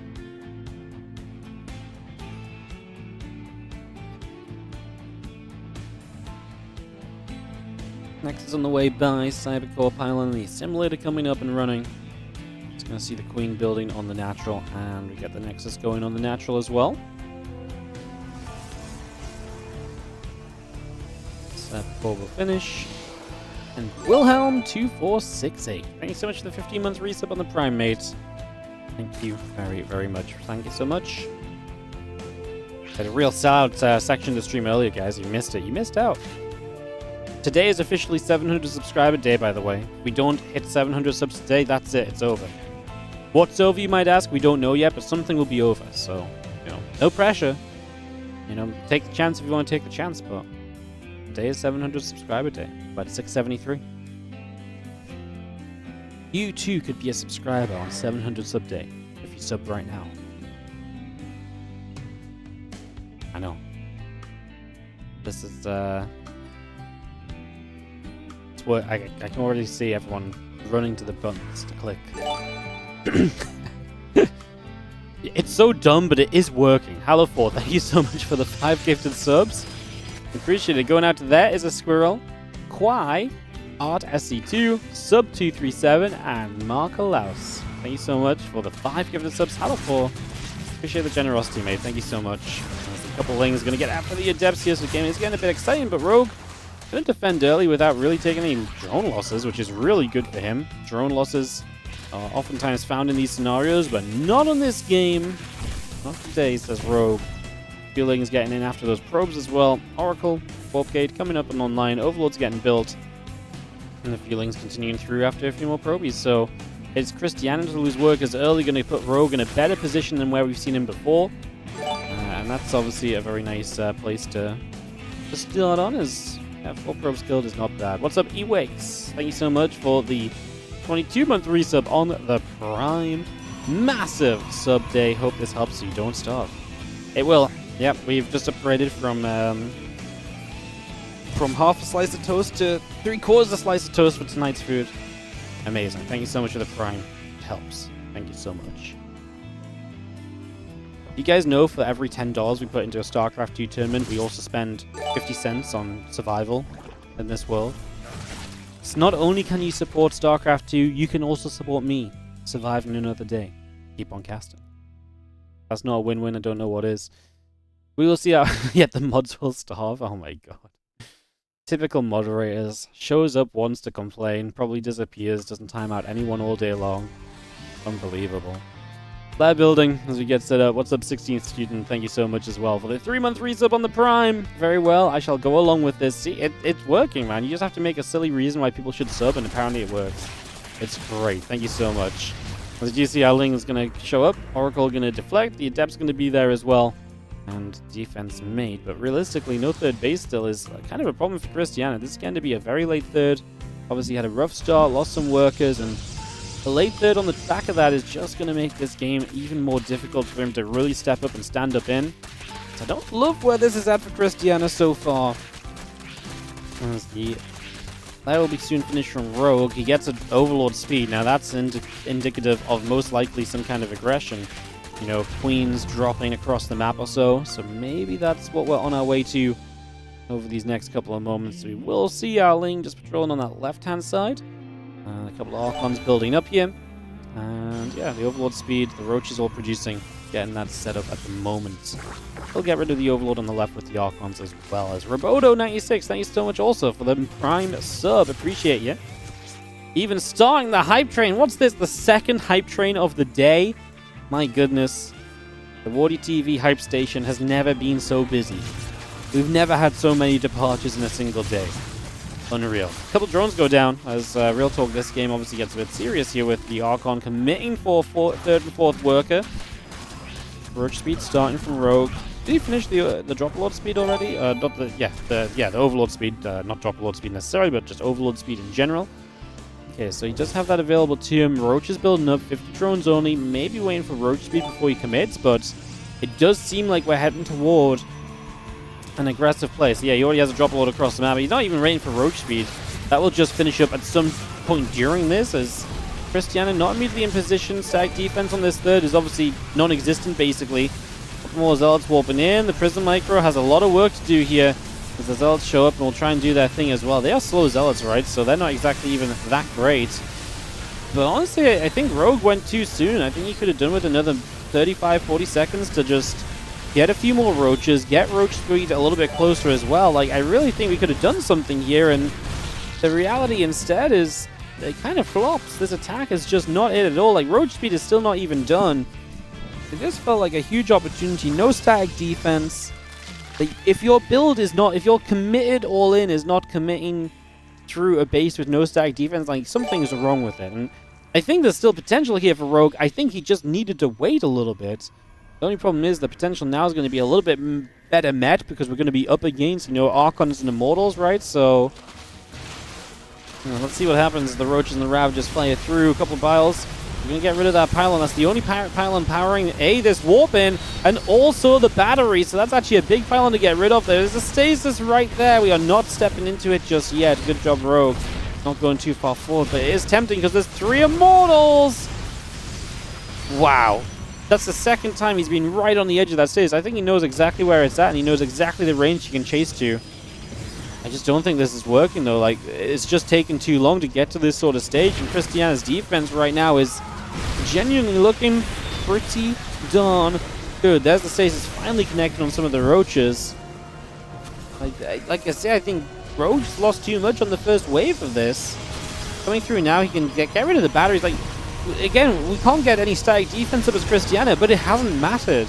Like, he's been able to do well without the static defense. Now, over time, is that a problem? Maybe. If none of these units ever get healed, and you only keep losing units, then yes, maybe that is a bigger issue. Move around for a little bit. Stepping across. Just going to be seeing the Immortals, Zealots, and company gathering together as we get charge started as well. Roaches, Ravages all coming through. The rest of that force coming over. I mean, do we just... I mean, I guess we just keep sending it here, but against a +1 attack of Parade Protoss, who has 5 defensive Immortals and a Prism to Micro, and he does have some batteries now online. I think this has been enough time bought here as Cristiana. Lag? I mean, you can pause the game.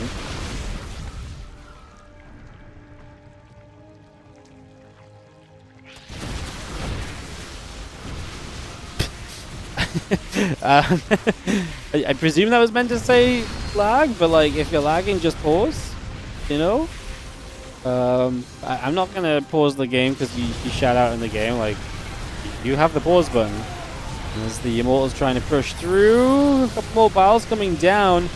Gonna hit the Immortals a little bit here as the Roach Ravager still taking some damage, still taking some hits. Going the other way a little bit, and you can just see that Rogue's army is not looking good enough at all. A couple of piles will not land, and this is looking as though we are going to have what we need for Cristiana to be moving across to a 2-1 victory. Like I say, it's not going to really impact the results of this group. It just makes me sad we didn't have Cristiana Rogue earlier, because then that Rogue Cure match would have really been sick. Can you imagine Rogue Cure and the winner is in, the loser is out? Because that's probably what would happen here if this was the result that happened earlier already. Damn. It's been wild. It has been wild.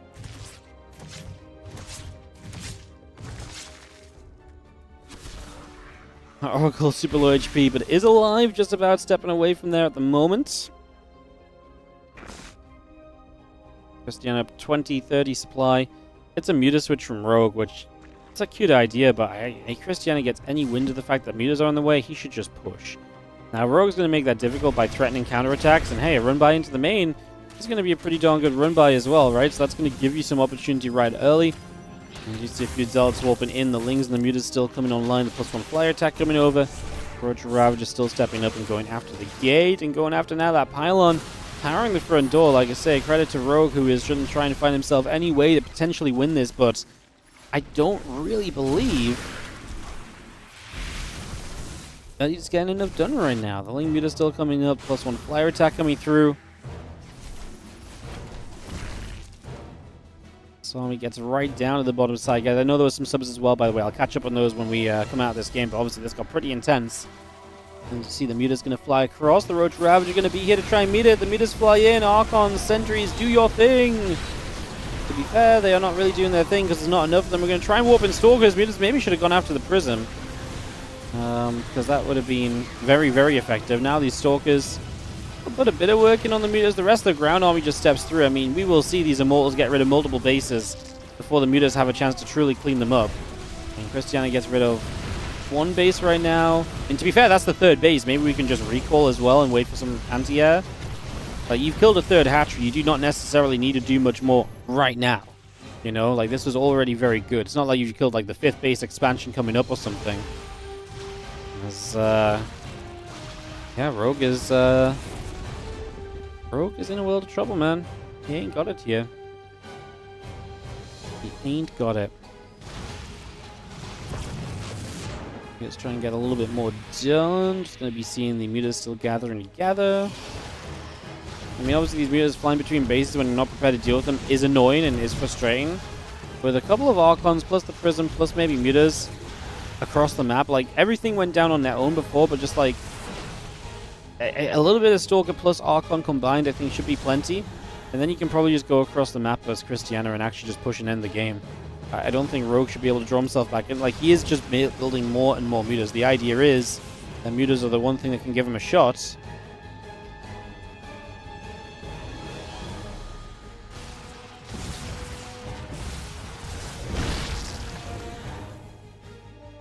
So let's see, 14 probes going down.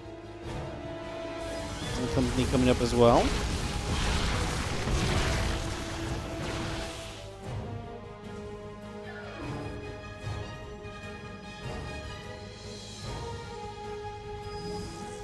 Mortal Archon pushing, like I say, got enough anti-air now.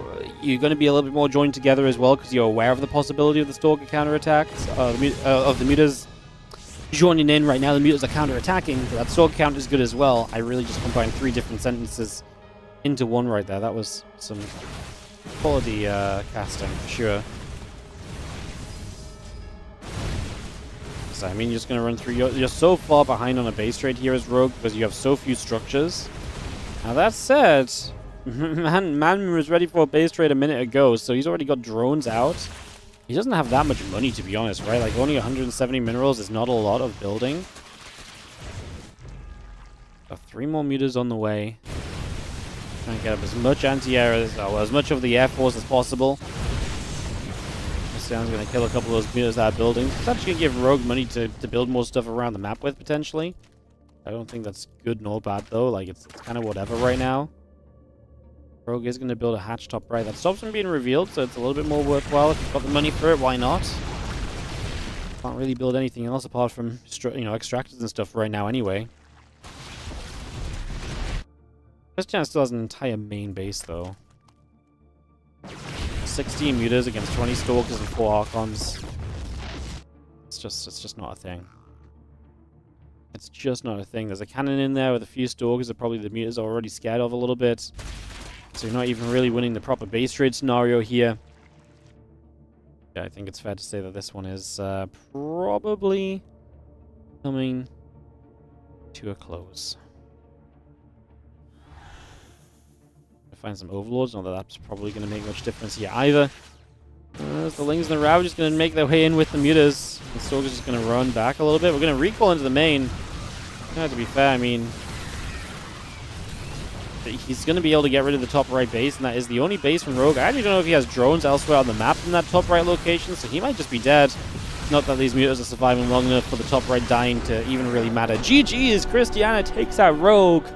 Sadly, like I say, it's a very superficial result in terms of the tournament standings and so on, but still a cool result overall for Cristiana. Good one for the Aligulac, and a good one to show that he's pretty darn decent at the moment. Well, that Rogue's PVC's a bit off, but I actually think Cristiana's pretty good as well. I think it's unfair to kind of say otherwise, to be honest. Beautiful stuff. Alright, let's catch up on some subs first of all. Thank you so much coming through during the hype train. Stranger in a Strange Land, thank you so much for the 56-month resub. You shall not end. Thank you very much. Thank you so much, Crash14, Desnut, and With Odin on our side. All fresh new Prime subs as well. Thank you so much. Just coming in right now, Skyrider X1 on a fresh new Prime sub also to add to that list. And Coffee Lisk on the resub for 49 months. Hell yeah for buying food. I know, crazy. Buying food, isn't that just wild? Right, guys, that's WardiTV October done. But like I mentioned, we have got more content for you guys. Today, we are going to go into the OSC mid-season playoffs. So we're going to switch events. I'm going to take a couple minutes to step away just off camera, check Ellie's okay and stuff. I don't know if Helen's back home yet or anything, but I'm going to go do that. We're going to get that set, and then we're going to go and cast another 3 best of 5s for you guys. I'll just quickly copy-paste some brackets and stuff.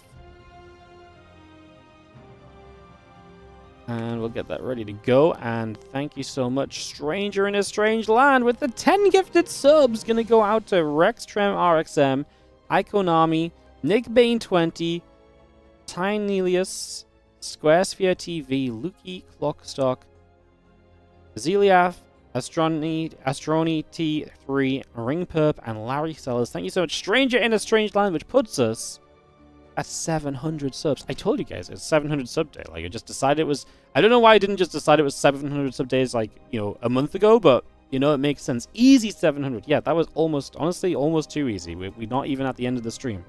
We're only at the halfway point. Crazy business. All right, guys. Thank you so much, Stranger in a Strange Land, for the gifted subs. I'm going to step away a few minutes. The ads are about to play, so I'll step away for a few minutes. We come back. We've got a second tournament of the day for you guys, so that's coming up. And I'll see you guys very, very shortly. Like I say, 3 or 4 minutes or so. We'll come back and jump into those OSC mid-season playoffs. As thank you so much, Nathaniel Bugate 9477 coming in and dropping us a YouTube membership as well. Thank you so much also for your generosity. Hell yeah. Thank you so much. Appreciate you big time. It's freaking awesome. Thank you so much. Guys, like I say, back in a few minutes. It's OSC mid-season playoffs up next. I'll see you guys in just a few.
Why do I keep forgetting to mute my microphone today?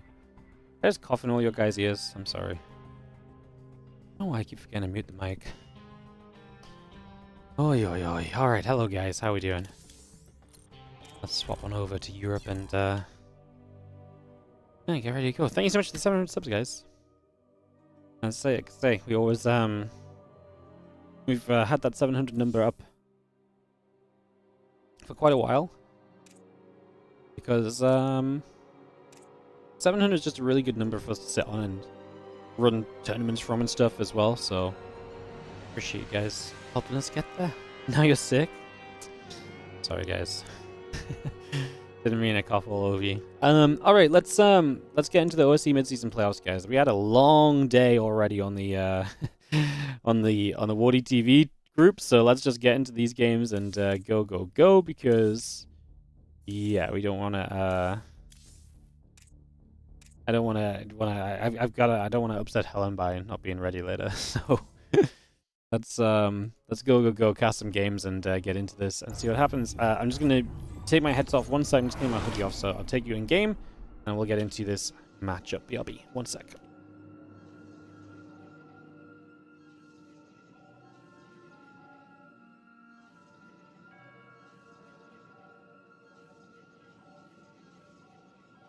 So we'll move from one tournament to the next, and we're going to go to the OSC mid-season playoffs. It's the lower bracket.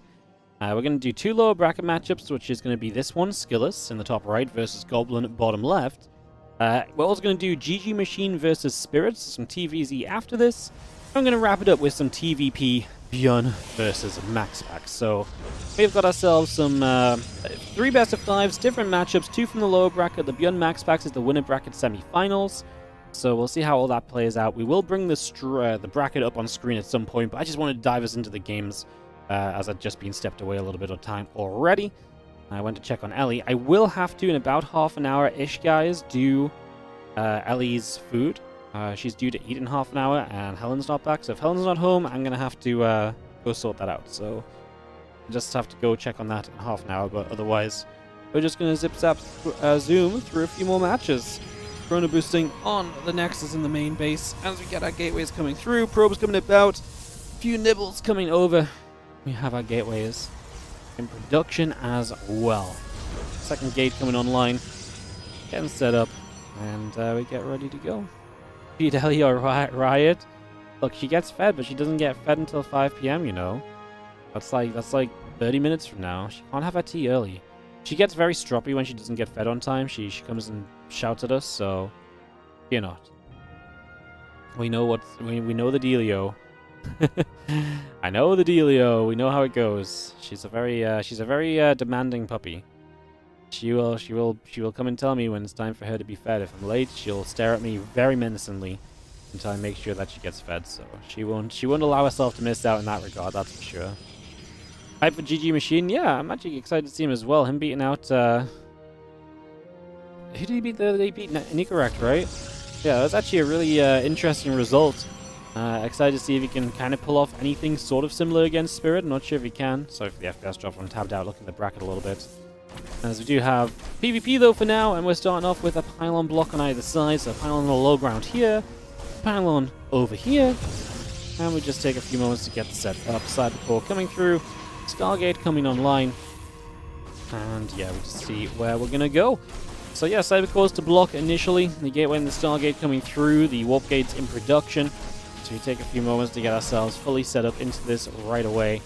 Let's just have the, yeah, I mean, again, just a block on the Nexus for as long as possible is always good, and both players will, you know, copy each other in that regard. Cool to see some games from Goblin. I've honestly not really seen many Goblin games lately, so getting to see him play a little bit is going to be fun. He's actually played a very aggressive style of PvP lately, so wondering if that's something he'll maintain across the course of this series. Right now in Ultra Love, we're kind of a ramp into the natural scenario. We are going to be seeing players expanding fairly quickly. Admittedly, it's a little bit different. It's one gate Stargate from Goblin, and it's the double gateway from Skillus. But the idea is the same, that it's a map where you can get away with expanding quickly. That's a little proxy pylon here from Skillus. Maybe he has some aggressive intentions with some warpins and some additional stalkers.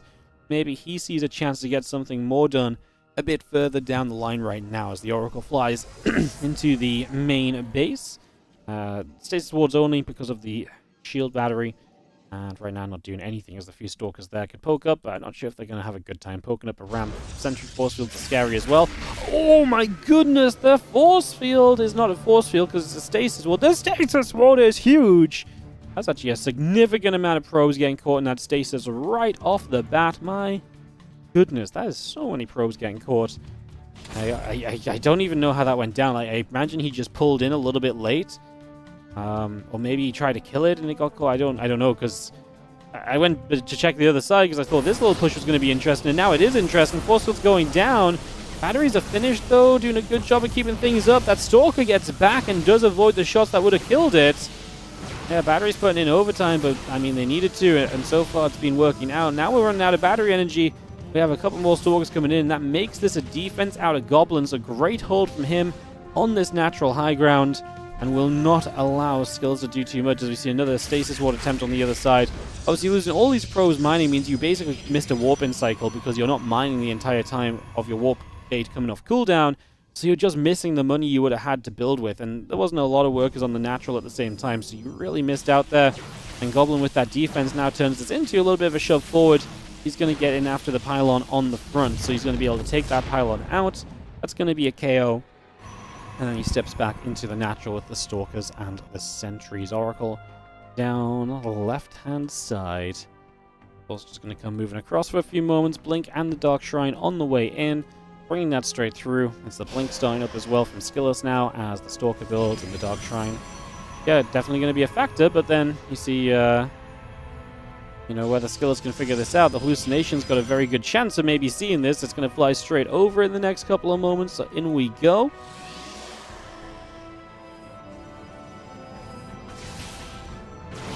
I mean, that was a perfect scout, and instantly the robo facility starts in response. But that's kind of a late robo. It's not ready yet, so maybe Goblin still has some chance if he just gets the DTs going ASAP. We'll see. Dark Shrine not done yet. Oracle going to fly in toward the main base, looking for maybe some damage, but there's still the battery there, so obviously maybe just a stasis once again. Oh, the probe blocked! The probe blocked where he was about to put the stasis. That seemed intentional, but that seems like a very hard thing to guess. I'm not sure what the... I'm not sure really what to make of that. But yeah, that probe literally just went and stood where the stasis was about to be. That's pretty sick. Robo, like I say, is not done yet. And that means that these DTs, again, speed gives them a chance to still be effective here. And we will see them showing up and putting some pressure on. So we get some damage done, likely. We'll get some workers. The Observer's still a few seconds away. So yeah, we will get some probes here. And it is going to be Skillus to be taking some damage, as both players try to settle down toward 3 bases right now in this opening game of the best of 5 here in the OSC mid-season playoffs. 6 probes go down, make it 7. Yeah, good damage done. And now we're actually poking the front from Goblin as well, trying to poke in over here. I mean, I would say Nexus, but actually he could have got a bunch more probes. What he could have done here is force field here, and it would have blocked units coming up and stopped the probes getting out. Maybe made that move just a little too late, maybe realized the possibility of it. A little bit too late, perhaps. The Stalkers will blink onto the Stalkers. We will see one more Stalker going down already. 3 additional gateways on the way through from Goblin, bringing those by. Plus 1 attack on the Forge coming up. The cannon in production, probies on the way. Just have that Observer sitting overhead. He's going to come and scout about as the Stasis Ward out on the natural. The skill is kind of half pulled the probes. Still gets like 5 or 6 workers caught in that stasis though, which is obviously less than ideal. Try and chase here, both players with the blinks. The Stalkers do have a lot of mobility at this stage. Gives you a lot of chances to kind of get in after Stalkers, to run away from Stalkers, and obviously all of that has some big impacts in general as well. A few more Stalkers warping as the push up from Goblin settles down. It's going to be a Stasis Ward attempt here. Seeing so many just stasis going to be preemptively made right now. It's fun, you don't always get to see those. That gives you somewhere to kind of fall back to and maybe try and pull your opponent into. Skillus has to be aware of the fact that his opponent has an Oracle, so stasis wards are a possibility. And you had the Observer there. So you saw that one, cleaned it up nicely, did not walk into it, and that's big. Because that's one of the, the kind of thing that can absolutely swing a game around in an instant, is if you don't notice the freaking stasis ward and then you walk all your Stalkers in and suddenly your opponent has the better army, takes the fight, kills half your Stalkers, the rest of Stalkers pop from the stasis, they die straight after. It's not a good time, plain and simple. Charge and +1 now building up on the side of Skillus. The 4th base comes in over on the left-hand side here. So look at that 4th Nexus building. The Temple Archives and 2 more gateways are coming out as well. So bringing all of that through just for now. And the Immortal Charge and the +1 building as well. The Stalker's pulling back from Goblin to the left-hand side. 1 more Stalker warping in. Temple Archives coming up. The gateways are building by. It's bringing a lot of this into place for the moment. As +2 attack and that charge is coming up as well. Pylon here coming around. Just going to be seeing the +2 attack upgrade starting on the Forge as well. Zealot Stalker still gathering up as we just move over to the right side to get settled. Again, there's the Prism, there's the 5 gateways, and there's a lot of other units from Goblin heading toward the upper right side, trying to get in after the Immortal. A couple of Zealots begin to go down. We're going to see a couple more of them still being shot at. Prism charge and the +1 all coming through, and we have more Stalkers heading around the right side at the moment. So Stalkers heading around to the right. Again, Prism charge, gate, +1 all coming over. The army now going to blink over. It's going to be a Pylon that gets jumped on as well, so we get rid of that. Pylon falls, the probe goes down. Nice control of the map from Goblin. He's doing all of this with his own 4th base up, mining, operational already. That +2 attack upgrade is halfway done right here. You see the Stalkers taking a chance to come and swing their way in toward this set of rocks, so we will see the rocks taking some damage, being knocked down. We open through, and we have the Temple Archives coming up as well at the moment, so we got the Temple Archives on the way by. Nexus coming online from Skillus. So Nexus building from Skillus, a couple of gates coming up. Stalker's going to blink in again, looking to get in after those couple of Immortals. Have the Archons going to fight back. The Zealot's going to be there to fight back also. Big fight, I think, right now here from Goblin as he continues to try and make his way through. Is it good enough for him? Pops a Guardian Shield at the tail end. Those couple of Archons are nasty, though, because they're getting so much splash on the Zealots of Goblin, so Skillus is able to make his way through those much more efficiently than what Goblin can do himself. Despite the upgrade lead for Goblin, Skillus is able to push that back, and it really is thanks to the tech units here. Having a couple of Archons goes a long way. Surprised to see Goblin not really adding on tech units of his own still at this point. Like, Robo is just finishing, sure, but if we have a Dark Shrine, we could make DTs into Archons if we wanted to. Like, just anything, because right now Zealot Stalker is clearly not cutting it. And he's already starting to lose out on his upgrade advantage. +2 is not far from being done from Skillus. What he is doing is maintaining the 4 base to 3 base lead, but I think he could be extending this lead through, again, actually having some tech options available rather than just running in with the cheap units over and over. Because I think there's a point here where he just can't win a fight anymore, and I think that point might have already been met in these last few moments. So maybe that's actually going to become a little bit more problematic as our Stalker Archon Zealot gets a little pin up on the right, and Skillus is immediately already holding the way back to that 4th. He knows it's a priority to get online. He might actually be able to defend it this time too.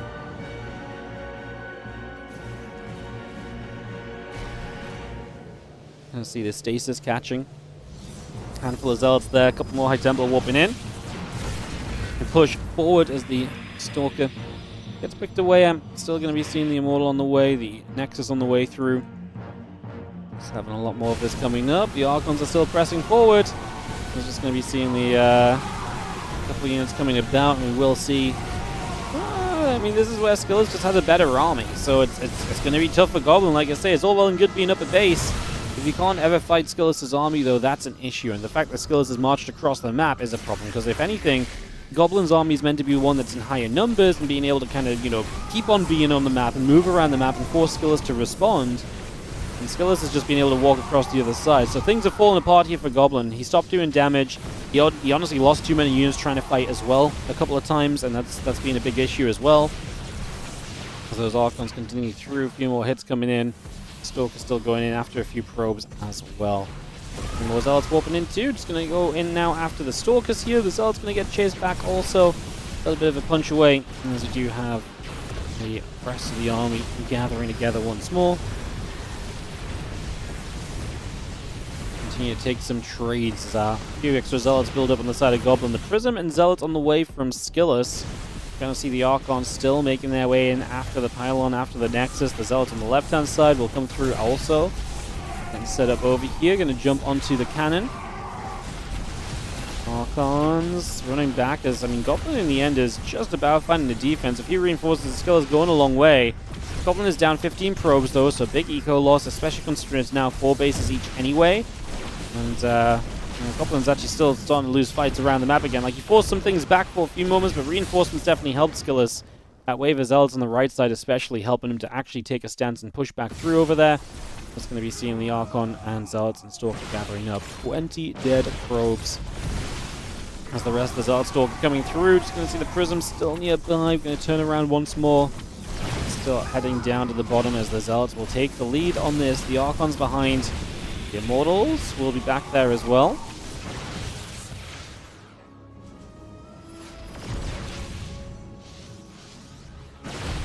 Going to pull around to the left. Just going to work our way onto the Nexus. So again, chance to get through there. A couple of probies. We'll get jumped on also. That's going to be 8 workers going down. The Skillus gets another big warp in of Zealots already. Chance to run to the front. The Archon's going to push. The Stalker's taking damage. I mean, Skillus is feeling as though he's got this one defended. Just sitting back 130 to 100 supply. I say defended, I mean one out, I guess. It feels like this game is just his right now. Plays the TLDR. Little stasis catches. We had to get rid of the Prism, which maybe stops Skillus from making game-ending moves right now, and it gives Goblin maybe a chance. He's going to maybe potentially do something darting up the map. Ooh! He's actually going to pull around and look to jump on this army. Not reinforceable because the Prism's gone. And we're going to try and get some good grabs here. I like this more than going up to the other side, because then I feel like Skillus just kind of gets something in return. Here, Skillus just loses out with very minimal trades. Finally, Skillus shows up with a few reinforcing Zealots. But that's very late to the party. That actually brings the supply right back close together. It was a great choice from Goblin. What a great decision. And like I said, just made sure by coming around the back, he makes sure there's A, no runaway potential, and B, he makes sure there's nothing immediately about to join the fight either. So he's in control of if something joins the fight from his opponent or not. And now we see those Stalkers blinking up. They're going to get the Prism, able to take that down, and that's a big dub as well. 6 more Zealots building, 2 High Templar, 4 High Templar building.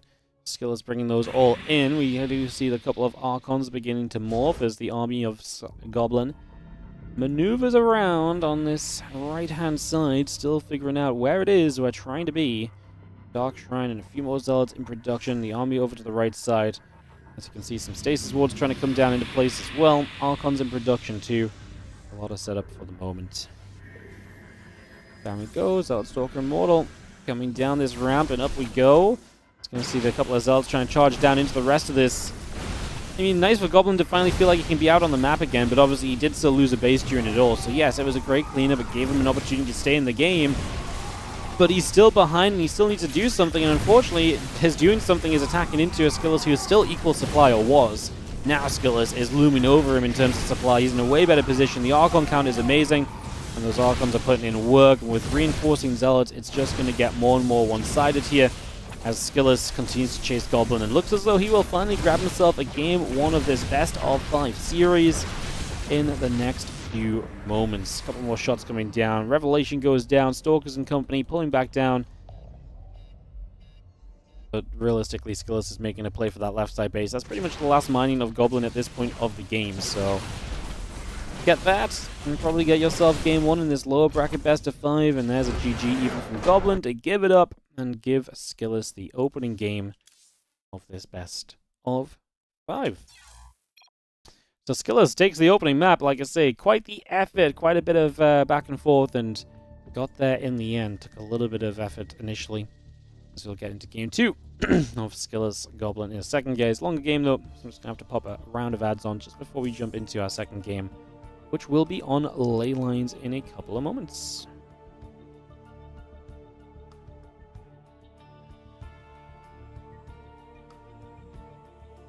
Did you miss Beyond vs Max Pax? Nope, that's coming up. That'll be our last series of the day. I must have ordered these on TL and ordered that I thought would be good to cast them, and then Wikipedia took that order, so we're just going to run with that. So it'll be Skillus versus Goblin, Spirit versus GG Machine, then Beyond versus Max Pax. Will be the last one coming up. So that best of 5 will be an hour and a half's time, depending on how long this series takes. And the next one as well. That is remaining to be seen. As we'll get into game 2 of this in just a couple of moments. There's our second tournament of the day, so we've just started the second event of the day, guys. Our first event already wrapped up, WardiTV October Group B. So if you just joined us, that's what's going on. That's the situation.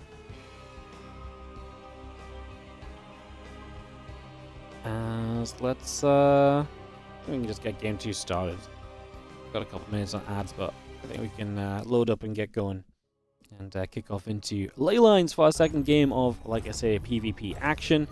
Let's get in and let's see what the players want to give us. As we have in the top right, the player who will take the 1-0 advantage in the best of 5. This will be Skillus from Team Liquid. And seeing if he can hold out here. In the bottom left, our red Protoss player is going to be Goblin. Goblin. I don't know why I gave him a theme tune, but he has one now. Game 2 of the best of 5 series. We get this underway, we get this started up. Pylons building, probes building. We get started and seeing where we are going.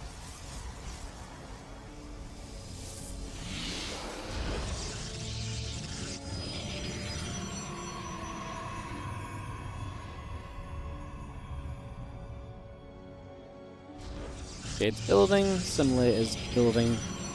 No ramp on the natural this time is going to be the big distinction, so it looks as though we might see 2 gates each on the high ground. Obviously last game we had low ground 2 gate versus a Stargate based expansion, so both players were kind of looking to get in early and basically, throw expansions into play in one way or another. This game might be a little bit different.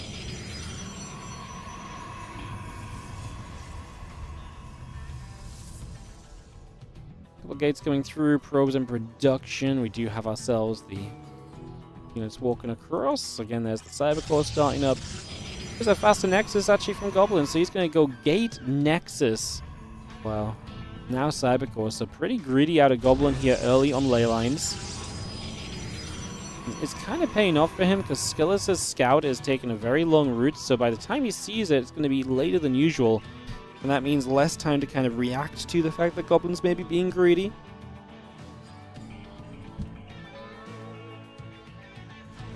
Probe steps across. Again, Cybercore's coming up. Oh no! Skillus doesn't scout. Because he would rather hide this probe and do something than he would to... so interesting. What is he? I wonder if he's afraid of like an initial unit timing. I don't know, because I mean, it's not really time for that anyway. He sees it now, though, so he does see the timing on the Nexus. He just waited a little bit before he went for it. I'm not sure what that pull away and wait does for you. There must be a reason, but I'm not well-versed enough in PvP to tell you exactly what you do that for. Unless, like, maybe, like, a chrono-boosted unit pops from the gateway and maybe then you bypass it or something. I'm not sure if it really makes much difference. Stargate proxied, though, from Goblin to the top of the map. And so he will try and get into this main mineral line for some damage in the very early stages here. Look to get something done. Look to make some progress happen. As we do see the Twilight Council building from Skillus, so we get that on the way. Sentry and Warp Gate all coming up. The Stargate about to finish. Gateway still coming through. Take a few moments here right now as our Stalker and Warp Gate build on in. Yeah, that Twilight Council from Skillus will continue up. There's the Oracle. Chrono boosting on the Stargate. We get it going here. Looking to get into that main mineral line.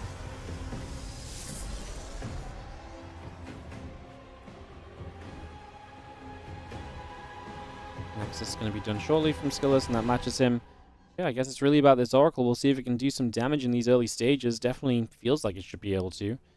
Going to be popping out of this Stargate very shortly and beginning to make a little bit of a move. So across into the main we go.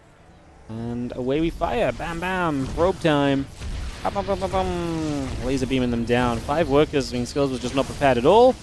Maybe don't run into 3 sentries and a Stalker or 2. But, I mean, we keep it alive. Just a shame because it did 5 workers without taking any damage. Then took all of the damage. And that means it's just going to be a bit more vulnerable when it pokes forward looking for future attacks here as well. So that will be a little unlucky. Hallucination still moving away out across to the bottom left-hand side. And drop our Twilight Council and Gateway down over here as well. Let's get that going. A couple of probes in the Oracle building up. Hallucination still showing up very shortly as the 2 Stalkers and the Sentry will just knock their way through this set of rocks and open up a little bit of space there as well. And that blink is about halfway done already. A couple of probes on the way through. Twilight Council, Gateway building. Just such a fast blink from Skillus in comparison to Goblin, so we'll see how well that plays out. And see if you can take advantage of that blink at all. Again, Twilight Council and Gate both building through.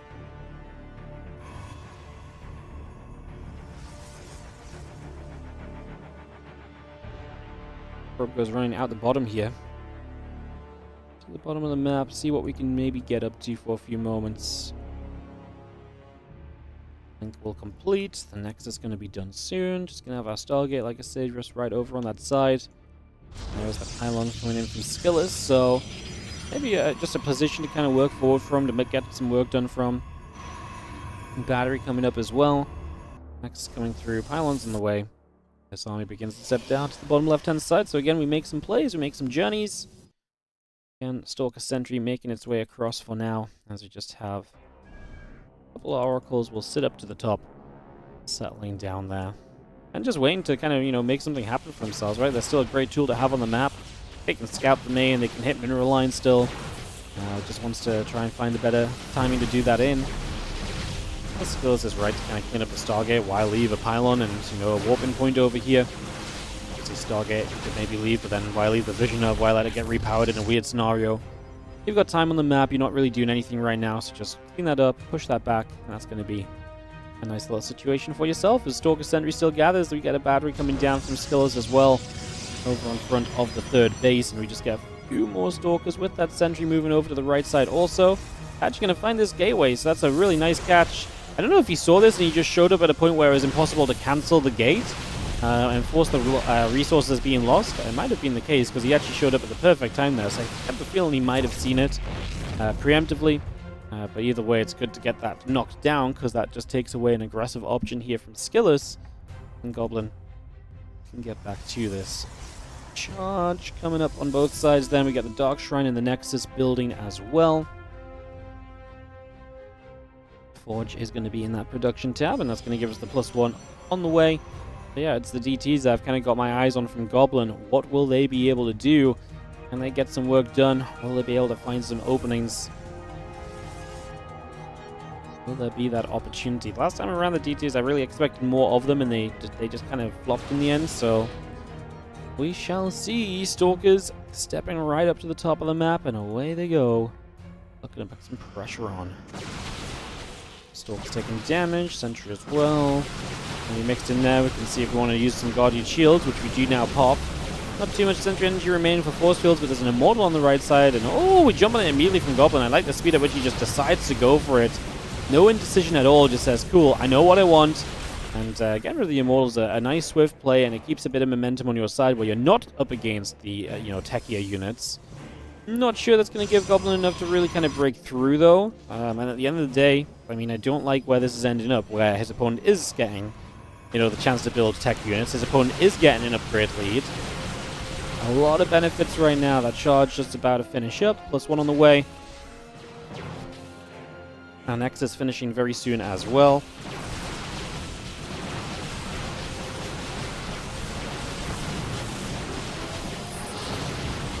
Round of Stalkers, still got the charge and the +1 coming over.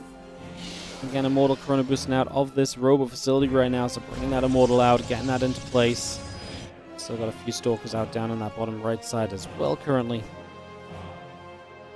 Temple Archive is building in the main, is going to get going.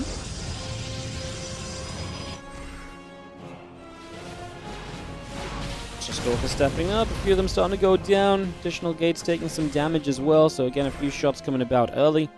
Temple Archives, Zealots, and the Warp Prism all coming through. The +2 attack is on the way. The army of Goblin going to swing away down to the bottom side of the map here, so he's going to escape out for a little bit of time, take a turn in toward the bases of his base over here. And he's about to finish up his 4th. Work counts are even. He has down a bit of army. He's going to catch up on an upgrade, but will still be behind on the +2 timing. And we just wait to see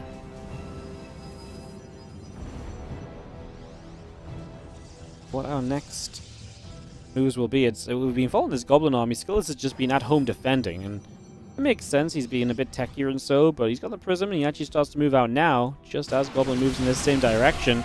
Going to create a little bit of a clash, a bit of friction between these two players. And some Stalker shots exchange, and Goblin backs up. Again, Goblin playing that kind of lower tech army. Not really teching up too heavily, although he is again a Temple Archive, so there will be the option to add Archon sooner rather than later. Gonna get a few more zealots added in as well and just add to this bunch. There are DTs on the map. It looks as though we've waited with the first one for a couple extra.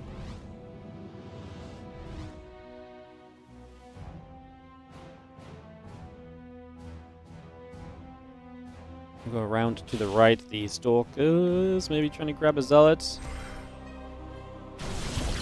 Get rid of the pylon over there. We continue to chase into the 4th base. We're actually going to head into a couple of stages towards here. Oh, we're just base trading, huh? So Skillus has made his way to the bottom right of the map. Goblin was already in the upper left of the map.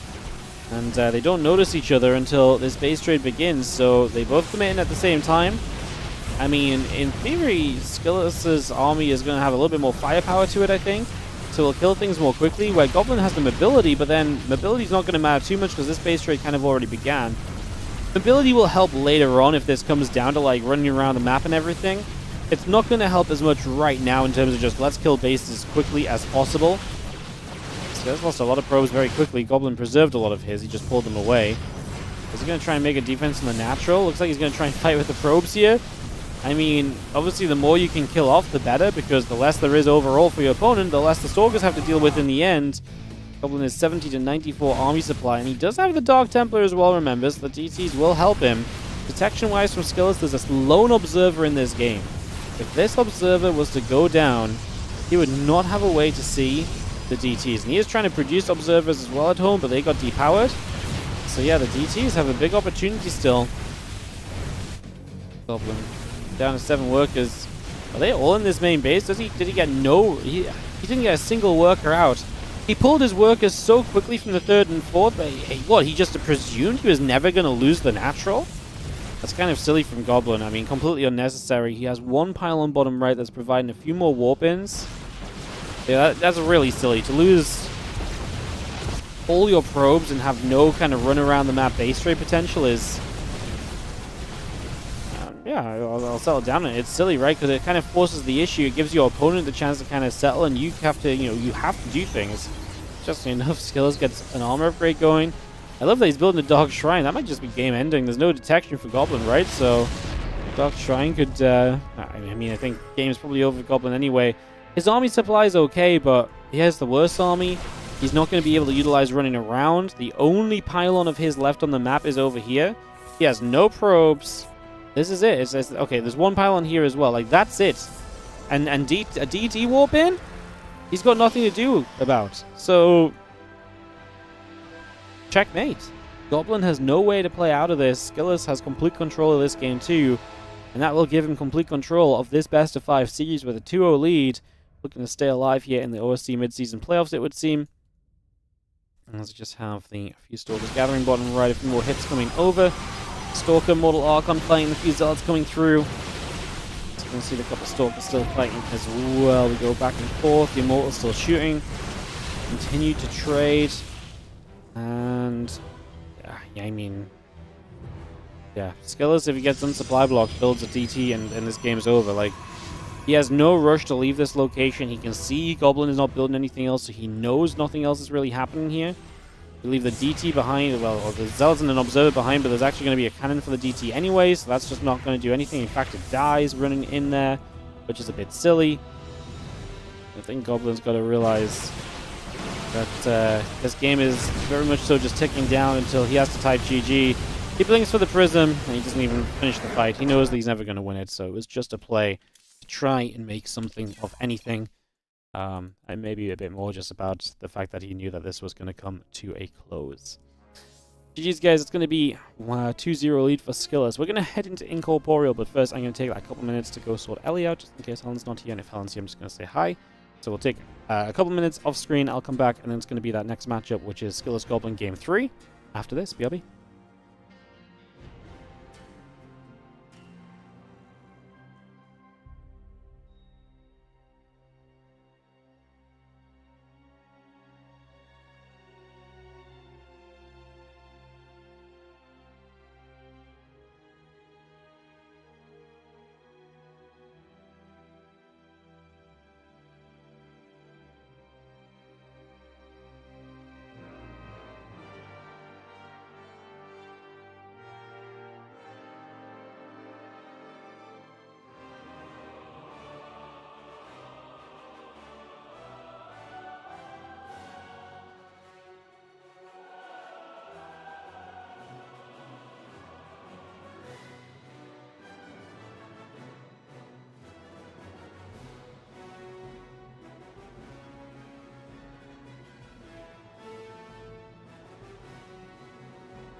Hello, hello.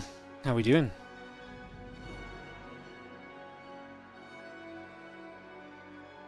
You guys saying all the bad things about marriage earlier? This is marriage. I got a chocolate cupcake, and you guys don't? Wife difference, what can I say? Game 3, Skillus Goblin coming up. Let's get into Incorporeal and dive in. For Game 3 of the series. Am I even going to share? It's not that big of a cupcake. Is that the only food I'm allowed to eat? Yes. Helen was like, look, this thing I've been to, they had some leftover food, so there's a cupcake for you. She's like, have that. That's it.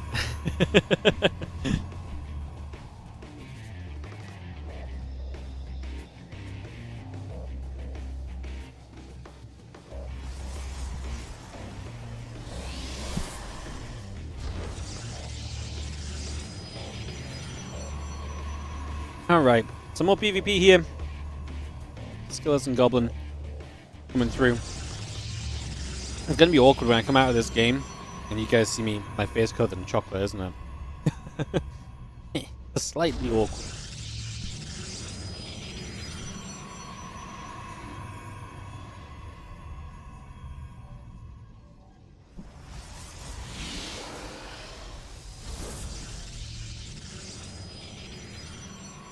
Fun series so far, but I do think Skillus has just played better.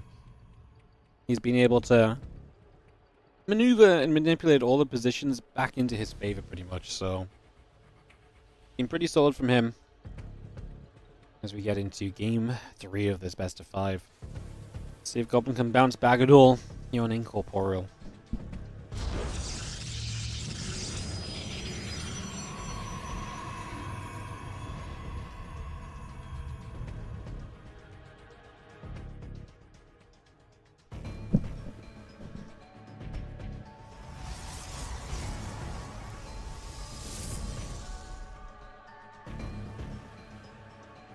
Both plays with the pylon hidden.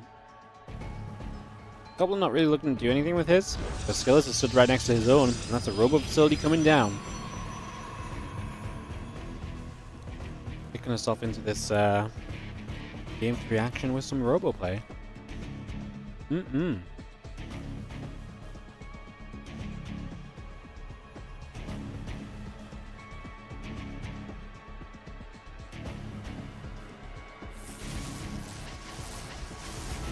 Robo halfway done, couple of stalkers coming out, warp gate building. The map color makes it look like this creep on Skillus' base. Never really thought about that actually, but it's kind of true.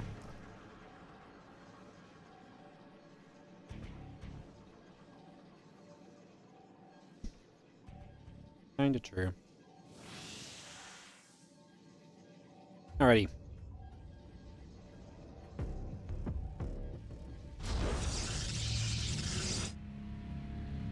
Next is coming up, Robo coming up. Warp gate on the way. Looks worse than the Skillus' base. What, on the minimap? Or just like actually in person?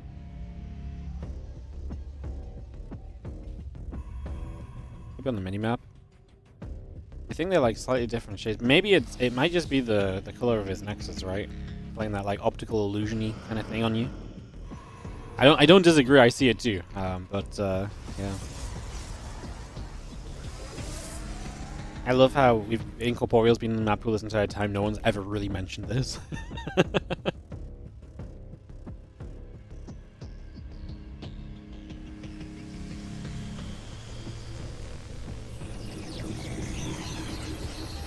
Hallucination is going to move over.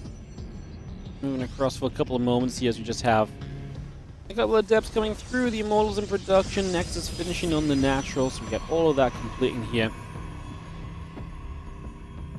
A battery coming up on the natural as well, as a few Stalkers in the Immortal going to step up. Going to be able to get some shots off as the Stalkers take some damage, the Sentries coming over as well. They're doing a pretty good job of going back and forth here already. Sentries continue to deal some shots, the Stalkers coming back through. It's going to be seeing one more Stalker going down, a couple of Nibbles coming into place. 10 probes going down across the map because there's an Adept coming from the in-base pylon, and wow, we're just going to GG. And Skillus actually lost so much off of just this play. I didn't even realize this was going on, to be honest. But yeah, pylon sneaky in the base. You lose your prism. That's kind of just a brutal combo, no? Just 2 adepts start to do a lot. And you lose the prism with your Mortlin. Good snipe by Goblin. Wow, just absolutely ferocious 1-2 punch with the adepts on one side and the denial on the other. Bam! And game number 3 is over. And Goblin is back in it. And we're going to go to a game 4. That was not anticlimactic. It was just very like, bam, bam, we're done, you know? So yeah, Skillus getting beaten up bad. Let's get into game 4 here on Magnatha. As we get into the bottom right side. So still in the lead of the series is going to be the Blue Protoss player Skillus, but that robo did not work out for him. And the hidden pylon worked out for Goblin, so maybe some more trickery from Goblin, maybe some more sneakiness. He didn't necessarily set up to be the major aggressor in that game. He was obviously defending the natural, but yeah, it was that sneaky pylon that really kind of landed the killing blow. Like, don't get me wrong, killing the prism is very good for you with the Immortal inside as well, obviously, is massive, but doing that much worker damage on the other side with the Adepts really is a major play as well. So Goblin gets a map, and we are keeping this going.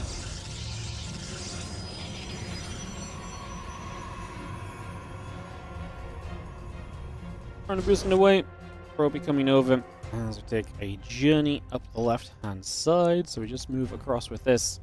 A couple of simulators coming about. The gateway is getting built as we get through here for the moment. Gonna see where we go. A simulator is all building by. Just gonna have the Proby still journeying.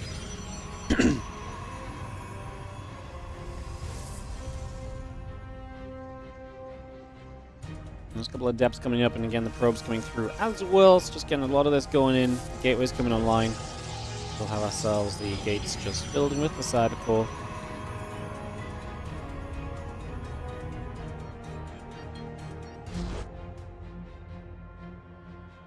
Go around the far right-hand side. Just going to be looking for a little pylon here. So it is Goblin to throw a pylon down. Maybe some aggression, because he's going to leave that probe over on this right side. I forgot to get a drink when I went downstairs, and I really need to clear my throat. God damn it. Alright, after this game, maybe after this series, maybe game 5 we'll just go for it, but maybe after this game, don't forget, let's just have ourselves the Stargate coming down, probe coming through. We got a couple Stalkers on the way from Skillus already, so we'll see where this goes, but yeah, proxy Stargate from Goblin here initially. To get this going. What's up, Morphling? Thank you so much for the 2-month resub on the Prime. Appreciate you. Roddy Holiday, some love for Hordy. Hell yeah, thank you so much for the resub. Appreciate the Prime. In a big sub day, guys. Like, we are plus. What did we start? I think we started like 6:30 a day. Like, we are legit plus 70 subs a day. Like, we really manifested this, honestly. Great job, team. As always, you guys killed it. Thank you so much for the support. Appreciate it. And let's see what we continue with. This Stalker trying to scout. There is the Chrono Boost on the Oracle. Uh-oh, they did not host with Game Heart. 40 players. Tut, tut, tut. As you see this probe into that upper right-hand side, I'll look to see what's going on. And, yeah, a couple Stalkers coming through as well. Heading around that left-hand side. There's the Proby coming about as well. Just going to see a little bit of a nibble onto the pylon. And so Skillus does know that this is coming, which means he can be prepped defensively as well with this. Stalkers just going to come over, just going to go after the pylon for a couple of moments. And just going to be seeing our pylon going down. Oracle taking a few more shots, so our Twilight Cancel Nexus coming through. And Stalkers moving about, Twilight Council Robo coming about just for the moment as we take a couple of seconds. So yeah, get set up. Hope Gate finishing very soon. This Proby is on a bit of a journey as well, coming back over that left-hand side.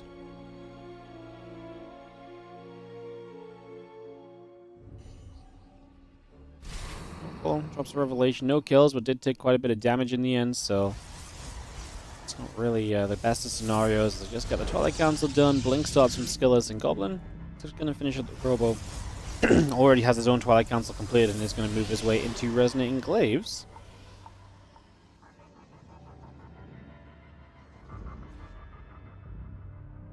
And the Oracle gathers up. Just going to move from the bottom left side. Blink, probes, gateway battery, bit of everything on the way online at the moment, so just a lot coming over. There's a few stalkers that are going to step to the front. And yeah, the Oracle is going to try and set up a stasis ward right now too. Not that it's that exciting, but yeah, just something we might walk into at some point. Better walk into it now than later, honestly, so these stalkers walking into it and popping it is absolutely fine. You know, there's no punishment on these stalkers walking into this right now because Goblin's not doing anything else at the same time. Skillus is going to put some pressure on the Blink Stalkers though. Gateway across the map. Double pylons it up as well, so really reinforces this position so you can warp in from here. And he's going to be able to poke at the front and see what he can do off of a good defense against the initial Oracle. It doesn't really do much. Maybe we can get a little bit of a Stalker advantage to make some plays. That does seem to be his plan at least, so we'll see how that goes. Again, the extra gates coming through, Resonating Glaives coming up, Portal on the way, and those Stalkers heading to the top left.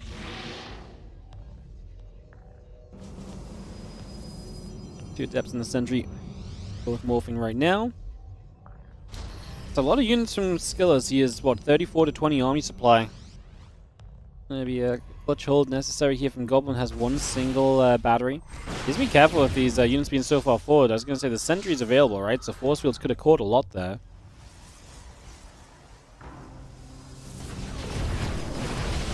Jumping straight through. Immortal taking some more damage. Well, we don't actually kill that more quickly at all. That might give you a bit more of a chance here. Wait, why does Skillus have probes here? Wait, what the? Why the hell does Skillus have probes here? Did he pull the boys?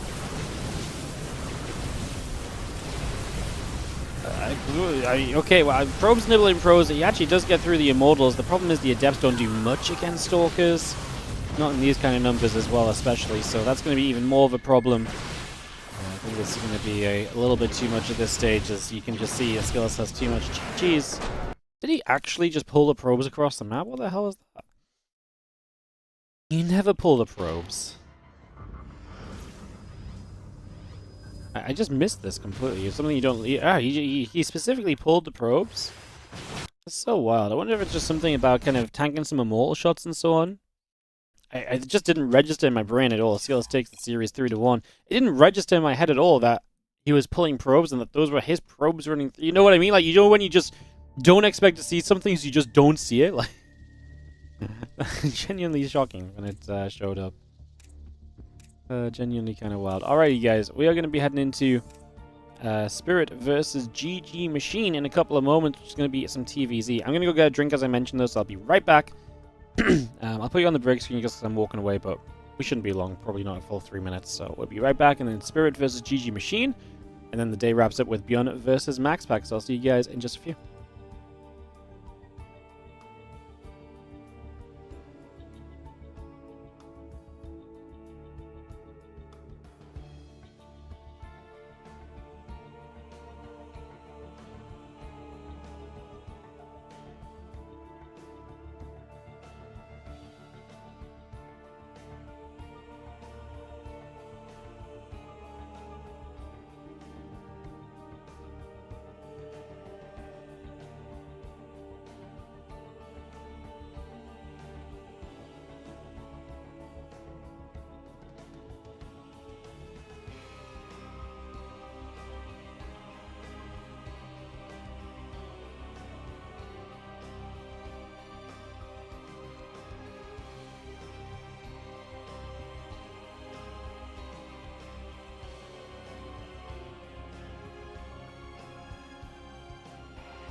Alrighty, hello guys, how we doing? How are we doing? Good to see you guys. Thanks for tuning in. Thanks for dropping by, hanging out with us.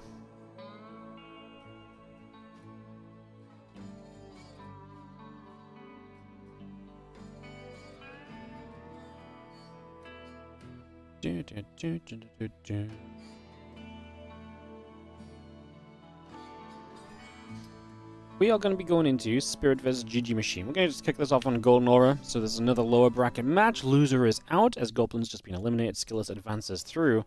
So Skillus advances through to play against Harston. More PvP for him. Spirit and GG Machine here will play. The winner gets to play versus Geralt in the next round. So into some more lower bracket action right here. Let's kick this off and get this started. Hey, what's up, Squire CD? Thank you so much for the 20-month resub. But not just that, subscribing for 6 months in advance. That, my friends, is what we call dedication to the StarCraft. Thank you so much for the generosity. Really do appreciate the support today, guys. It's been freaking awesome. I appreciate you guys. You want a chocolate cake? Okay, guys, look. If you guys can hit 710 subs, I will get a chocolate cake for the stream. Okay? 7 subs. What? You know, I've already sold out so much today. Let's move on from that. Let's just get into some StarCraft. Bottom right side, our Orange Terran player is going to be Spirit. And in the top left, our green Zerg is going to be GG Machine. What about your bacon burger? I don't do bacon burgers, sorry. And you really have to solve for that one, you know.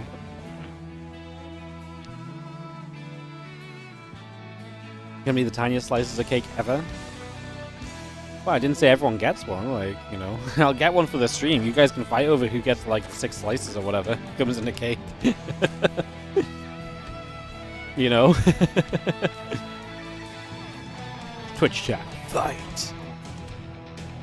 Meanwhile, YouTube's just out here like, do we get cake?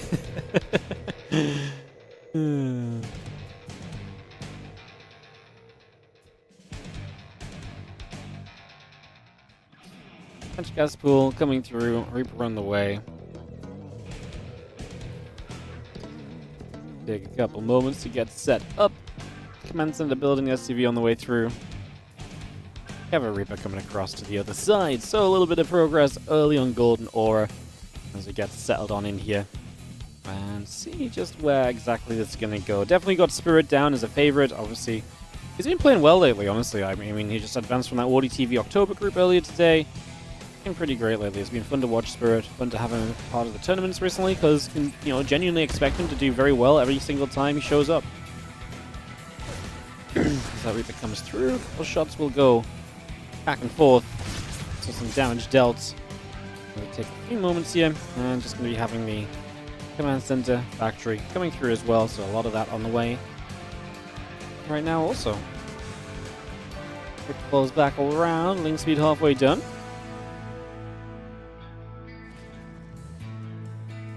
And there's the factory building from Spirit back on the other side, the link speed halfway through. We continue to settle into this. The Queen is on the way, the hatchery building. From the third base as well, Reaper comes back over to the left. And just going to be showing up for a couple moments as well. Gonna shoot, a couple lings, gonna start taking some damage.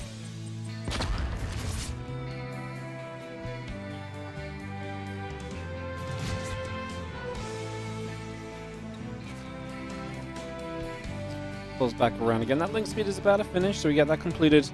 We got a couple of Hellions and that starport all on the way through the tech lab onto the barracks. Just waiting for the starport to swap on over to the tech lab instead. It's just going to come straight across here. And it's going to be Spirit with some options to get some damage done early, as a few Lings are going to move about. The Reaper going to take some shots. And the Hellions will be there to push the Lings away as well.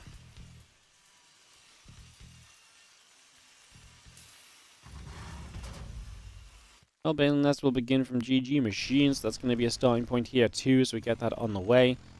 Queen coming up, the drone and the Overlord coming over. Just going to see the few Hellions and the Reaper gathering together as well. And get the rest of those drones on the way by just for now. Yeah, Reaper and a couple of Hellions gather up, join in. And wait to see what comes next. The Banshee, the Marine, the Cloak, and the Stim. A little bit of everything coming through right now on the side of Spirits, bringing all of that over as the couple of Marines will get in after the Overlord. Overlord goes down, supply blocks GG Machines, just going to keep him back. As Banshee, Cloak, and the Stim again all coming through, so again we get some good upgrades on the way about. Barracks on the way over also. Command Center building. These Hellions just going to come through and look to try and poke in towards the upper left-hand side. So looking for a push into both a couple of Queens or so maybe. I'm just going to pull away to the right side. A couple of Queens are there straight away too. Going to push those Hellions back once more. Nothing being achieved so far with all of this. We still have the Lair and the drones in production on the side of GG Machine, so continue to get that up and rolling as the couple of spores will build as well. Hellions still poking for the Queens. And again, Engineering Base and Barracks all coming up. Starport swaps to build a reactor. And yeah, just the Hellions trying to keep some good map control here early. We have ourselves a couple of Creep Tumors already taking some big hits as well, so a little bit of extra damage being done on those, but nothing major. And I don't think we're going to deny the fresh version of those tumors either, so it looks as though they're going to spread successfully. And GG Machine is able to force his creep out the front. Oh! He gets one of the two, so in the end, Spirit actually very does nearly deny this further, or completely, but yeah, it was very close. Actually thought he had it. Funny, because I really thought he had no chance of it originally as well. The Banshees will shoot, Queens take damage, and we will go back and forth for a couple of moments as we have the Hellions still setting up. Queen's going to be there, Hellions go the other way, Bane Speed building, 1-1 upgrades coming online. Just see the Queen and the drones building through as well as the upgrades all continue. The Hellions go back the other way. Gonna get rid of a Creep Tumor over on the left-hand side as well. Little grenade on the Queens. Push that back. And this Banshee on the far right will relocate once again. And down to the bottom side, run these few Hellions too. So away they go. Third command center on location over here.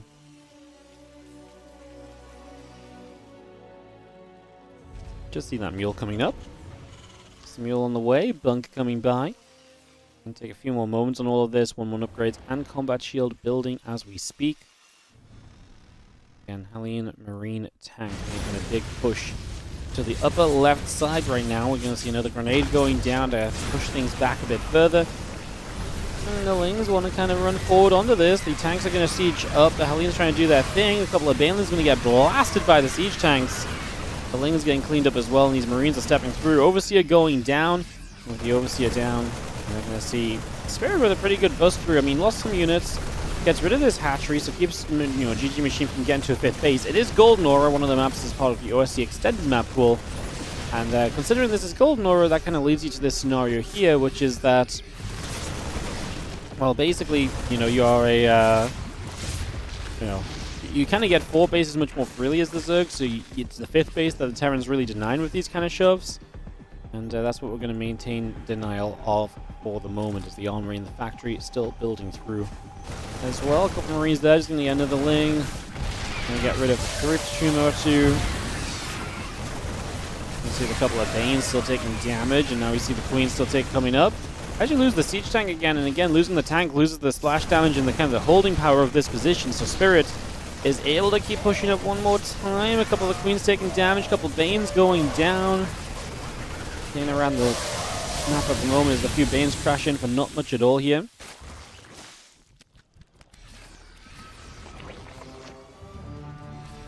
Up the hatch over to the left. We do see a few more units regathering once again. GG Machine, though, has been defending well, and his supply is in a good position. A very strong, stable position, to be honest. So I like his setup. We do see the 8 Marines in the medevac going to boost away over to the right. In the center of the siege tank, and a few Marines are going to hold out. A couple of Banes get turned around. Ling Hydra still stepping through. We're going to lose the siege tank there. The Marines and the medevacs join once again. And get those Banelings already morphing in. +2 melee, +1 missiles, all in production at the moment. As the Hive Ling Bane builds on forward. The Lurker Den is halfway done from Machine. Maybe a big factor too as the Marines get rid of the Overlord, get rid of the Creep. A couple of Lings going down. Pushing into that left-hand side. A couple of the Dronies getting picked off also. As again, Lingbane Hydra pulling a bit further back for now. Just going to see the medevac to the top pulling away. And then Marines running on the left-hand side as well. Hatchery taking a bit more damage. The Ling's still wrapping around here. A couple of the Banelings get picked off already. That's going to be some good damage done as well. Just going to be seeing the rest of the Lingbane Hydra still moving through and escaping back up to the top right corner.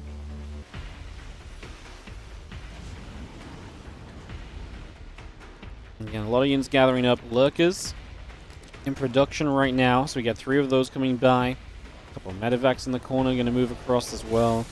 Some more drop play settling into place. With Lurkers coming up, I mean, Spirit's obviously not really succeeded attacking in, and I imagine he's going to have to start playing for a longer game here with Lurkers on the map. He's not really doing anything of that just yet, but I imagine a Ghost Academy cannot be too far in the distant future from him. Or at the very least, liberated production. Right now, he's still very heavy on the tanks, and to be fair, it's not like GG Machine is really pushing him either.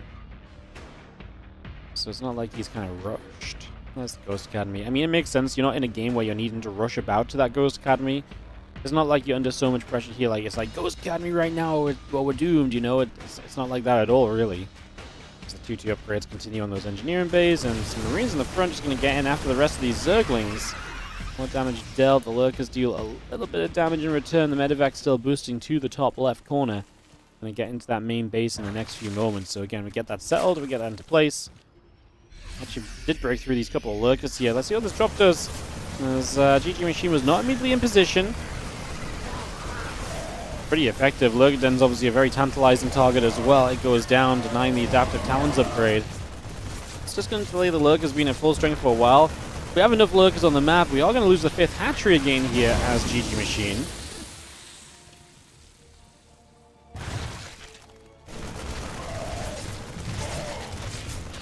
Marine's still trying to go in after the Spore, and we'll just be seeing the Lingbane coming through as well. So again, trying to settle up with all of that. Again, +3 melee, +2 missiles coming over. The command center setting up on that bottom side.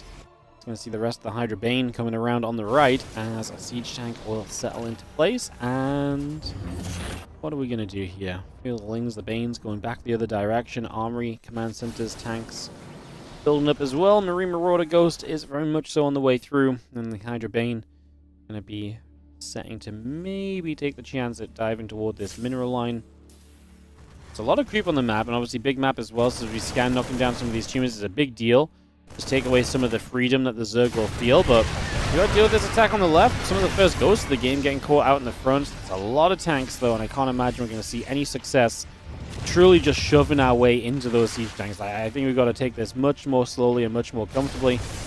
Marines in the main going to drop in. You see the Queen going down, the drones being chased. The Hydra going to get picked off, and the Queen still being chased, not quite though.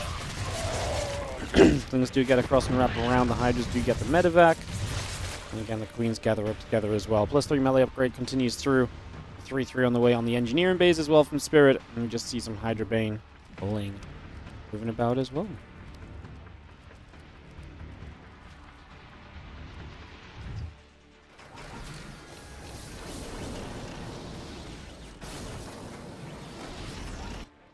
Thanks, Dubious Degen.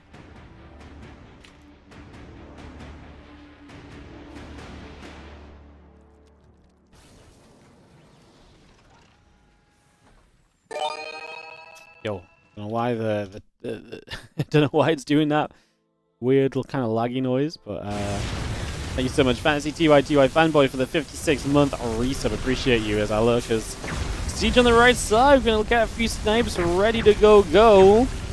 But Lurkers getting smacked down though. I mean, that's the problem. The Lurkers show up on their own, but we are attacking on the left side too. GG Machine having some more success over here. Lingbane pushing on forward. 8 SCVs going down. 11-12 in the end. I mean, we deny the 5th base, which is a big deal, right? It keeps Spirit kind of a little bit of a step back in this game. 40 supply difference coming out of that fight. What I don't love for GG Machine is he doesn't have the money to rebuild and go again instantly. That said, I don't know if he wants to go again instantly. We're playing a game here where you can just see it, right? Like, there's nothing going on over here on the side of the Terran player. Like, he's just sat. He's just playing the super slow game, so I don't think you could really run through with reinforcements anyway. GG Machine, if you're going to play slowly like this as Spirit, I think what you need to do as GG Machine is finally just expand. something you've not been able to do when Spirit has been aggressive. And yeah, add on spellcasters, improve your army quality, and get set up for all possibilities, right? Get yourself a Great Aspire, right? Get ready for a Broodlord switch maybe later in this game. Play the slow, like your opponent's going to play the slow game, play that slow game. There is an argument to be made about denying this 5th base repeatedly, because if you deny the 5th base a few times over, it's going to be harder for the Terran. However, how much do you want to give up knocking down that 5th base? Not too much. You know, you lose too much and it's going to be a bad time. Manson steps over, and a couple of libs, the Ghost, the Marauder, all coming through as the Lingbane Hydra joins together right now. And a few Marines take a chance to stim forward there for a couple of moments. Marines are going to fight. Some Ghosts going to get caught. Bang Cloud's coming down. We'll see the Lingbane still coming through. Snipe, snipe, snipe on a bunch of the Banelings there. Some of the Ghosts actually just about managed to survive. We do have ourselves the command center burning as it floats away over to this right side now. So, again, trying to deny the 5th, but again, how cost efficient will it be? And is it worth it overall? Those are the questions we've got to keep on asking ourselves as the Ghosts get blinding clouded. We come through with the Banes again, threatening once more. Going to roll up this ramp, still chasing those Ghosties down. Microbial Shroud coming through, going to be finished up very shortly. +3, +2, all on the way. And again, the creep spread all across the map. The bases all set up very nicely as well. Ghosts still coming through. Marines producing. The Bio Army gathering. And yeah, Ghosts coming online still. So we got plenty building. Let's just see GG Machine closing in on being maxed out at the moment. Marauder Tank Ghost building on through. Can Spirit actually get a 5th base up and operational? It actually becomes a bit of a bigger deal now. Like, this shouldn't be that difficult of a base to take for him, but he's been so kind of further back defensively that, yeah, it actually has been a little bit tough for him so far, so that's not been fun. Here we go in again with these Zerglings that they're going to try and make a move. Banes as well. Going to try and make their way in already. The Infestor, it might just go down before it does anything. Drops one fungal toward the ramp. To be fair, better to drop something toward the ramp than just nothing at all. As we do otherwise see the Hydras getting turned back around the other direction. More snipes still coming through just for the moment. 12 additional Lurkers in production. 64 Zerglings on the way. We have our +3 Carapace upgrade building still from Machines. So that continues to come up and online. Things Hydras, the Lurkers gather up, the Vipers overhead.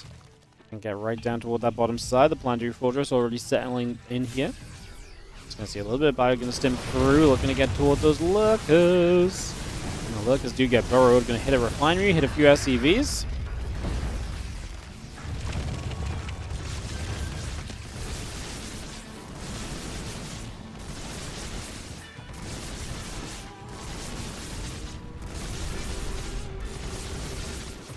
This is going to hit that missile turret down. Snipe, snipe, snipe. One abduct on one of those Ghosts.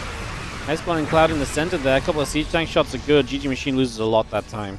This is definitely not the scenario where you want to be running in and trying to deny the 5th. Again, like, this is the moment where maybe we should just let our bank account really recuperate, get big, get juicy, and then just build into the super late, kind of like I say, get the Spires up, get the Great Aspire ready. Look for the opportunity of a Broodlord switch. I don't hate the Ultra Cavern coming up as well as an option, but I would like to see Spires too. Like, I feel like it's that stage of the game. Surely there's not a world where it's not worth at least making one Broodlord switch and forcing a response from your opponent. Especially if Spirit's just camping back and does not necessarily see it. The Spirit is just sat here and just saying, yeah, well, let's just do whatever you want to do. Like, I'm gonna play my game, you play yours. Just gonna get rid of the Nidus networks here. They will both go down with relative ease. GG Machine does get Max back out. Resources lost is 23 to 33k. So right now that's fine. But think of it right now. 80 minutes in, it's a 10,000 resource loss difference. I mean, even after this fight, we'll see what the resource loss looks like. We have a lot of tanks that are just further back as well. But none of those Ghosts go down. It's now a 9k difference. That's actually a good fight for GG Machine. So again, some value. As the Nidus pops up here, and Hachi will kill some SCVs that are coming to mind from an attempted orbital command position. It's a little bit daring, as we do see the drop top right. Gonna force a base down for a little bit. And right now, these guys are kind of just making little stabs at each other, but not really achieving too much. This hatchery will live. Obviously, it is lower HP, and that's going to be a little bit of a factor as well for us to bear in mind as the Marine Marauder still builds into place. The Lurkers get rid of the refinery. I'm just going to see the Liberator trying to siege up as well. On the left-hand side, some Zerglings get turned around also. And yeah, the couple of medevacs will drop on into the back of that mineral line, only to be denied by the lurkers. No look right there. Now the wrestling bin, how he moves about. It's going to see some marauders in the bottom left corner. Really going to make a play onto this hatch and actually look to get rid of this. This hatchery taking some big damage. Going to go down, gold base denied. There is a point in this game where 5 bases isn't enough for Spirit typically, unless he does continue to trade well. Like, realistically... yeah, I mean, realistically, 5 bases against what is currently 1, 2, 3, 4, 5, 6, 7. Attempting to be 7 is in these corners, basically. You need at least one more base of Spirit, I think, to comfortably see this game to an end, if we're talking about every resource being mined.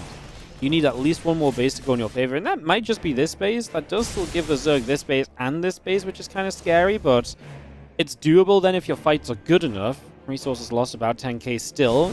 Maybe you don't want to...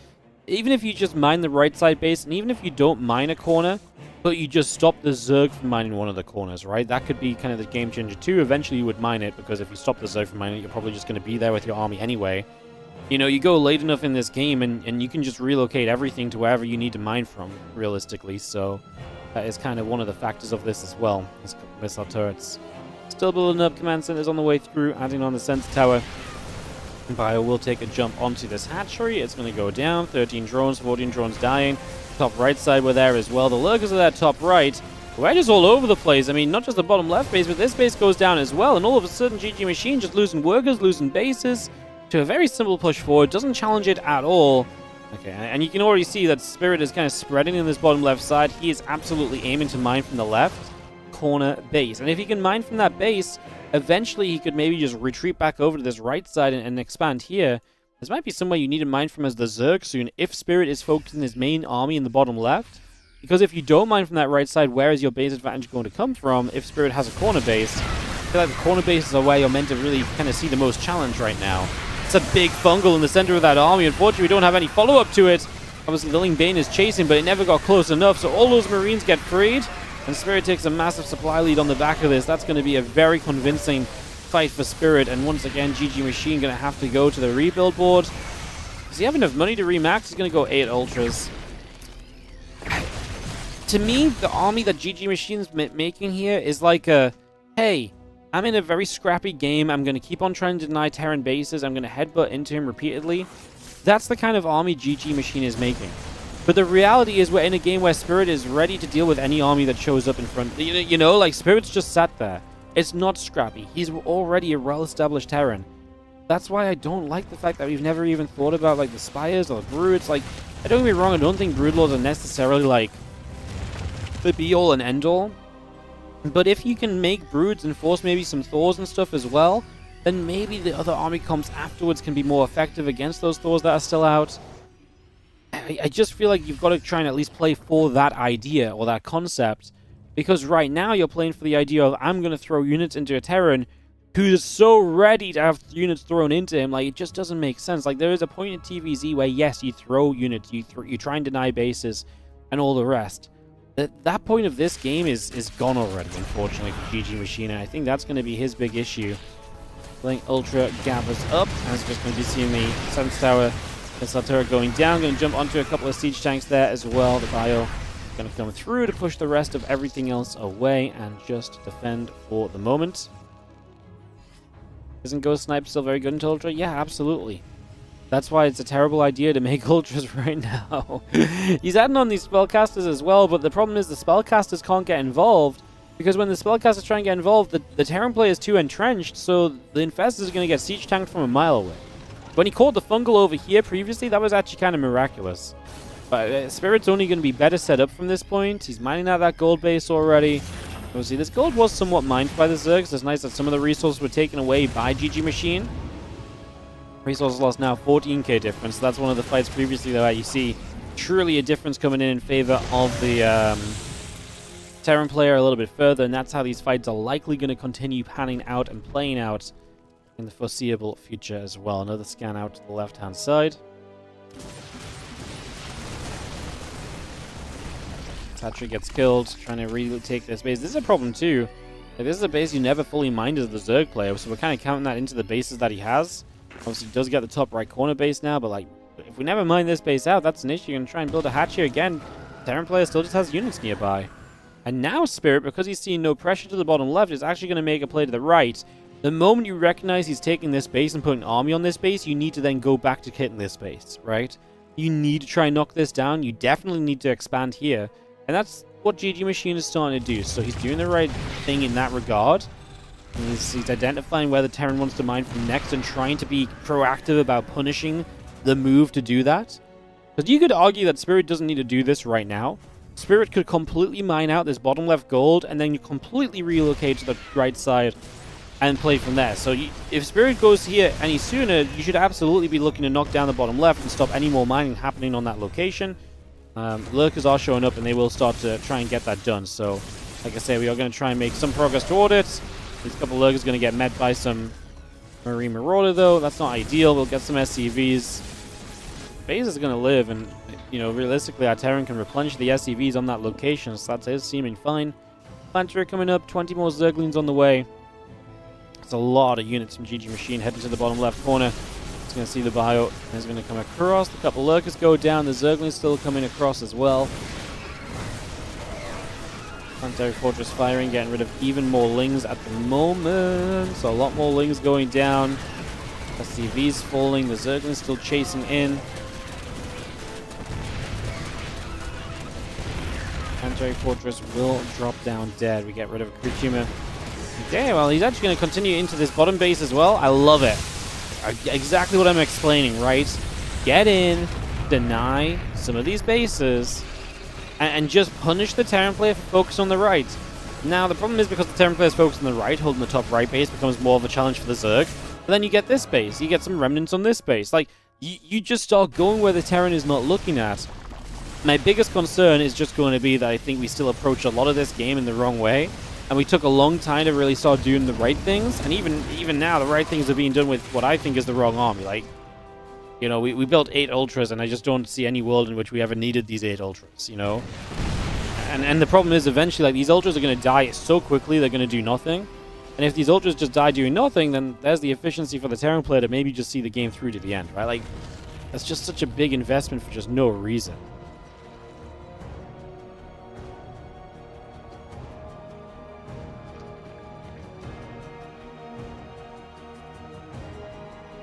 At this point, you think Spirit's mine too much, denying base to work? Yeah, I agree. Like, it's exactly the point, right? Like, it's too late in the game to just play the army that's going to run in and pick bases off. But, like, what he has to do with the army he has is what he's doing. So he's right in that regard. But, like, we kind of need to do something else with this. Like, don't get me wrong.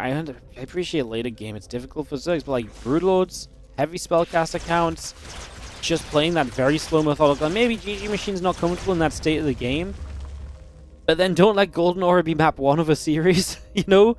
You know, then this is the kind of map that then isn't your best friend. Like, yay, 4 bases so the Terran can macro against me. Oh, no. You know? Like, there's a lot of different points where this maybe could have gone differently. We are 27 minutes in already.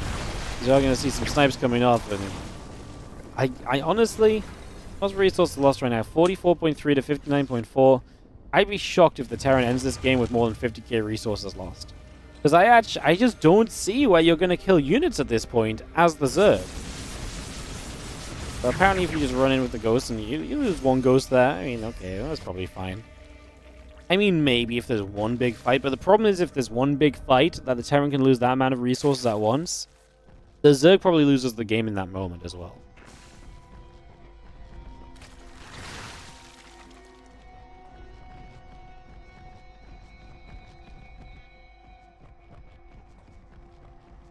Is that Ultra stomping? So the Ultra stomping around because it wasn't sitting still. It's funny. You feel a sniper would cancel if the ghost took damage? It does. That's why when he stepped forward and he tried to snipe, they got cancelled, but then he re-sniped and not all the ghosts got hit. That's why you rapid fire snipe, so you over snipe. And you, it's kind of nuts because you can basically over snipe and there's no punishment for over sniping. and it means that whichever ghosts don't get cancelled, the shots go off on. We're going to run through it. I mean, this is going better than it should do, because I actually don't think Spirit was quite expecting him to run through here. But all the ultras go down. Spirit takes a bunch of damage. And now GG Machine has no money. But that was the army. That was the gameplay. That was the plan. So, yeah. BMP's come down. Bane's gonna get shot at. A few more snipes coming down onto the Hydras. But yeah, this one is looking. This one's looking to be over. We at 50k yet? 49.5. Hey, if he kills a couple ghosts, he's got it. I'm gonna be wrong. I'm gonna be wrong because the Queen's kill a ghost. No, apparently not. There's nothing on the production tag. He's making 3 ultras. Okay, so he's making some units. I mean, that's really the last that you can build, though, right? There's not a lot else going on in this game right here. The scan out, Ghost Marauder, Command Center all coming through. We're going to see the retreat. As if the Ling's killing a Sense Tower and some other bits and pieces got him to 50k. I'm so wrong, it's so painful. I mean, we're 66 army supply. This army ain't doing anything. And, yeah, this game 1's going to belong to Spirit eventually.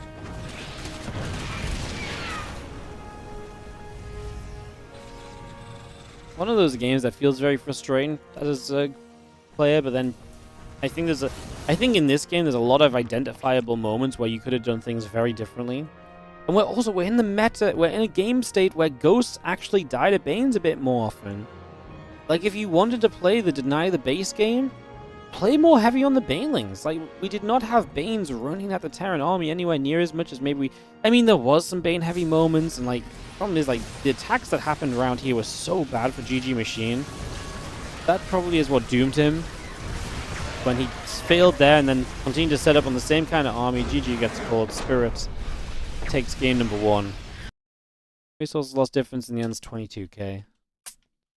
GG's. GG's. Hey, what's up, Schmacker? Thank you so much for the 18-month resub on the Prime.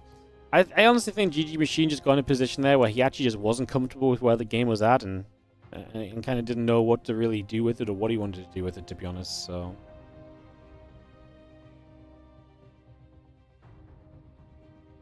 Tough one. Don't get me wrong, I'm full of criticism, but only because it's a long game where there's not much else to do than to really hyper-analyze why we ended up here. And unfortunately, a lot of that was just, you know, GG Machine's choices, so...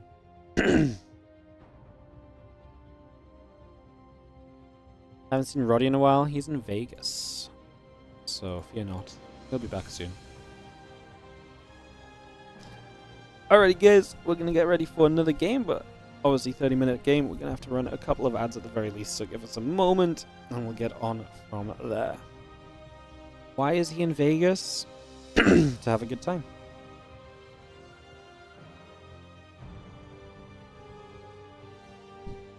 He's literally just on vacation, I think.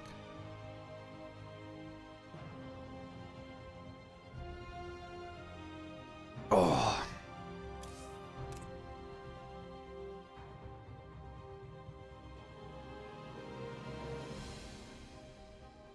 Could that be Spirit's strat, exploiting his opponent's lesser experience? To be fair, I think Spirit's a very good late game player as well, and he probably just is much more comfortable in that state of the game anyway.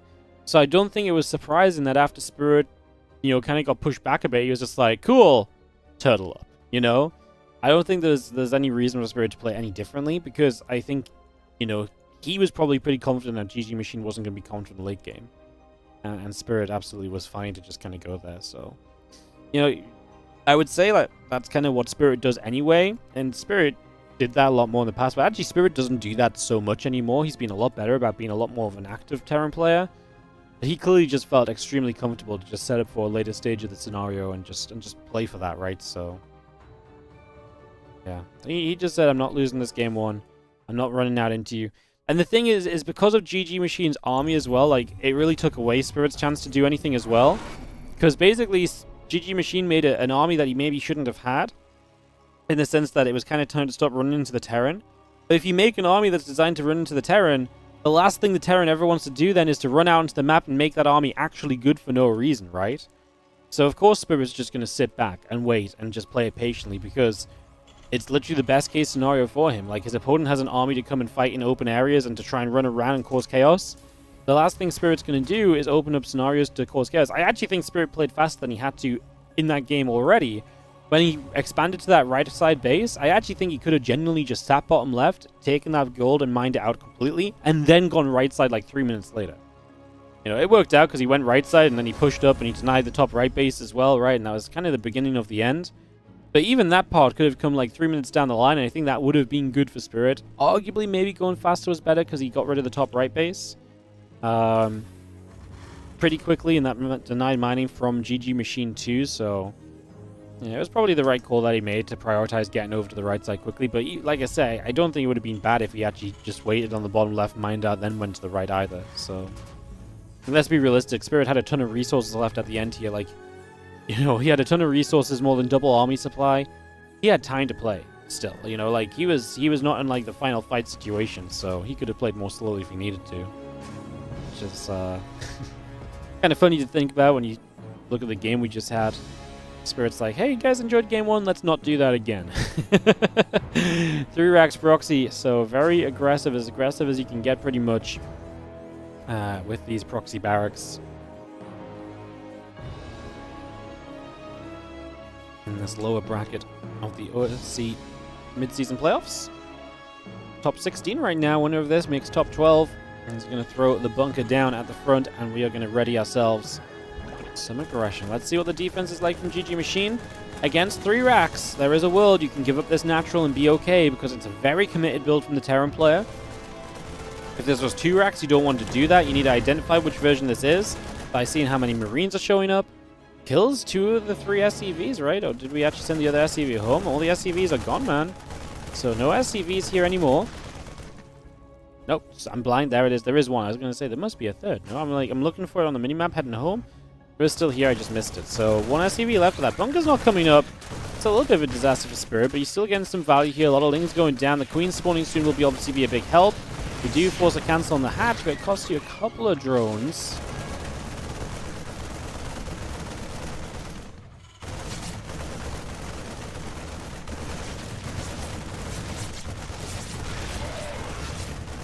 We're just going to shoot a few more drones going down. And we've seen the queen going back the other way. It's going to be jumping onto the hatchery, so got some shots off there. Had to take some damage. I mean, the problem is the marine count's still high. Ling's on the way. Ling speed coming up. We're actually going to kill the queen on the high ground too. This hatchery is going to die.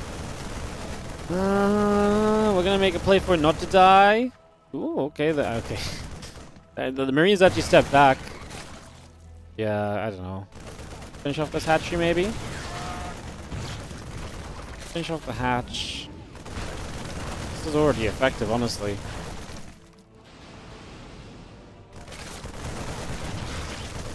It's so difficult to deal with the 3 racks of Marines with just lings, especially when you don't get your queens like consolidated, no spine coming up as well. Now we're going to wall him in with double racks engineering. Ay, ay, ay. Ay, ay, ay. Ay, ay, ay, ay, ay. I can't believe the barracks are going to float over here and wall him in. This is silly.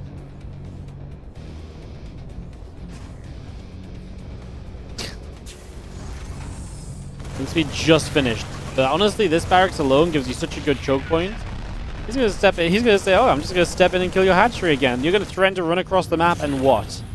And nibble my depots? Like, unless there's a baneling nest here, this doesn't work.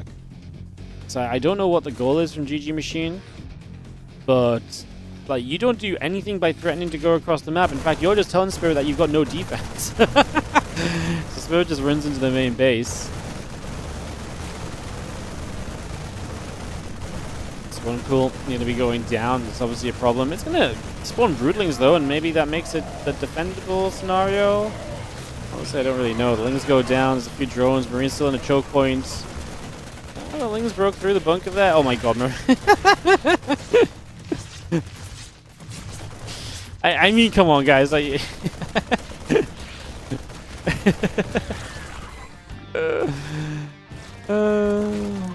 well, Ley Lines has been an adventure. Awkwardly, we can't end the game right now as Spirit because he actually needs a few more Marines to fight the Queen. But once that Queen's gone, we are gaming. We are gaming. 2 SCVs and the Marine to fight the Queen. New Marine spawns. Uh-oh. Run, Queen. Whoa, no, the SCVs will kill you.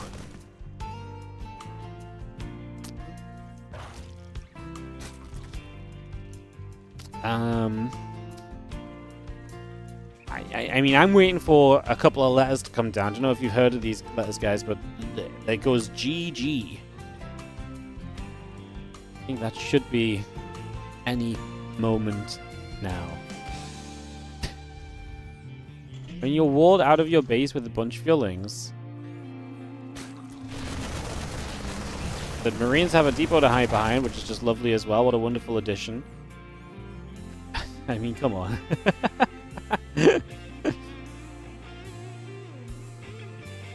This is so silly. Spirit Buddy, like, the dude has 8 lings. You killed the Queen. What are we doing? Why are we AFK in the natural? Hello? Hello? Let's go play game 3. This high ground spine crawler. GG Machine. Also, buddy, in what position? In what position do we think this is ever going to turn out okay? Okay, you've seen the Hellions, right? Now we know it's game over. Yeah? We know it's over now, right?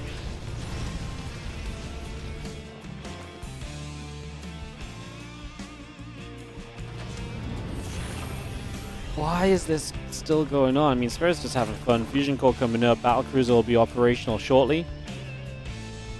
Are we actually going to have to wait for a Battlecruiser to teleport across the map to finish a one-base Zerg to get a game called GG? Is that where we're at right now? Apparently so. Apparently so. Why are we going home? In what freaking universe? Spirit had him on 5 drones, killed the Queen. That was the only unit. He knew the spawning pool was dead. That was egregious enough that he didn't attack. I have no idea what he's going home for. Like, Spirit, buddy, come on. Like, what are you possibly even scared of? Even if he showed up with roaches right now, he's gonna have like 2 roaches.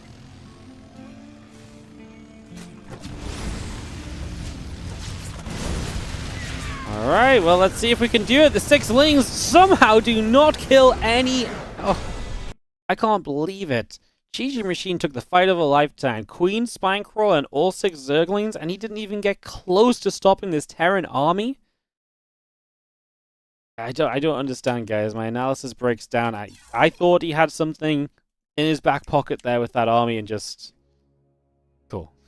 Alright. That was a game. It was actually kind of a funny game, kind of a cool game until we waited for 3 minutes for it to end for no reason, but all good.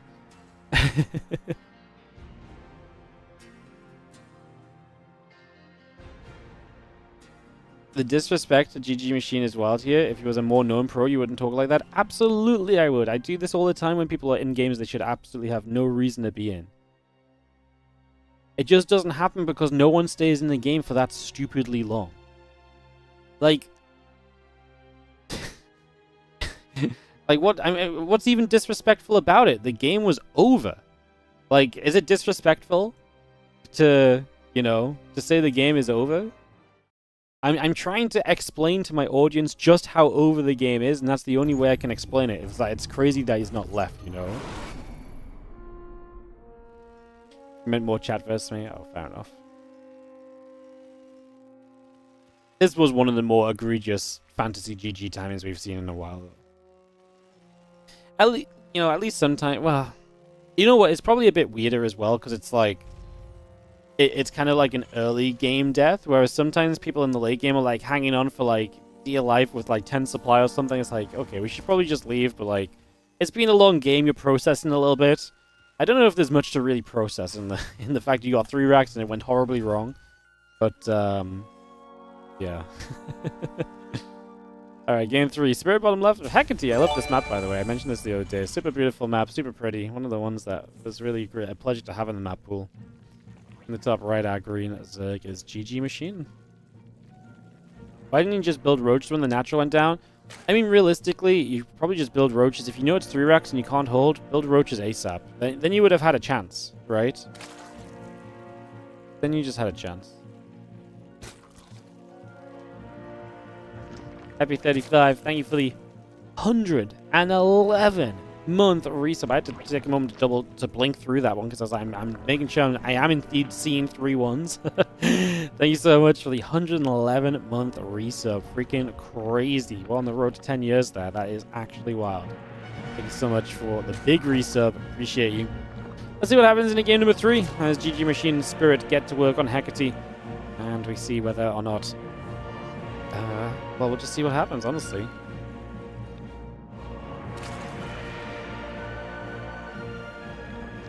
Spirit should finish the game faster. I mean, you can blame both of them to some extent. When Spirit killed the Queen, there is no reason he shouldn't walk up to the main base.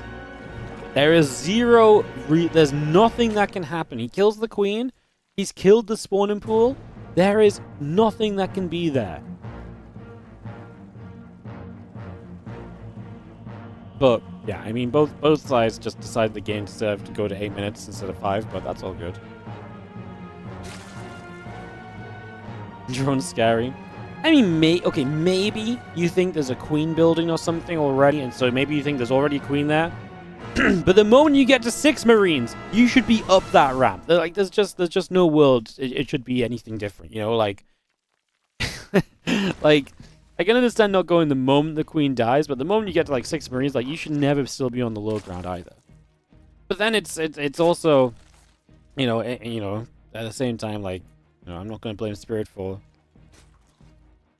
I did blame Spirit for not ending the game. Like, I kind of do. Like, it was over, you know?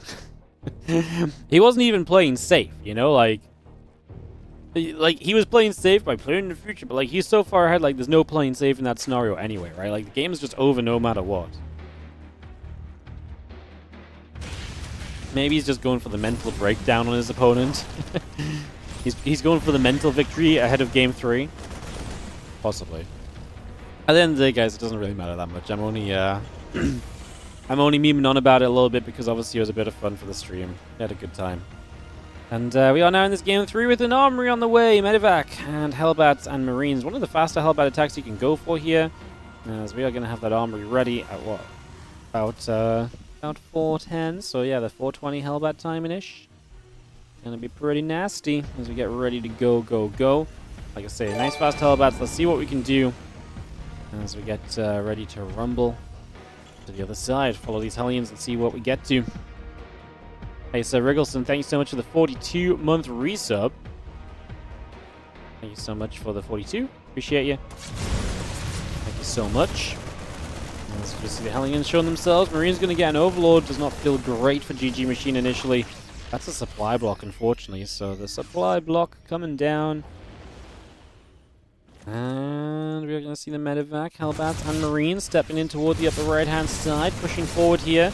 A couple of lings going to get roasted pretty quickly. Queen's in trouble. This is not a good starting point. Spankroller just not ready. Good micro back with these couple queens, but that one hellbat chasing is doing some work. Problem is now is there's enough hellbats left over that as Zerglings spawn, they're going to spawn straight into trouble here as well. Going to get rid of the Spinecrawler. 16 lings on the way. Can we get enough lings at once? I really don't think so. There's no damage on this medevac as well. It's taking like 3 queen shots. And Spirit is going to sit here and kill a natural. But that means the Baneling Nest will finish. So we'll get some Banelings up. So maybe some Banes can save our day a little bit. Maybe, possibly. And the natural hatchery will go down. 6 Banelings more. That's enough to make a difference. Obviously, you will be continuing in this game with, without a natural expansion. This hellbat is on hold position as well, by the way, so that's going to make it very difficult to run down this ramp easily as Spirit starts to move toward the 3rd base. I'm just going to split these Banes and split those hellbats, and that's not really how you want your Banes to do things, as they kind of die already. Queen going down, and now Spirit walks toward the 3rd base. Marine hellbat looking to put a finishing touch on game 3 of this best of 5.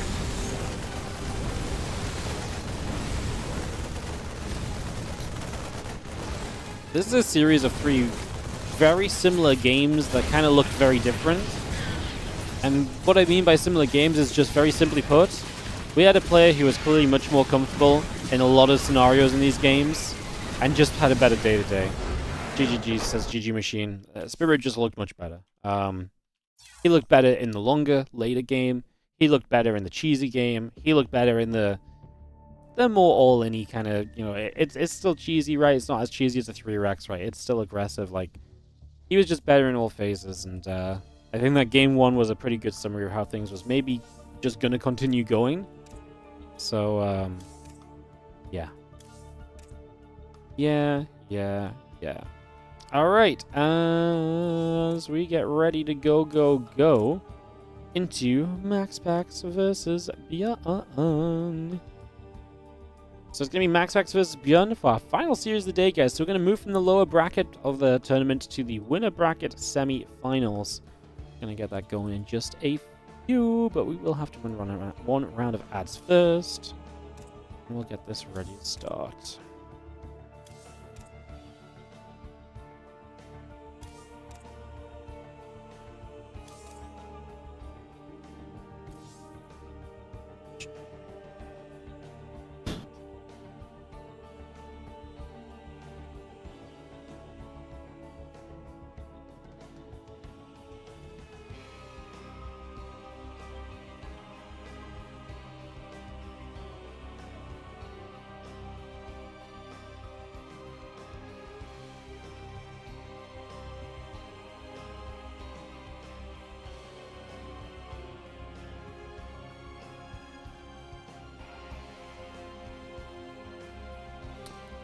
Alrighty.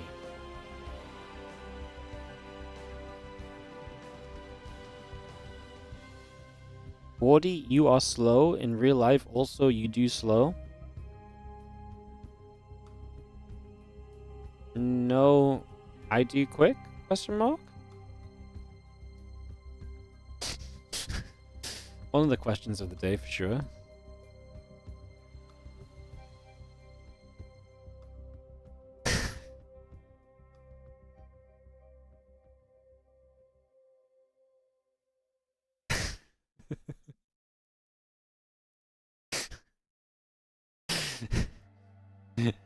You know, it's really,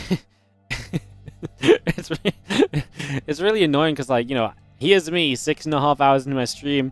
I was a bit tired at the start of the stream. My brain's a bit frazzled. You know, we've been going a long day. We've been back-to-back casting games, right?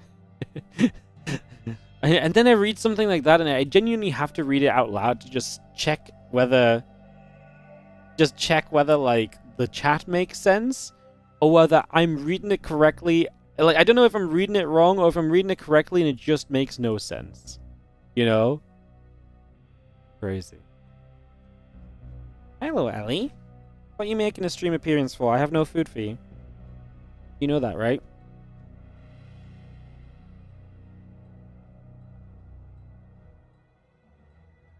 I look bored AF.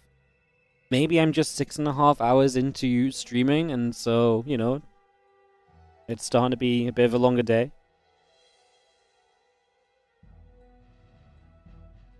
And we just watched a best of 5 that was left a few things to the imagination.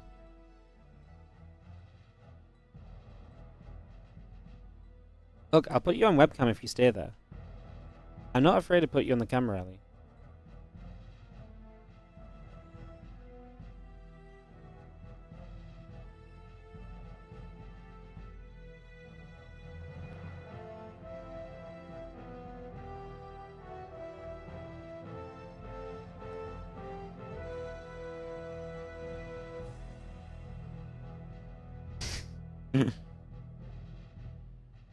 No, that doesn't work. I can move the camera there too.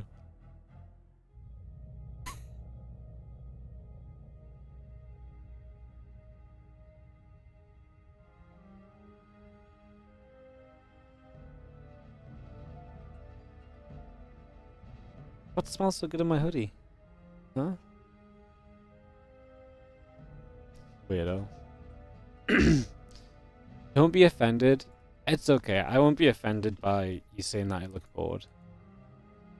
I'm not here to look excited between the games. In fact, between the games is the least exciting part of the stream because the StarCraft's not on. Right? So it actually just makes a lot of sense.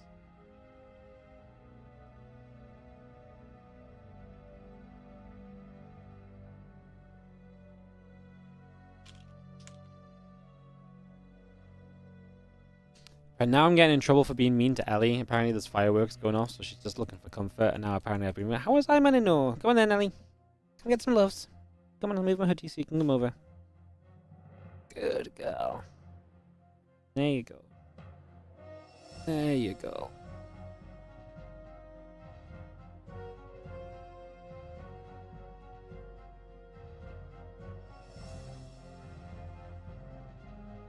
I'd have 4.5k viewers if the breaks were 1 to 10, yeah. Look, I can bring the maracas out again. I don't know if Ellie's going to appreciate that. Okay, baby. You're putting on this enough fireworks, are there? Not very nice. Them is a... No. That's not very nice. I gotta cast though, babes. I gotta cast the games.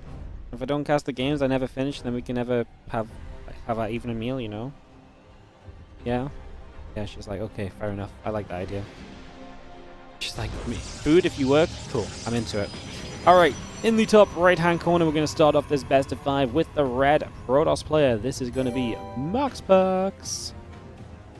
And in the bottom left, our blue Terran player is going to be Bjorn. Give me 1 sec, I'm going to have to open my stream elements to read the message because I missed it on the donation. Bexvart, thank you so much for the £8 donation. Put a few quid aside for some biscuits for Ellie. Absolutely. She actually just got new biscuits yesterday, but I will, I can backwards expense them. She'll get some of those, I promise. Thank you so much for the £8, I appreciate it.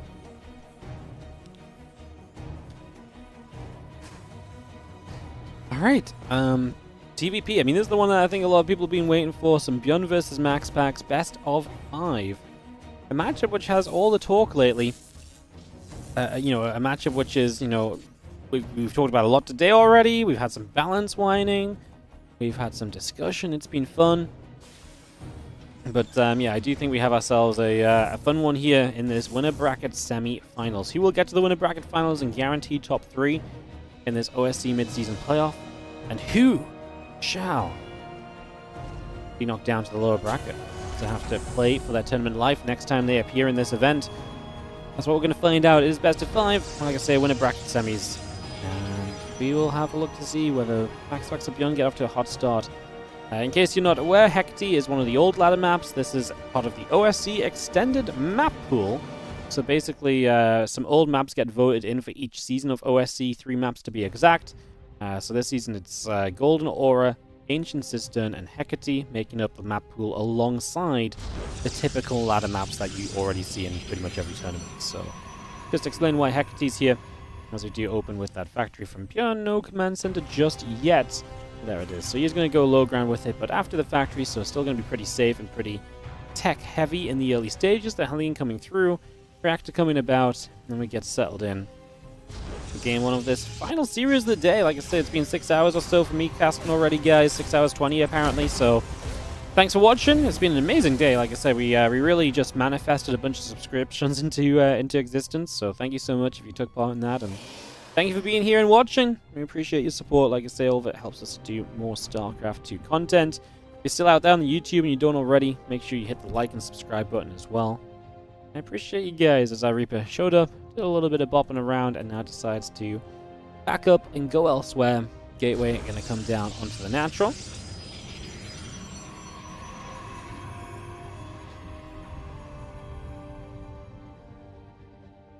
Got that blink coming up and online as well. It's just going to get a lot of this on the go. Again, the command center and starport building as well. And that starport's about to finish, so get the starport finished up. Wouldn't mind on the factory. Let's see the adept trying to shade through in toward the natural right now. And trying to get to the high ground. Will not be able to. Marines and the Hellion will go and kill the adept off. So that's going to be a KO. Again, blink on the way. Robo facility coming through. A couple of additional gates building as well.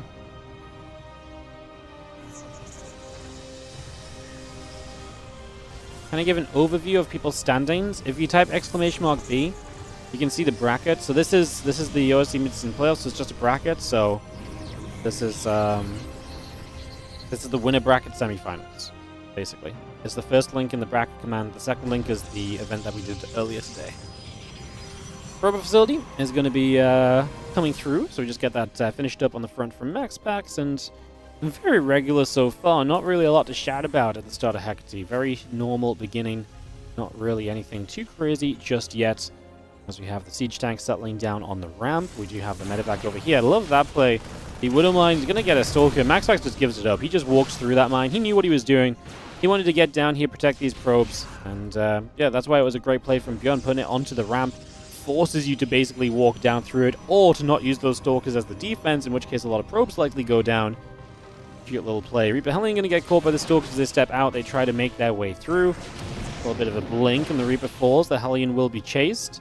Medevac on the top side, still lingering for a few moments. And yeah, the couple of assimilators setting up as well. Stalkers to the bottom of the map. The Prism moving as well. It's going to have that bunker still coming online. The barracks are still producing through. Viking, Tank, Marine, all coming up as additional stalkers come online as well.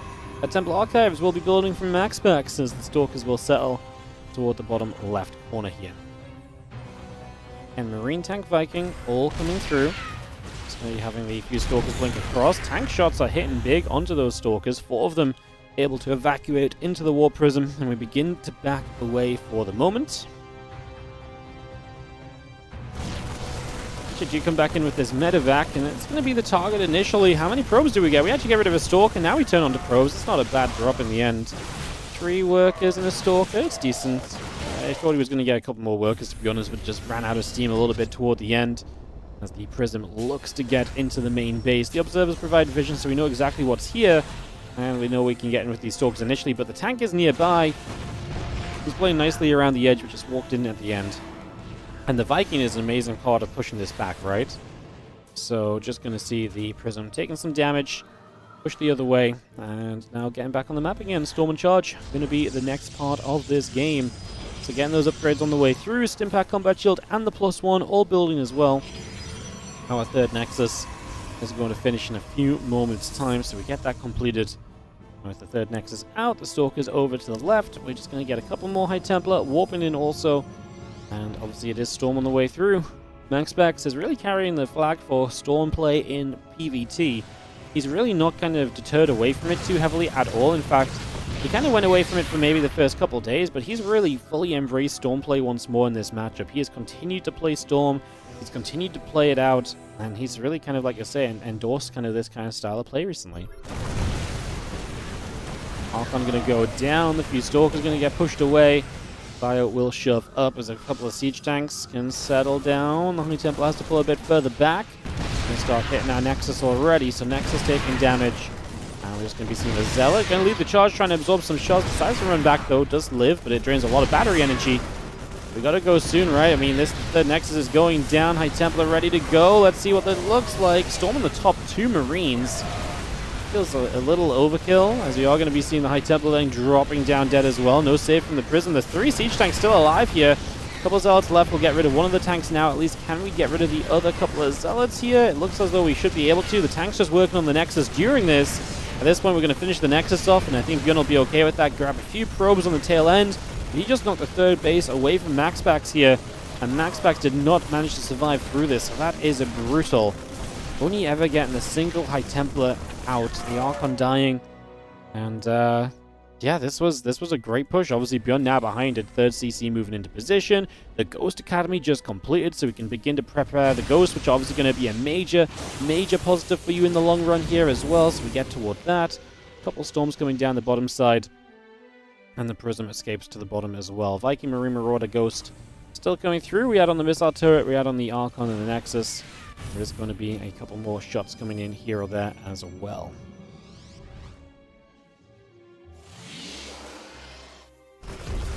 Go to the left, Observer goes down on the bottom. We have our Prism also moving over here. So a couple Ghosts coming through, SCVs and the Missile Turret coming about. Still got the armor upgrade building on the Engineering Bay. And yeah, the Prism's still moving about for a couple of moments. We get the Ghosts, we get the Vikings, we get the Marines.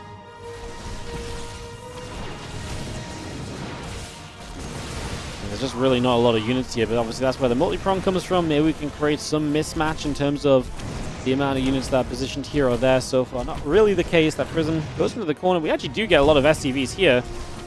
Taking a long time to clean that up, and the Prism actually still alive in the corner too. However, Beyond is chasing forward, and he is looking to clean this army out. One Storm like that is not going to really cut it anymore. That's not how Storm works nowadays. You can't just drop it on the army and think, haha, he'll turn around now. No. Storm doesn't work like that. It works very differently, so that one does not really stop Beyond from advancing.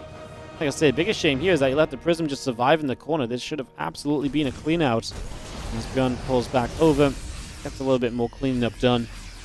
I mean, I think Bjorn could actually go across the map and put some good pressure on. He's double army supply. He's got the tech to really deal with the Storm as well. I think he's in a pretty cool spot. This army getting all the way up top now. Like I said, obviously Max Pax rebuilt that third base off losing it earlier, so he's had really drained economy compared to what he should have had in this matchup. We scan ahead. Those High Templar are hanging very far back. They're afraid of the EMPs, but we're going to have to start bringing them forward. We need something here, but EMPs are going to go down. It's very difficult when you have a small army right now as a Protoss player, and none of this is really going to work out in your favor. Bjorn is going to take an opening game of this series as Max Pax taps, and Bjorn takes the opening game of the BO5. So Bjorn gets off to the hot start, and he is going to be the one to establish some control right in the beginning of this series. We'll have game 2 coming up in a moment, guys, as we just have to run a couple minutes of ads through this for the next couple of moments. So just run some ads and we'll get going just to make sure we're all A-okay and set to rumble.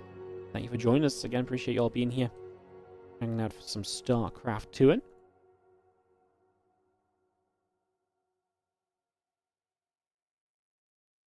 It's going to be Pylon for map 2, so one of the ladder maps is going to be coming up next in a few moments. Very exciting. Very exciting.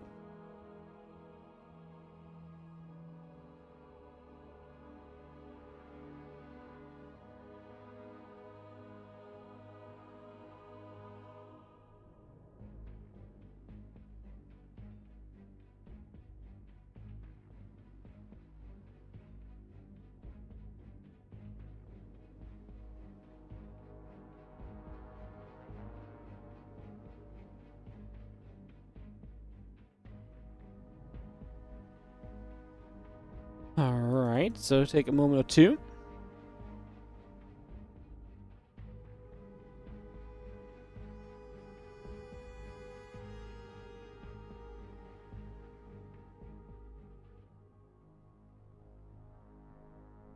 Let's get ready to rumble on. Let's just start it up, guys. I think we can minute and a half of ads, it's fine.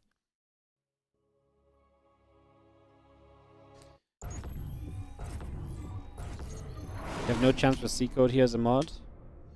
Save you. Save yourself. Yeah, I can save you. C code. Don't ban him. Well, honestly, do what you want. Do whatever you think a mod should do. I don't know. I don't even know what's going on. I literally just read this as we open in the game. Let's jump into game number 2 in the top left side. Our red Protoss player here is Max Pax as we enter Pylon. For game number 2, he's going to build a Pylon on Pylon. Wow, Max Pax is such a meta player. As in the bottom right side, our blue Terran is going to be the Shopify Rebellion. Bjorn.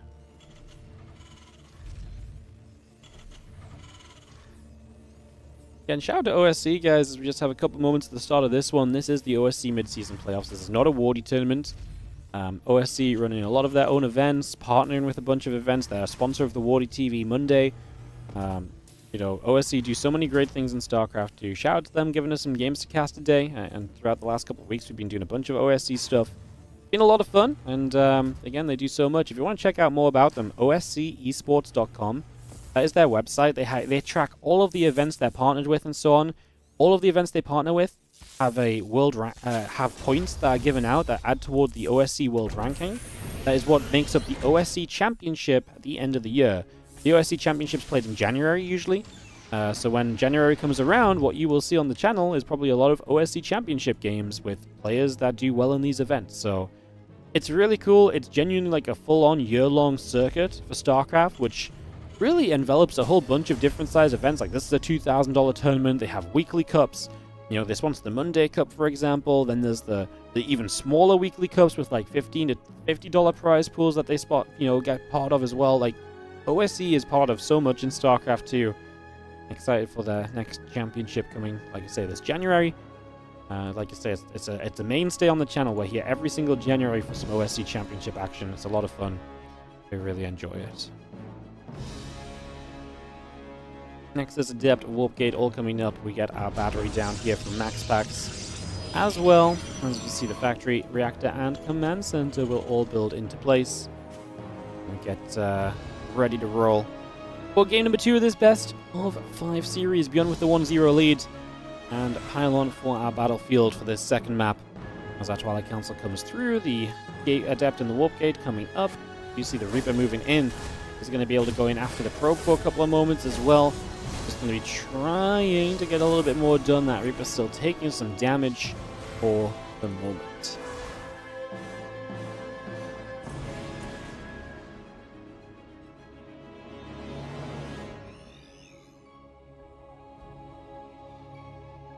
And Twilight Council, Stalker, and the Warp Gate coming up right now. Just going to see that gateway continue to come through.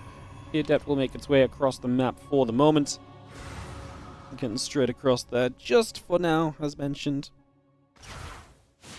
Bring that straight through. The Adept, again, a couple shots off on the Hellion. And is going to be able to clean it out in the end as the Reaper continues to play the chasing game.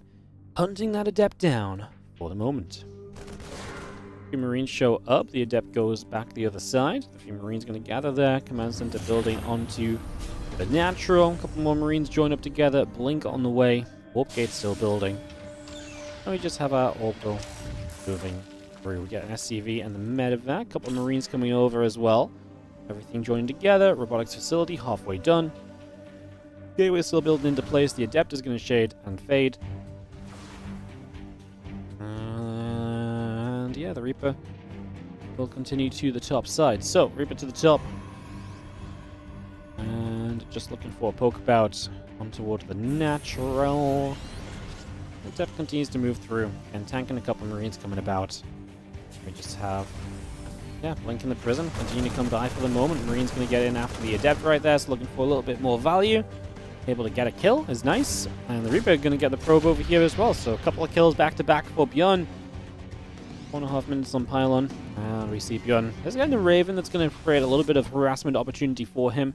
Obviously, with that Raven available, he can get onto the map, he can kind of drop some auto turrets down. There's a lot of value he can find, so a lot he can hope for there. As this Reaper pulls out over to the right side, Prism and the Stalkers are going to move through the center of the map as well. So they're going to come across at the same time as, we have the Raven probably trying to move across the map too. Raven might stay at home even for a while, help play a little bit of the defense initially against those Stalkers, which are showing up. We get 3 more Stalkers warping in, and the Prism will provide some opportunity here to make some moves. Starport switches across, and we're going to fly over to the left-hand side. The barracks is going to relocate. Actually just drops down here to try and wall the siege tank a bit.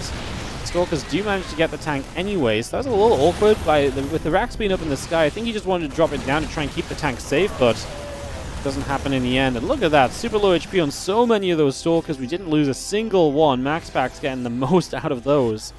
Obviously low now, so we'll be a little bit vulnerable in the future, but still, getting them out alive is the main #1 priority. And we are able to move with that very comfortably. So good job, Max Pax. Great effort. As you see, a few extra gates coming online. The Nexus coming up. The charge will build on the Twilight Council as well. So we bring that online. The Stalkers are ready to maybe make a blink up into the main also very shortly.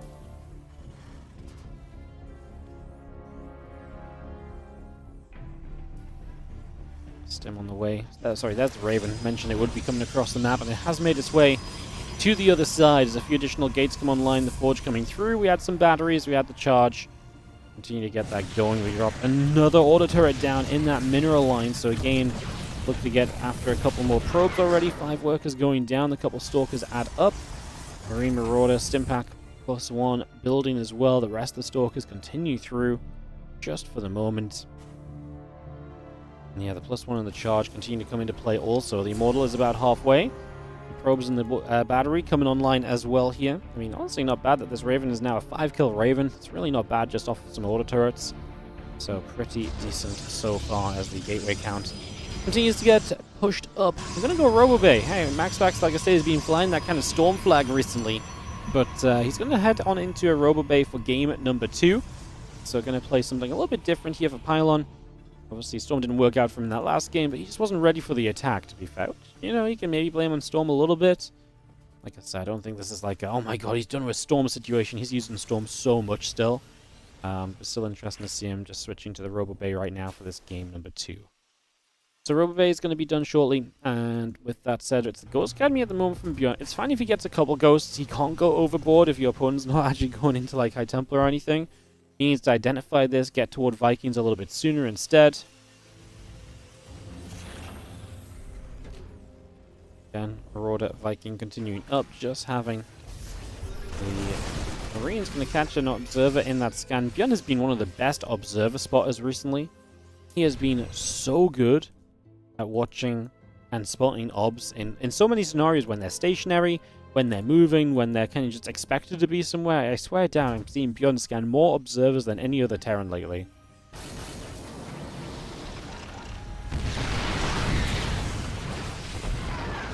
So gets to an array there, but we get a couple shots off, a little bit of back and forth currently. Even still, just getting that +2 attack on the way. There's the thermal lance. Give us that range on the Colossus.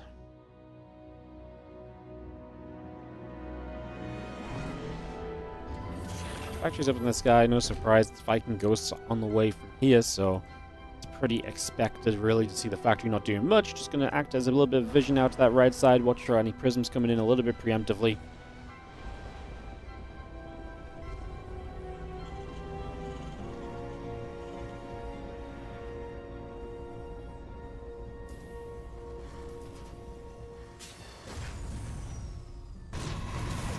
Turret drops it down. Mrs. Pylon will take some more damage. The Stalker's going to step across. So they're going to come over for a few moments. I mean, again, the auto turret. Raven just trying to do more. It's only gotten to 6 kills, so it's only +1 kill since we last really checked in on it. But yeah, just trying to find interesting places to auto turret, like between bases when probes are transferring could be cool, where there's no battery nearby, right? Like this. Yeah, I can say some cool ideas. Again, Storm, +2 attack, and the Thermal Lance all coming across the Colossus building, and a few other units collecting at the front of the 4th base.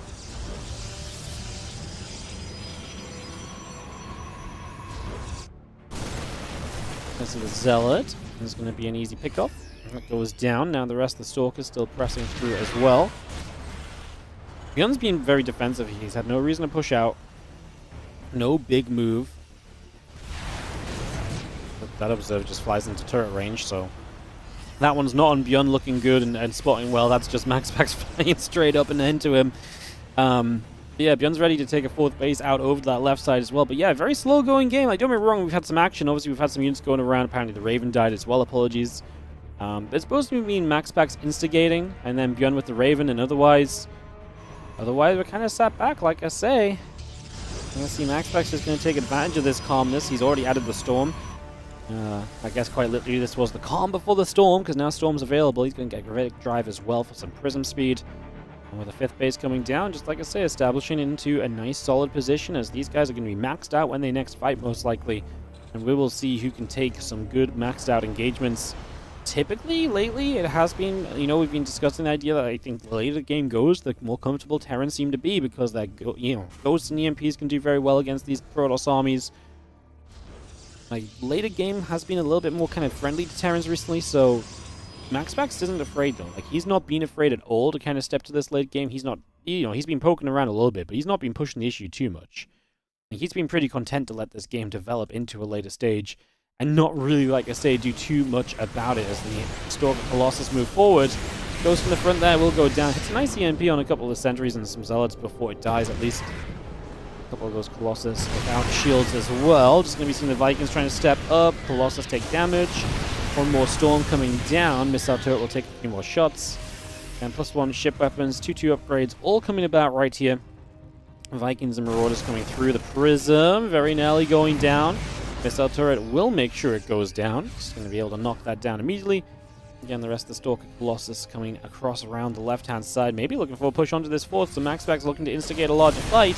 We're walking up here immediately, though. Look at that. EMPs go down instantly. The High Templars are way far back, and the first Colossus falls super easily. Honestly, kind of thought we'd see a second Colossus die. It's going to die now anyway. A couple of Viking shots will do that there. And yeah, I think that's it's a very good initial defense, but also a very uninspiring attack from Max Pax. Colossus right at the front. High Templar way far back. Just running up a ramp to absolutely zero success at all. Like, there's no wonder this sort of attack doesn't work. The attack on the right side does nothing because Bjorn's not being afraid enough on the left to have to pull units over, so he just has a good amount of defense left over here. A little bit of bio going to step up. The Zealot is going to go down and clean that out. The Archon Immortals and the Colossus still trying to step through. The Vikings are there to fire, and they will knock the Colossus away, so that's one more Colossus killed already. Templars on the left side still trying to gather together here. You just see this reactor coming through, so we're going to get those medevacs in a better place. +3, +2 on the way through. Missile turrets hitting the prism. Fifth Nexus from Max Pax will be in place on the left side. Again, the rest of this army coming forward. +2 armor about to finish up. The cloaking and the +2 ship weapons coming through too. Viking Ghost to the left-hand side. Bjorn actually stepping out onto the map. Look at him go, man. Look at him go. He's actually doing things. He's going to get rid of 2 Colossus nice and quickly right there. It's going to be a nice couple of grabs. A couple High Templar trying to come forward. Bio gets rid of one of them. Nice and easily as well. Now seeing a couple more Storms coming by. Again, just trying to keep everything else back. Nexus to the bottom left-hand corner. He's going to set up a base there. Zealot's going to charge in on the right side. Still a good defense as long as we don't let these High Templar do too much, and it's going to be difficult. They are going to drop a Storm onto the mineral line. Snipe on one, EMP on the other. A little late, took a Storm, but obviously, again, not too much. The Zealots already have to back up. They're already low-end shields. Again, Bjorn's split defensively has been great. Now, Max Pax taking this bottom left-hand corner base. Interesting one to end up expanding too. I'm surprised he hasn't tried to take this top right corner. It's not like Bjorn has put any pressure onto the map, really. So Max Pax could probably just take any base he wanted to if he really, do what you want, Max Pax, TLDR. Bjorn is not really stopping you. Well, I tell you what he is stopping you from doing. He's stopping you from just running up ramps into his army. Like, Bjorn is just playing good defense left and right side of the map currently. And Max Pax currently, honestly, feels almost a little bit hopeless and helpless. Like, I don't know if he knows what his goal really is here. Like, he's trying to split and go from 2 sides, and it's just not working. Resources lost 5.7 to 12.2k different. I mean, that's just awful. 7k difference. And like I say, it just feels like Max Pax. My main concern is that it feels like Max Pax is super uninspired. Like, what is he trying to really achieve with these attacks? I mean, he is now progressing. He's adding on a fleet beacon, right? So he's maybe looking towards some later game tech units. Gets up here, gets a tank, but has to basically fall back straight away again. The EMP into Vikings on the Colossus is scary, so I'll be cautious with those. Don't really have much to really protect from the Vikings. I mean, Storm's in a good position maybe, but like, we're just not dropping those down in any sort of place to deal with the Vikings. Both Colossus get zapped, and next thing you know, we're on the right side again, looking over here for basically no hope either. Like, Max Pax's army is just not getting it done at all. And Bjorn playing this very solid defense right now. Looking great to maybe extend to a 2-0 lead in this best of 5. Stalker Immortal going to push through the front. The next bottom left side will be found and killed, so there's -1 base for Max Pax. Now suddenly he's about to be 5 base versus 5 base because he took such a silly base. Like, why are we going over there when instead of up here? Like, at least Bjorn still had to take this location.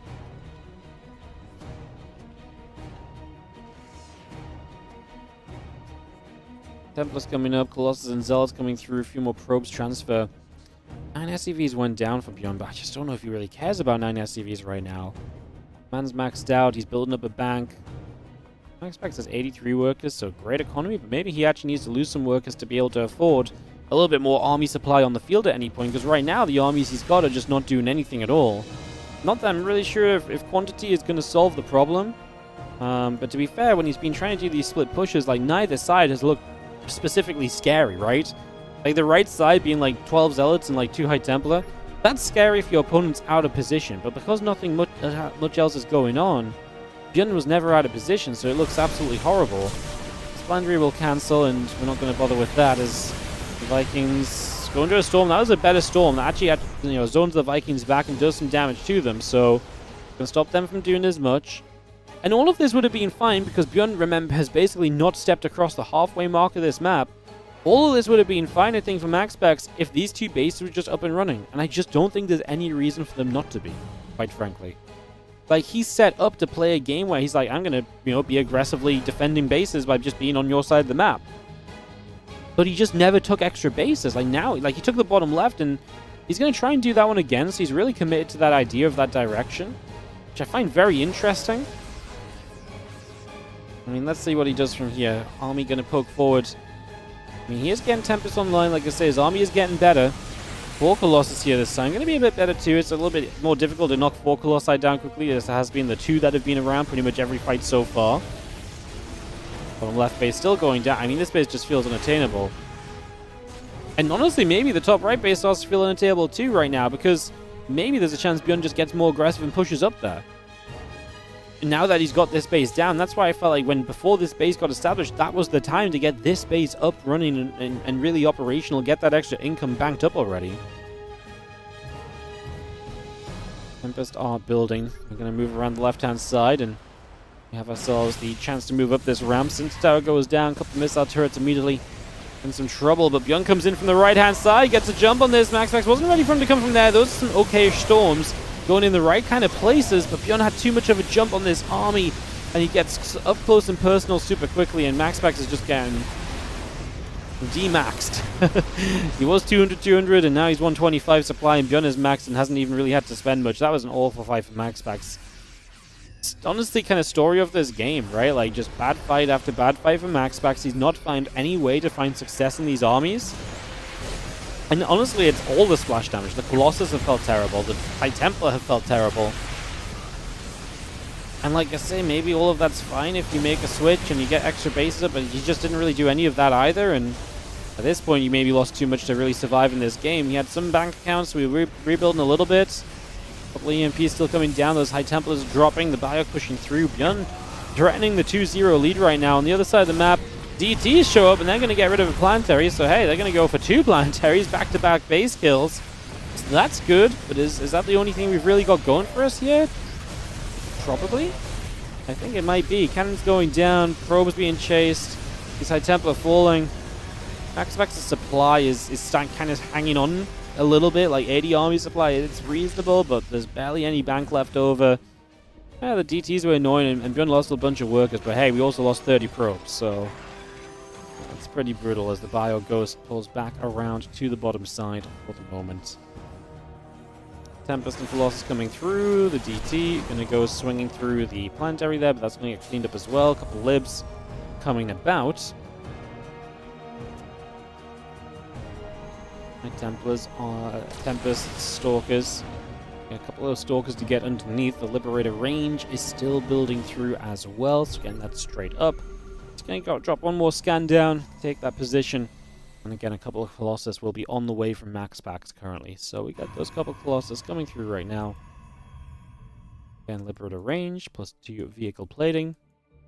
Extra missile turrets and the Planetary Fortress all coming in. The Stalker Tempest count making a bid to the bottom right-hand side. We're going to scan the upper right as well, as you are going to see that Stalker nibbling up at the Liberator. Liberator's going to take some damage and go down. So we at least deny that bit of aggression. We're still fighting in the center. Storm's coming down. Bjorn is going to go back and forth through some of those storms. You know what? Honestly, this is one of those fights where if Max Pax actually had a competitive army at this point, that's the kind of fight that would have been good for him.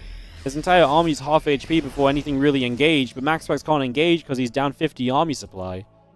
Like, that was actually a moment where Storms did a lot of work, and maybe part of it is because Bjorn knew he's kind of very far ahead army-wise, so he doesn't respect the Storms that much in that regard. Because he just knows that there's no follow-up anyway. So maybe that's why he stood in them a little bit. It felt like he was a bit indecisive. Like, he was like, I feel like I should just be able to go. And then he was like, well, maybe I should respect it a bit more. Yeah, this does look like Bjorn is going to get that 2-0 lead in this best of 5. Because this game is Honestly, this has been one of the more miserable games for Max Pax that I've cast in a long time. Like, this really felt like he had, like I say, it feels like he had no direction. I'm so used. I don't know how to explain it because, like, did he do anything overly weird? No. I just felt as though, like, every time you try to attack up one side or the other, it just felt hopeless.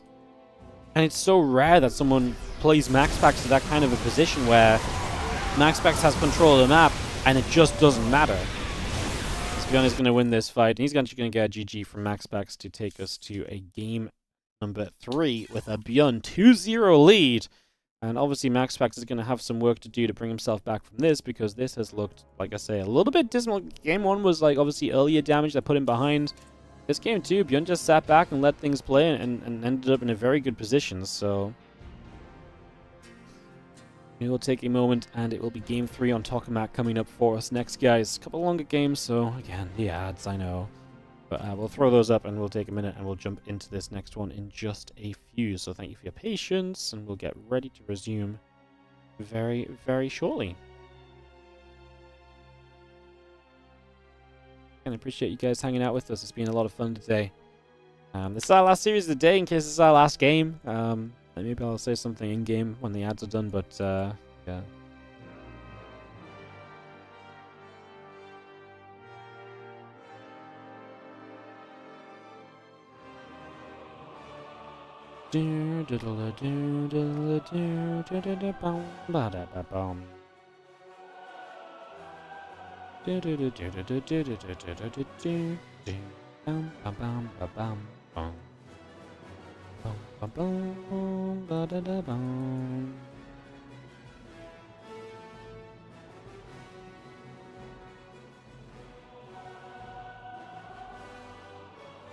Good job, Terran Council. There is no Balance Council anymore. Storm does not get out-healed by Medivacs. Stop chatting shit in the chat. Thank you. Storm is bad.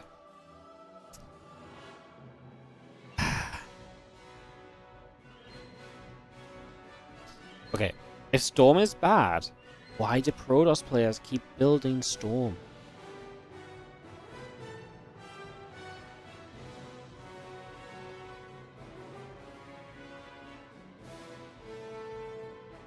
You know, before everyone realized how good Storm was, people were very happy to play Colossus styles in PvT. So people were literally playing Colossus PvT, right? Then they realized how broken fast Storm was. And so we never saw Colossus. Nothing changed to Colossus, so if Storm is truly so bad, why would they build Storm instead of the Colossus styles they were using before they found out how good Storm was?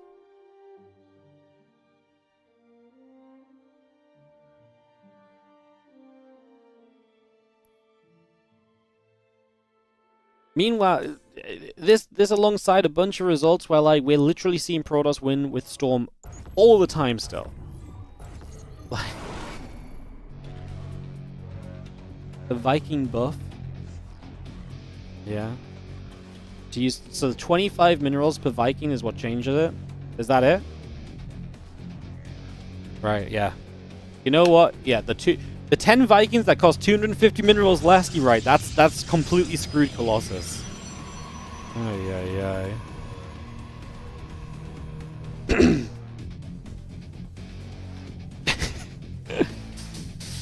Oh.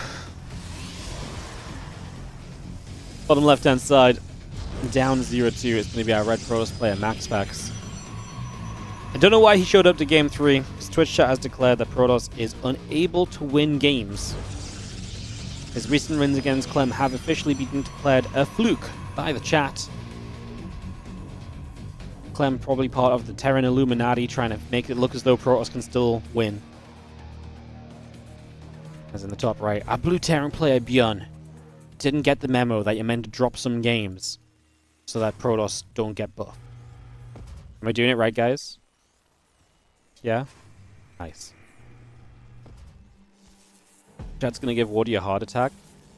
I just don't know how you can look at recent results honestly, I don't know how you can watch recent games and be like, Storm's bad. Like, I just don't get it. Like, yes, you can't drop Storm on top of units that are already moving and expect one Storm to, like, make the Terran cry in a corner. Like, oh no, you have to do more than cast a single spell? Oh, I'm so sad for you, like... Yay.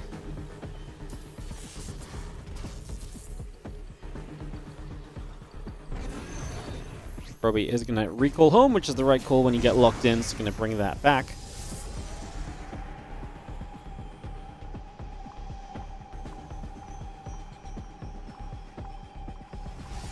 Let me see now. Warp gate coming through, the Adept on the way, factory in the reactor coming up. Get ready to roll.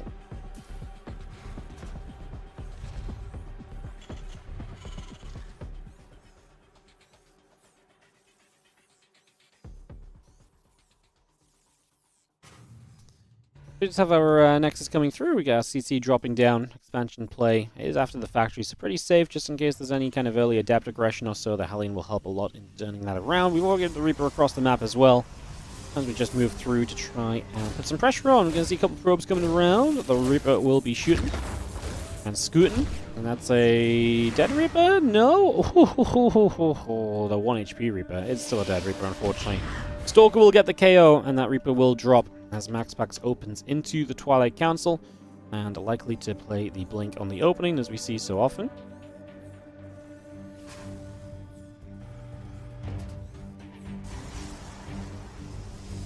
Twilight Council about to finish, and it is indeed Blink. No surprises there to begin with.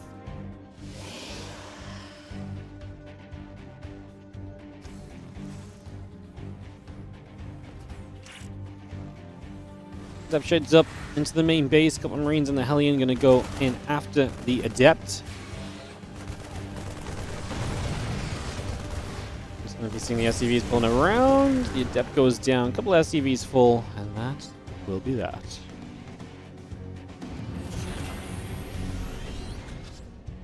A couple of SCVs though, which is not so bad. Ugh, I'm gonna have to turn my chat off because I'm literally getting baited by people. I swear down. Alright. See you later, chat. I can't do it anymore. Gotta actually cast the game here. As our Hellion is going to come across the map, and a Widow Mine is going to go through the center. So no drop or anything, just going to run these out. Just going to burrow this one here and try and get a grab on a unit in the middle of the map right now. Just going to be seeing the Stalkers going to combine to push up, and actually going to have a chance to let this Widow Mine do its thing. So Widow Mine will get a connection. One Stalker goes down. Very happy times if you are Bjorn. That's one Stalker killed early. And this Hellion just watching for that third base. Max Pax getting the Blink on the way, getting that Prism coming through. He is going to be on 3 gateways, so pretty typical kind of pressure here. And like I say, would expect the third base to come down shortly. Looks as though the Stalkers will come across and deal with this Hellion first, and then the Probe will come over. And then maybe we commit across the map with the Prism, as Blink is not done in time to get the Hellion at least. That will get pushed away, but not killed. And Bjorn is going to build into the Banshee in the tank, getting another barracks finished up here. Going to get ready to add on another one as well. So 3 racks. Get ready to move to those tech labs and start up Stim and Combat Shield in due course. Max Pax just going to go around the side and drop these Stalkers into the main base. Third Nexus goes in. The Templar Archives is about halfway done. Just going to give Max Pax, obviously, his tech choice for the start of this game at least. As the Banshee and a few Marines step forward, and a couple of Stalkers are going to be able to get after some SCVs. So 4 SCVs going down, going to make it 5. Templar Archives, like I say, not far from being done. So again, a few kills initially, but hey, look at the Banshees go, showing up, and we're going to get some return damage. So it's going to be pretty equal damage across the board. 5 workers each. Biggest difference, obviously, that Banshee goes down, whereas the Prism is very much so still around. So maybe more opportunity for Max Pax still, as we do just have a couple of Stalkers. Actually, good position on the tank here is going to minimize anything else happening. There's one more Banshee still from Bjorn. We'll see what that does. It was just 2 he made. Yeah, just the 2. So interesting that one flies in on its own, because the second Banshee is almost never really going to have much value, especially when you know that Banshee is around. Because now you just put a battery in the main natural. It does force the battery, so it's a little bit more damage, but it's not like it's bad to have a battery there anyway for later in the game. So, yeah, that second Banshee is not going to provide a lot of value in the end.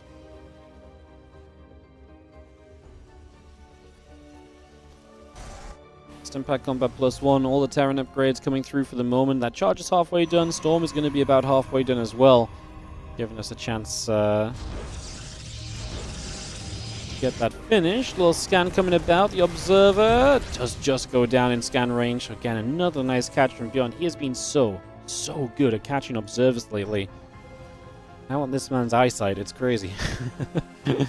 He's seeing things that aren't meant to be seen. And again, Observers are bigger than they used to be, right? So it's a little bit easier to spot that wiggle, but man, I keep noticing it lately. Like, Bjorn is always killing those obs off. Push coming here from Bjorn. Marine tank. I don't imagine he really wants to push before the upgrades, but he might try and get in position for the upgrades finishing. Oh, tank sieging. The Stalker's in trouble. Bang, bang. I think we only killed one there, which is kind of unfortunate. Felt like that should have been a couple. So this Banshee actually got 2 probes. I'm not sure how. Did we just energy recharge the battery? Yeah, I think so. So maybe he actually did shoot through the battery and I just wasn't there in time to see it. And got a couple of kills. So maybe just taking a little bit of time to get some units there to play defense. Still the Prism off on the right side. A few Zealots will warp in and jump inside of said Prism and get ready to go in toward the main base.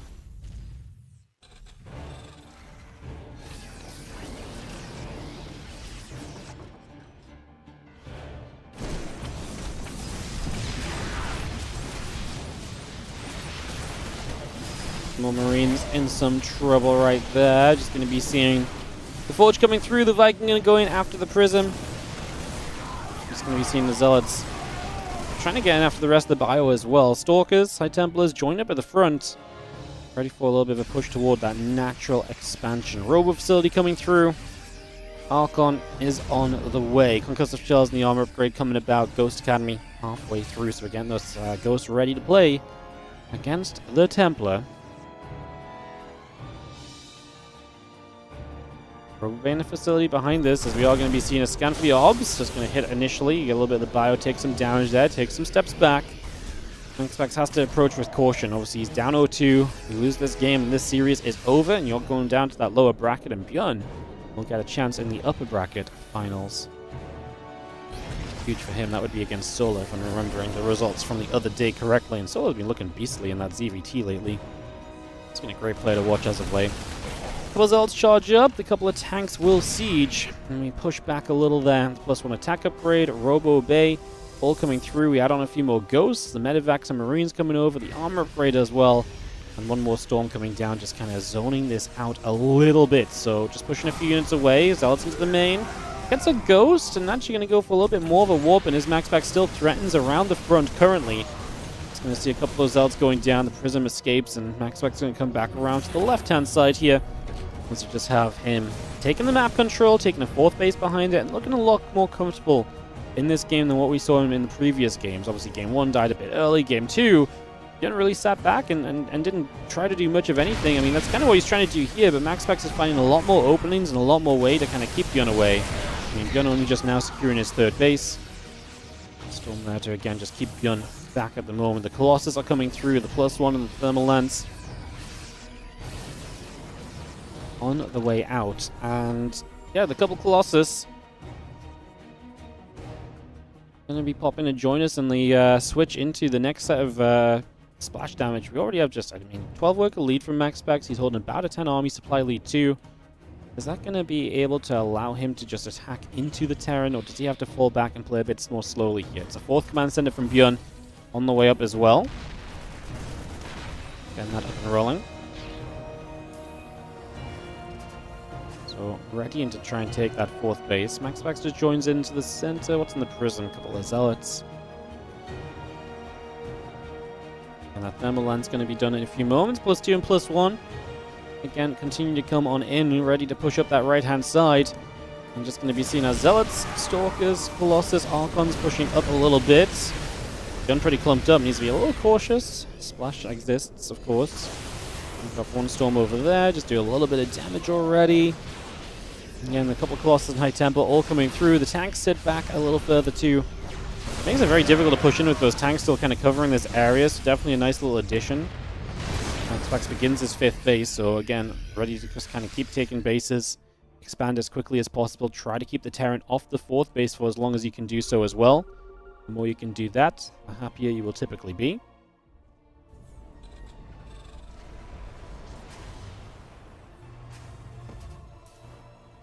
Max Pax is nearly maxed out, so he's very close to just being done in that regard. Prism gonna cancel the warp in, gets caught. Gun just moving over to that left side in time, but he sees a lot. Max Pax sees a lot of units to the left, so he's actually gonna try and go on the right side. And doesn't find the way in. Again, love these depots just kind of looking to soak up the zealot charges and so. A couple of EMPs into what is a lot of Archons on that right side as well. Just trying to hit over there. +2 attack coming up. Max Pax steps up a little bit. Just maybe seeing the bio pulling back. The Colossus is going to get to work. Another storm coming down.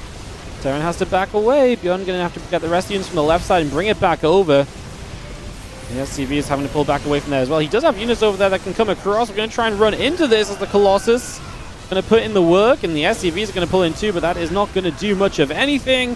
And we are going to see Max Pax at the end of this maybe in a little bit of trouble, as Bjorn is going to play cleanup, but he obviously killed a lot of SCVs, and that's going to be a major issue, as we are going to be seeing Bjorn sitting strong, sitting tight. A couple of zealots going down, 26 workers killed. It's a lot of economy to lose out on from Bjorn. He is getting that 4th base in position. He's actually going to say GG right there. He's only down 10 army supply. He lost a lot of workers. Like, he's not mining off the 3rd or 4th right now. The standing armies, yeah. It definitely feels like, it doesn't feel like a bad GG, but it does feel like maybe a GG where you could stay in it for like a teeny tiny bit, maybe, perhaps, possibly. Just because like his army supply is still there, but I don't think it's necessarily a kind of an overall kind of like, I don't think it's an early GG, right? So, yeah. Alright, let's go into game number 4, guys. We're going to go to Persephone as Max Pax gets a map win. As we get ready to go into the bottom left-hand corner. Now bringing it back a map, and hey, keeping us going for at least one more game tonight. It is going to be our Red Protoss, bottom left-hand side. It is going to be Max Pax.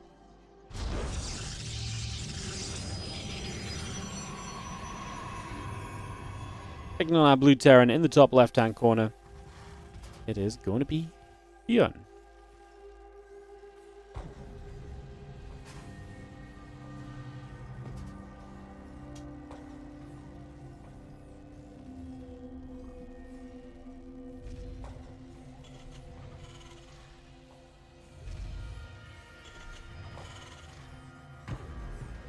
Persephone here as our Ract and our gas come through. The gate and the assimilator come up.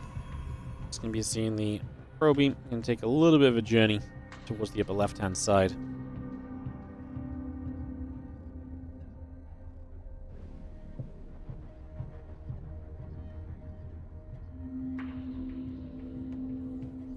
Seeing what Max Pax finds here early on. Yeah, nice little movement from him left and right, and in the end, just able to take a much better fight. Like, I mean, maybe just the layout of the map enabling what he did here to work a lot better than what he did the map before. On Pylon, he was always fighting up those ramps. Bjorn had good coverage. He was able to be a lot more spread out in that previous game and just be able to kind of just... I know, while he didn't work a couple times the first times he pushed forward, eventually he found that moment where he was able to commit in and take the fight. He was a little bit of supply ahead kind of throughout.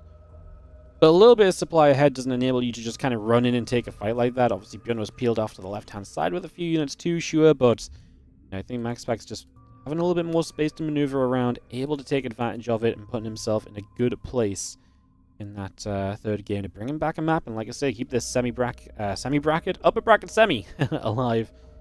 Sorry, guys, 7 hours in. My brain's beginning to decide to say the wrong things, apparently.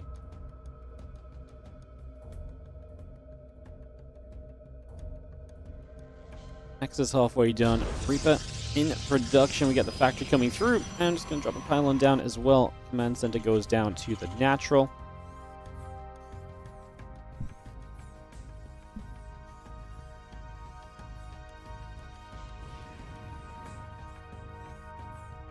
Command center builds. The Stargate on the way. So we just get set up for a few moments.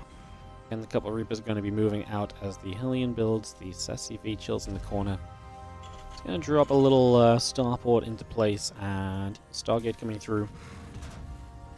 Nothing too surprising early. Bjorn sticking with the kind of command center following the factory, so a little bit safe. A couple of units up early to allow him to put some pressure on. In this case, some Reaper Hellion will be able to start stepping forward on the map. we are going to see that Adept is going to be taking some damage. So we're going to be seeing the Adept going down. Hellion taking a few more shots, is finally going to get out alive. And the two Reapers head down to the bottom side as we have the Pylon, the Adept, the Battery gathering together for a couple of moments. It's going to be a Phoenix, so we're changing it to the Stargate opener, something that's a little bit more viable now because of the fact that we are playing the the fixed version of the Cyclone. So Stargate does not just straight up die, and it gives you a lot more kind of openings than what we've seen before with in PvT. You know, we were really limited to a lot of the Twilight openings in the past, but Stargate, like I say now, a bit more viable again. We're seeing it mixed into these series every now and again. It's a nice one to mix in because, you know, the medevac here loads up, goes across the map, bam, denied instantly. You know, this is going to be harassment that just gets shut down. Gives you a good start from Max Pax. So, yeah, and when Bjorn popped in with this Reaper and the Hellion, he saw nothing. So he does not know about the Stargate, which is why the medevac's flying in, and we have ourselves the Phoenix able to put some damage out. Not going to use any lifts or anything, but does deny it. This was maybe not best case scenario for Max Pax, because obviously best case would have been actually getting himself some kills. But obviously denying this and not losing anything and not taking any damage at all is going to be pretty darn good as well. Still building the Phoenix up. We have a Viking and a Siege Tank beyond this. A couple of Marines in production as well for the moment. Actually, I think Bjorn's probably feeling pretty okay about this. Like, a mine drop against Phoenix so often dies. I wonder if it would have been better for Max Pax to hide the Phoenix in the main, and then, like, as the mines drop in, you show the Phoenix, so you just lift, and you can just kill them off, and nothing really happens. Might have been a little bit of a better approach here overall.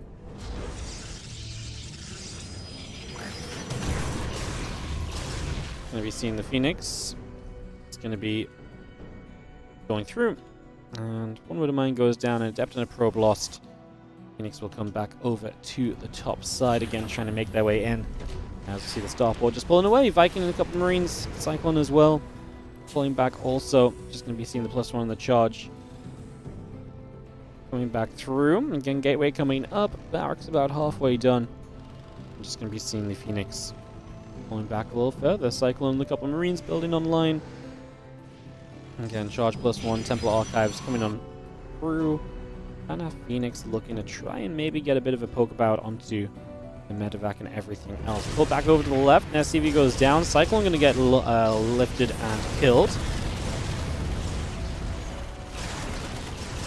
Nice, just going to be able to clean out the Viking there, so that's going to be a good pick-off. Again, charging +1, still coming through. Just going to be getting down the left side with the Phoenix. Couple of barracks in the engineering base coming over. Again, gas is coming online. At least we're going to fix that very shortly. And Phoenix is still going to try and come in for a little bit more SCV damage. Eats a Widow Mine shot there. That's going to evaporate a Phoenix, so a little bit of value from the hidden Widow Mine in the back. Has 2 kills. Not bad at all, Mr. Widow Mine. 2 dead Phoenix. Ain't nothing to scoff at. Storm in the +1. Charge on the way. Max Pax with that Storm follow-up here to the Phoenix. I mean, Phoenix into Colossus, obviously, is always a powerful one. Phoenix Colossus' style. But obviously, at the same time, Charge and Storm has been a pretty good combo for a long time as well. So we're just going to move into that part of this right now as the Storm's halfway done. I'm not sure if Bjorn's going to be able to do anything any point soon. I mean, we've got upgrades coming by, 1-1, Stim and Combat Shield, Marine Marauder Medevac all coming up, a few Phoenix turn around, back the other way for a few moments.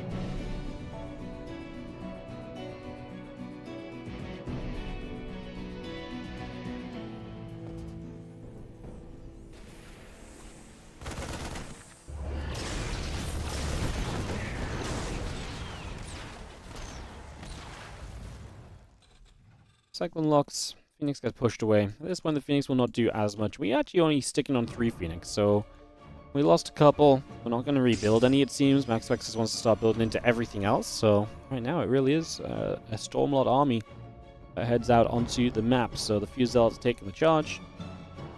+2 attack coming up, 1-1, Stim and Combat Shield coming in. Just going to be seeing our army again right to the northern side here. A few additional Warpins, a few Zealots coming over. And we get ready to battle. And +2 in the Blink coming online. The Zealot Stalker Sentry settles as well. We get rid of the SCV at the front. Get rid of that depot or so. I expect just going to threaten on that front doorstep. Try and pin Bjorn in a little bit. Gonna get... So it's kind of interesting because Bjorn's gonna be locked in as natural, and that means the Zealots on the third base will get quite a few SCVs. The Phoenix that are left get rid of the Siege Tank. High Templar dropping down the first Storm. Marines have to split away. Nice second Storm. That combo makes it very difficult for the Bio to run forward. I mean, he only is able to kill things because Max Pax kind of ran into his own Storm, honestly. On the low ground, the Zealots are having a tough time against the SCVs just because they were choked up for a little bit, but in the end, we are going to get 16 workers killed. And that is going to be a very nice opening play from Max Pax. 16 dead workers for Bjorn. +2 and Blink on the way over as well. We get Maria Marauder Ghost coming up too. And again, Robo Facility and Robo Bait coming about as we just have... Ooh, that's a nice EMP though, and those High Templar in trouble. We're going to morph an Archon. Ooh, this is not as pretty of a fight for Max Pax. Kind of happening sooner than he wanted it to, probably. Get some reinforcements from that top right gateway. And new High Templar will be ready to storm very shortly as we get chased a little bit. We drop a feedback on the Ghost in the back. Now stepping through again. Feedback's on the Medivacs. Just going to morph the Archons because it feels like he thinks he's going to have to fight here very, very soon. He's running with that one Archon. The other two are going to come up. Zealots are going to join the fray. Can we have enough splash damage to make a difference here with the Archons? The Zealots doing their thing as well, and we will continue to chase that Bio Army back once again. Well, I mean...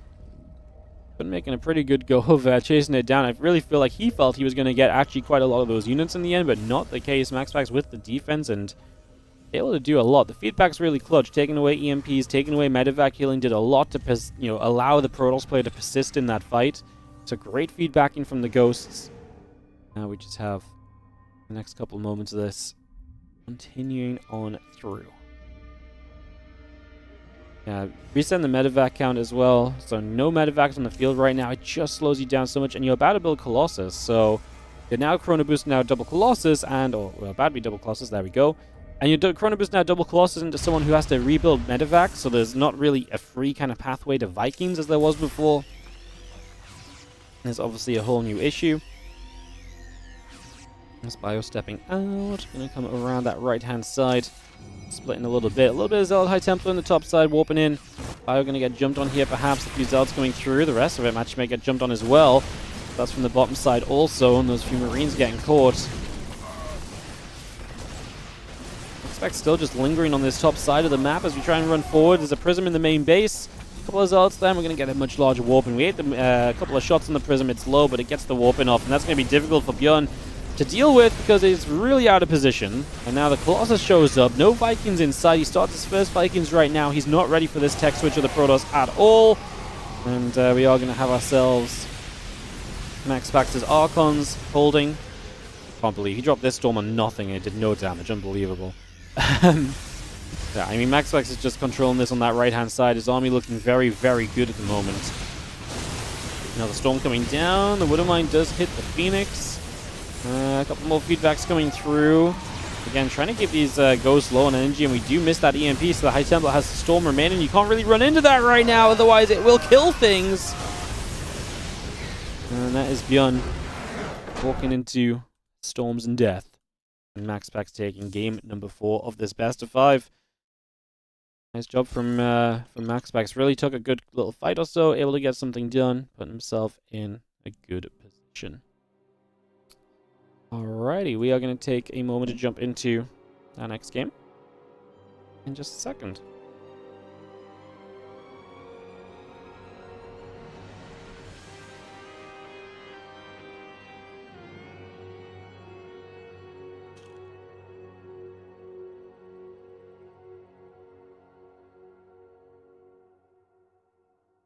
So we get to game 5. Max Pax setting us up for the potential reverse sweep.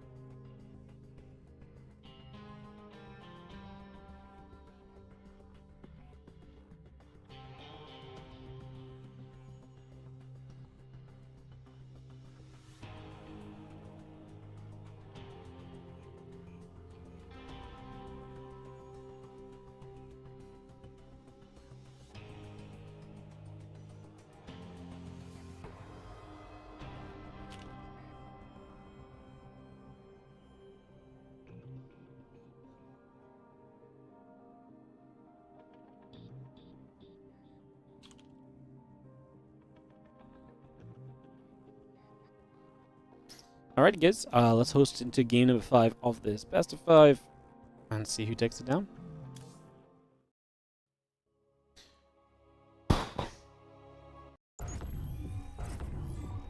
I'm tempted to reopen Twitch chat, but I'm also absolutely terrified that, like, I'm gonna read someone being like, "Well, you see, it's not that Storm's." I can't even comprehend what excuse it's gonna be. I just know someone's gonna be saying it, and I'm just like, I just can't. Like the thought of seeing something like that is just, I'm already tilted. So, yeah, I just like, I can't even think what it's gonna be. But yeah. Oh, yeah. I can't even think, like... You guys, it's incredible. You guys have actually tilted me so much that thinking about chat actually has me upset. That might be a new record.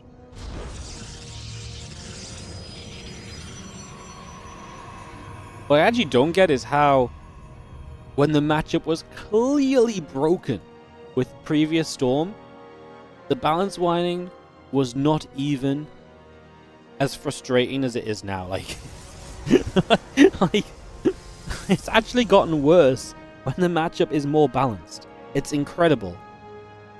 I'm baffled. All right.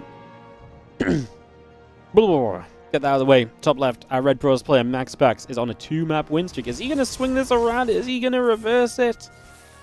He needs one more map to get it done. Bottom right side, the blue Terran is Bjorn from the Shopify Rebellion.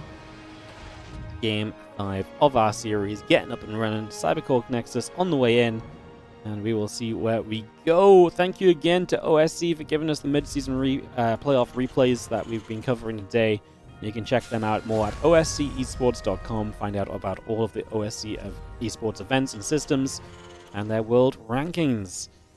Again, thank you for the content today. It's been some fun games. Honestly, this best of 5 has been pretty killer.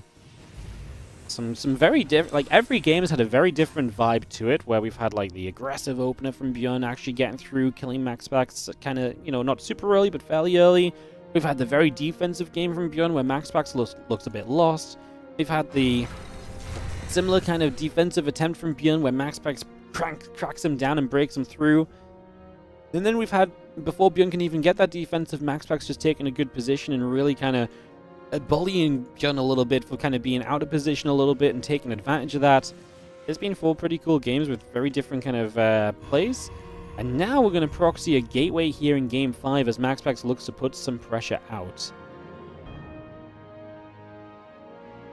As we get this ready to roll. So, we get this started, we get this underway. A couple of gateways coming through, so it's going to be obviously 3-gate pressure from Max Pax. Look to get some damage done early.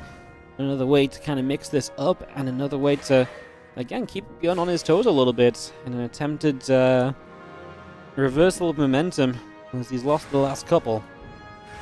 Depths will be shading down to the bottom right side. Twilight Council coming through, the couple gates still building, Stalker and that Warp Gate very much so on the way in. And as the few Marines and the Hellion show up, Adepts will take some damage and go back the other way.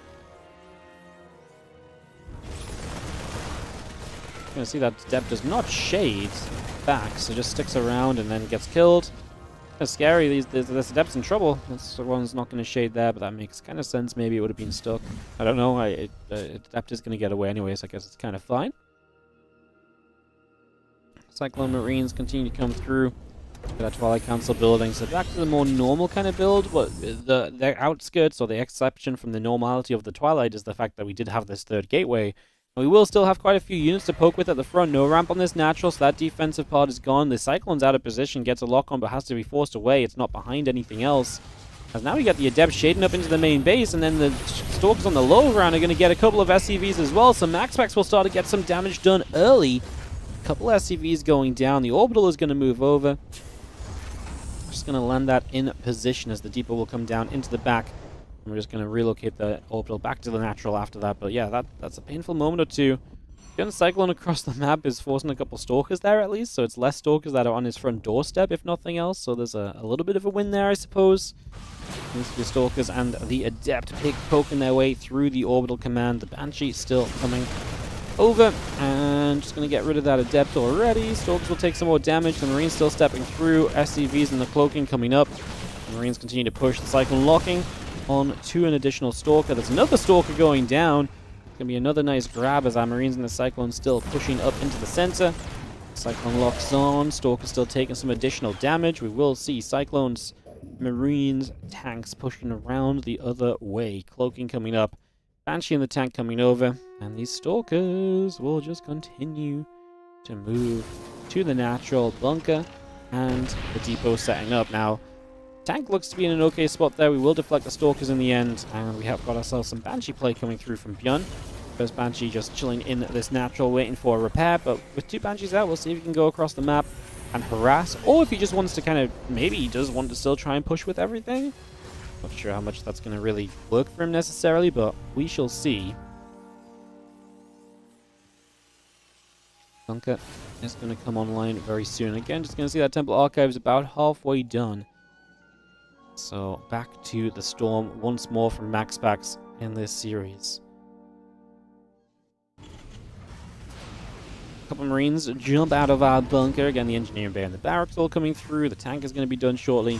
Get those extra gates coming online. The Temple Archives finishing soon as well. The charge is producing, and yeah, we have ourselves the Stalker still holding the front. In the end, Bjorn is just sending the two Banshees around the map on their own accord. Just going to be keeping everything else back at home.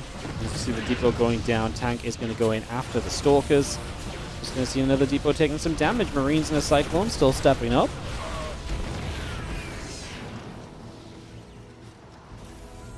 Again, Storm and the charge coming through. The extra gateways coming about.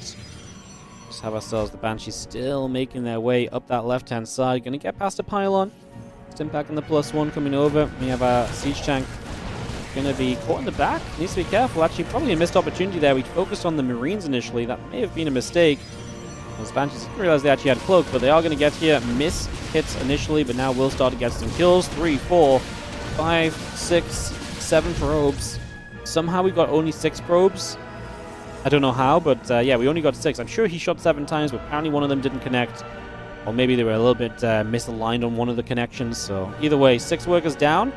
Not a bad start. Now going to go back into the natural. The Banshees take attention there while pushing toward the third with everything else. But I think we're right to probably back away here in total.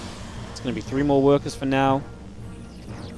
And yeah, I think just kind of makes sense to back away with the main army. It did look like Max Pax was having quite a lot to be able to deal with that.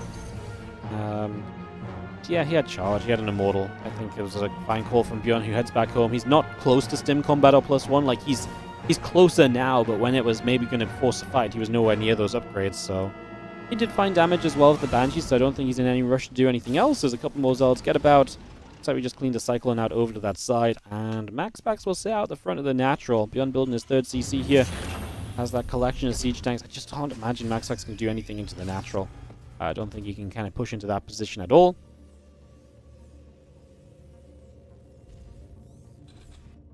Zealot, Stalker, Templar again gathering up. Marine Marauder Medevac coming through. We have ourselves the +1 and the Observer in production. Still getting that production tab busy. As a missile turret or so comes down on the side, just prepping for defense later in this game. Guns Ghost Academy is completed, so that's going to be a big part of this, as his main goal now is to push out and take that 3rd command center, try and get that into position. If he can get that in position, then that's great. Oh, sorry, horrible time to look across the map. I was looking to check on what that Banshee was up to. As we see a tiny bit of a fight. Yeah, this Banshee just sitting between the bases here. I don't hate it, right? Just sat there, just keeping Stalkers back. There's quite a lot more Stalkers there than maybe really necessary. But at the end of the day, it is taking some attention from Max Pax, and you know, as far as Bjorn's concerned, that's got to be a big positive, right? That's a big plus at this kind of point in time. Observer will move around at the front. Wouldn't mind position a bit further forward. Couple depots coming in.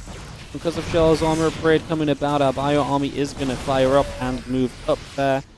So let's take some damage. High Templar the Storm on the Buddha mines. They are not going to unburrow, which means they will die. Surprised Bjorn doesn't unburrow that one in the back. Like, the one in the front was going to die pretty quickly, but the one in the back absolutely had time to unburrow and back away. Feedbacks on the Ghosts. Again, Max Pax really playing for the feedbacks on the Ghosts, and again, hits the Storm. I know we're all going to laugh because, oh, it didn't do any damage, but it does start to drain some medevac energy. Gonna drop a Storm now towards the siege tanks, which are really nice. Storm on the left side as well, and those Storms are adding up. However, the High Templar got very close, and that maybe was one of the issues here, is all the High Templar die and Max Pax gets forced away. Maybe, I wonder if Storm could do with, like, its one extra range back or so, or something, because I think the biggest issue I do see when I see Storm is, I know everyone's complaining about damage, whatever, but I do think just sometimes casting it in a meaningful position is genuinely like is genuinely the most difficult part, especially with Ghost on the field. And Max Pax is doing a great job, feedbacking the Ghost to create those opportunities. So, I think that's the one change I would maybe like to ask for Storm if we were gonna actually ask to change anything. Obs just goes down in range of the turret apparently for vision, as we are set with Zealots on the right side. The Zealots talk High Templar on the left side. Just gonna see the command center getting cancelled up, and a big deal. On the right side, we got defended against. A couple of EMPs missing.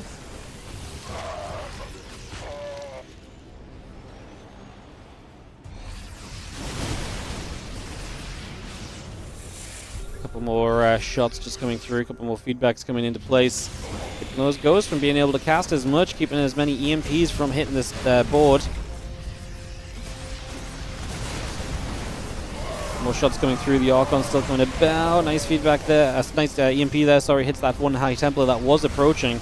Access High Templar have been very nicely split in this game as well, forcing each and every Ghost to use an EMP basically. It's a Storm there, but they're going to run through it a little bit. Now the next Storm comes down. Beyond decides he's going to have to back away. The Colossus trying to hold their own. This is literally two Colossus and an Immortal holding their own right now against this army. Bjorn is probably going to play cleanup. Oh, I mean, the Vikings will clean up in the end. Another Colossus shows up. I don't know if he wants to run down here with that Colossus, Meanwhile, Zealots are having a wild time over on the right-hand side. Getting through there. 10 SCVs going down.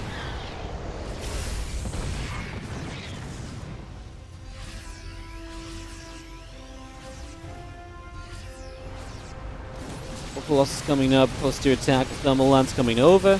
Just going to be seeing the pylon getting picked away at. The Warp Gate getting depowered.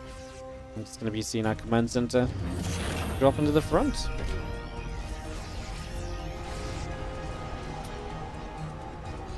Fun fights, honestly.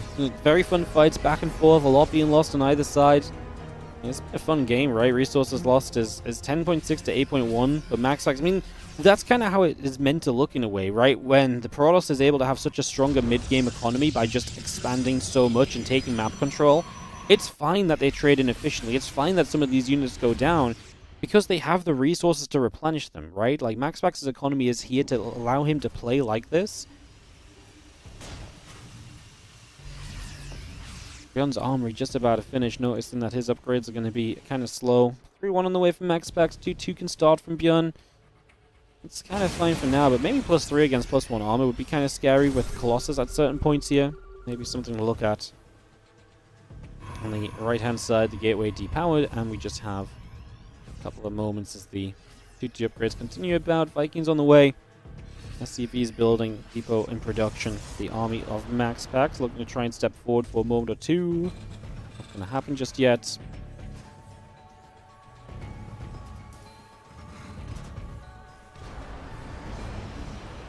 This army is really looking to get involved as we have the High Templar. Drop one Storm at the front, pushes a few of the units back, and stepping into his own Storm for a second as he tries to get forward.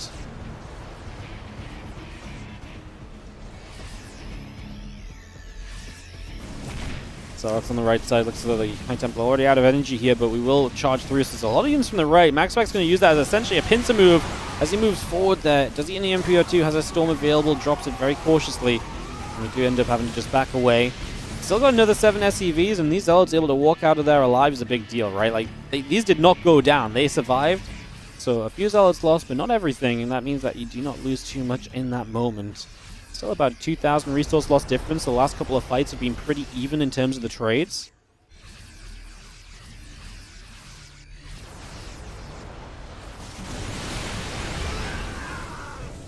Couple of EMPs coming down. Archon's just going to be hit. He's going to be seeing the Colossus going down as well. Just going to be seeing the EMPs coming down all over the place. Vikings taking a bit more damage. Storm still connecting onto said Vikings. Archon Colossus continuing down. Max Pax in a good position. 2-2 upgrades still coming about. +1 ship weapons coming over. As the MP is still softening up the Archon front line that is being built here. There's a lot of Archons involved. Getting those into the fight is pretty tough. That's the issue. Closing the distance with this army right now. Couple Colossus in the back. Zelda going to come charging through. Max Pax still up about 30 supply in this game. And he has money in the bank account to spend as well. It's a good storm. That zone stops you freely chasing through here. So now if you want to step in toward this army, you're going to take a bit of damage. And that's obviously going to soften you up for the Colossus to hit from far away. Zelda's still threatening to come in. The SCVs are going to start pulling into this. Bjorn decides it's time to go, go, go. Viking is going to go in after the Colossus. Zelda's charging through. A couple of Archons are firing. That's going to be Max Pax winning this fight comfortably in the end. Great engagements, back and forth, keeps on going, just has the consistent high Templar reinforcing, always has an extra storm or two to soften and reposition the Terran army. Colossus in the back doing a lot over time. GG's, and that is going to be Max Pax taking it 3-2 in the best of 5. GG's. Alrighty, guys. That, my friends, was the OSC mid-season playoff games that we had for the day. This bracket obviously will continue through. Usually there's like a set of matches cast a week, so there's probably a couple of weeks left on it. I'm not sure if they have a timeline when they want to finish it by. But this is what the bracket looks like after today's games. So Max Pax will advance through to play against Solar in the winner bracket final. So PVZ up over there. It's double Terrans down in the loser bracket round 5. They will await the slew of players that are still yet to play. Cham versus Ryung, winner versus Percival. The winner of that will play Cristiana or Trigger. And then we have ourselves Halston versus Skillus. The winner of that plays Geralt or Spirit. And then obviously Kura is here, Bjorn is here, and then we move on from there. That's the rest of the OSC mid-season playoffs. Alrighty, guys. Thank you so much for joining us. Thank you so much for hanging out. I appreciate y'all. And I hope you've had a great day. It's been super fun. We've been live for almost 8 hours, so it's been really a fun day of StarCraft 2. Appreciate you hanging out and watching some games with us. If you enjoyed, consider supporting the channel. Obviously, if you're on the YouTube, like and subscribe. If you're on the Twitch, you can follow for free. And then all the usual stuff, you can support the channel by subscribing and priming and all of that goodness. And if you're really enjoying this stream, of course, you can check out ways to support our tournaments. Obviously, we started the day with WardiTV October. So if you enjoyed WardiTV October earlier and want to see more stuff like that, you can obviously go in and you can throw down the Patreon subscription or pledge. Patreon.com/WardiTV. 100% of any support on Patreon goes directly into StarCraft 2 tournament prize pools. So do check that out. Tomorrow, guys, we actually have a very fun group on the WardiTV October event. It's Group C, and it's Shameless, Young Yakov, Solar, and Mana.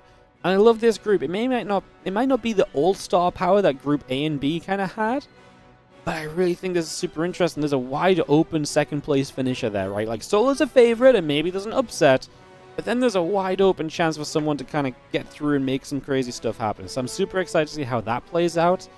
Group D the day after, in a couple of days' time, will be Bjorn, Mixu, Geralt, and Nikarakt as well. And that is obviously what continues on the stream over the next few days. So obviously WardiTV Mondays on Monday as well. So I'll see you guys tomorrow for more WardiTV October action. Thank you so much for joining us, hanging out, and enjoying some games. I will run some ads on the outro, and I'll host you guys up somewhere. Thank you so much for watching, and I'll see you guys next time for more StarCraft 2. Stop whining. Just enjoy the games. Sounds silly when you whine every time, chat. My final words. Bye. Have a good one.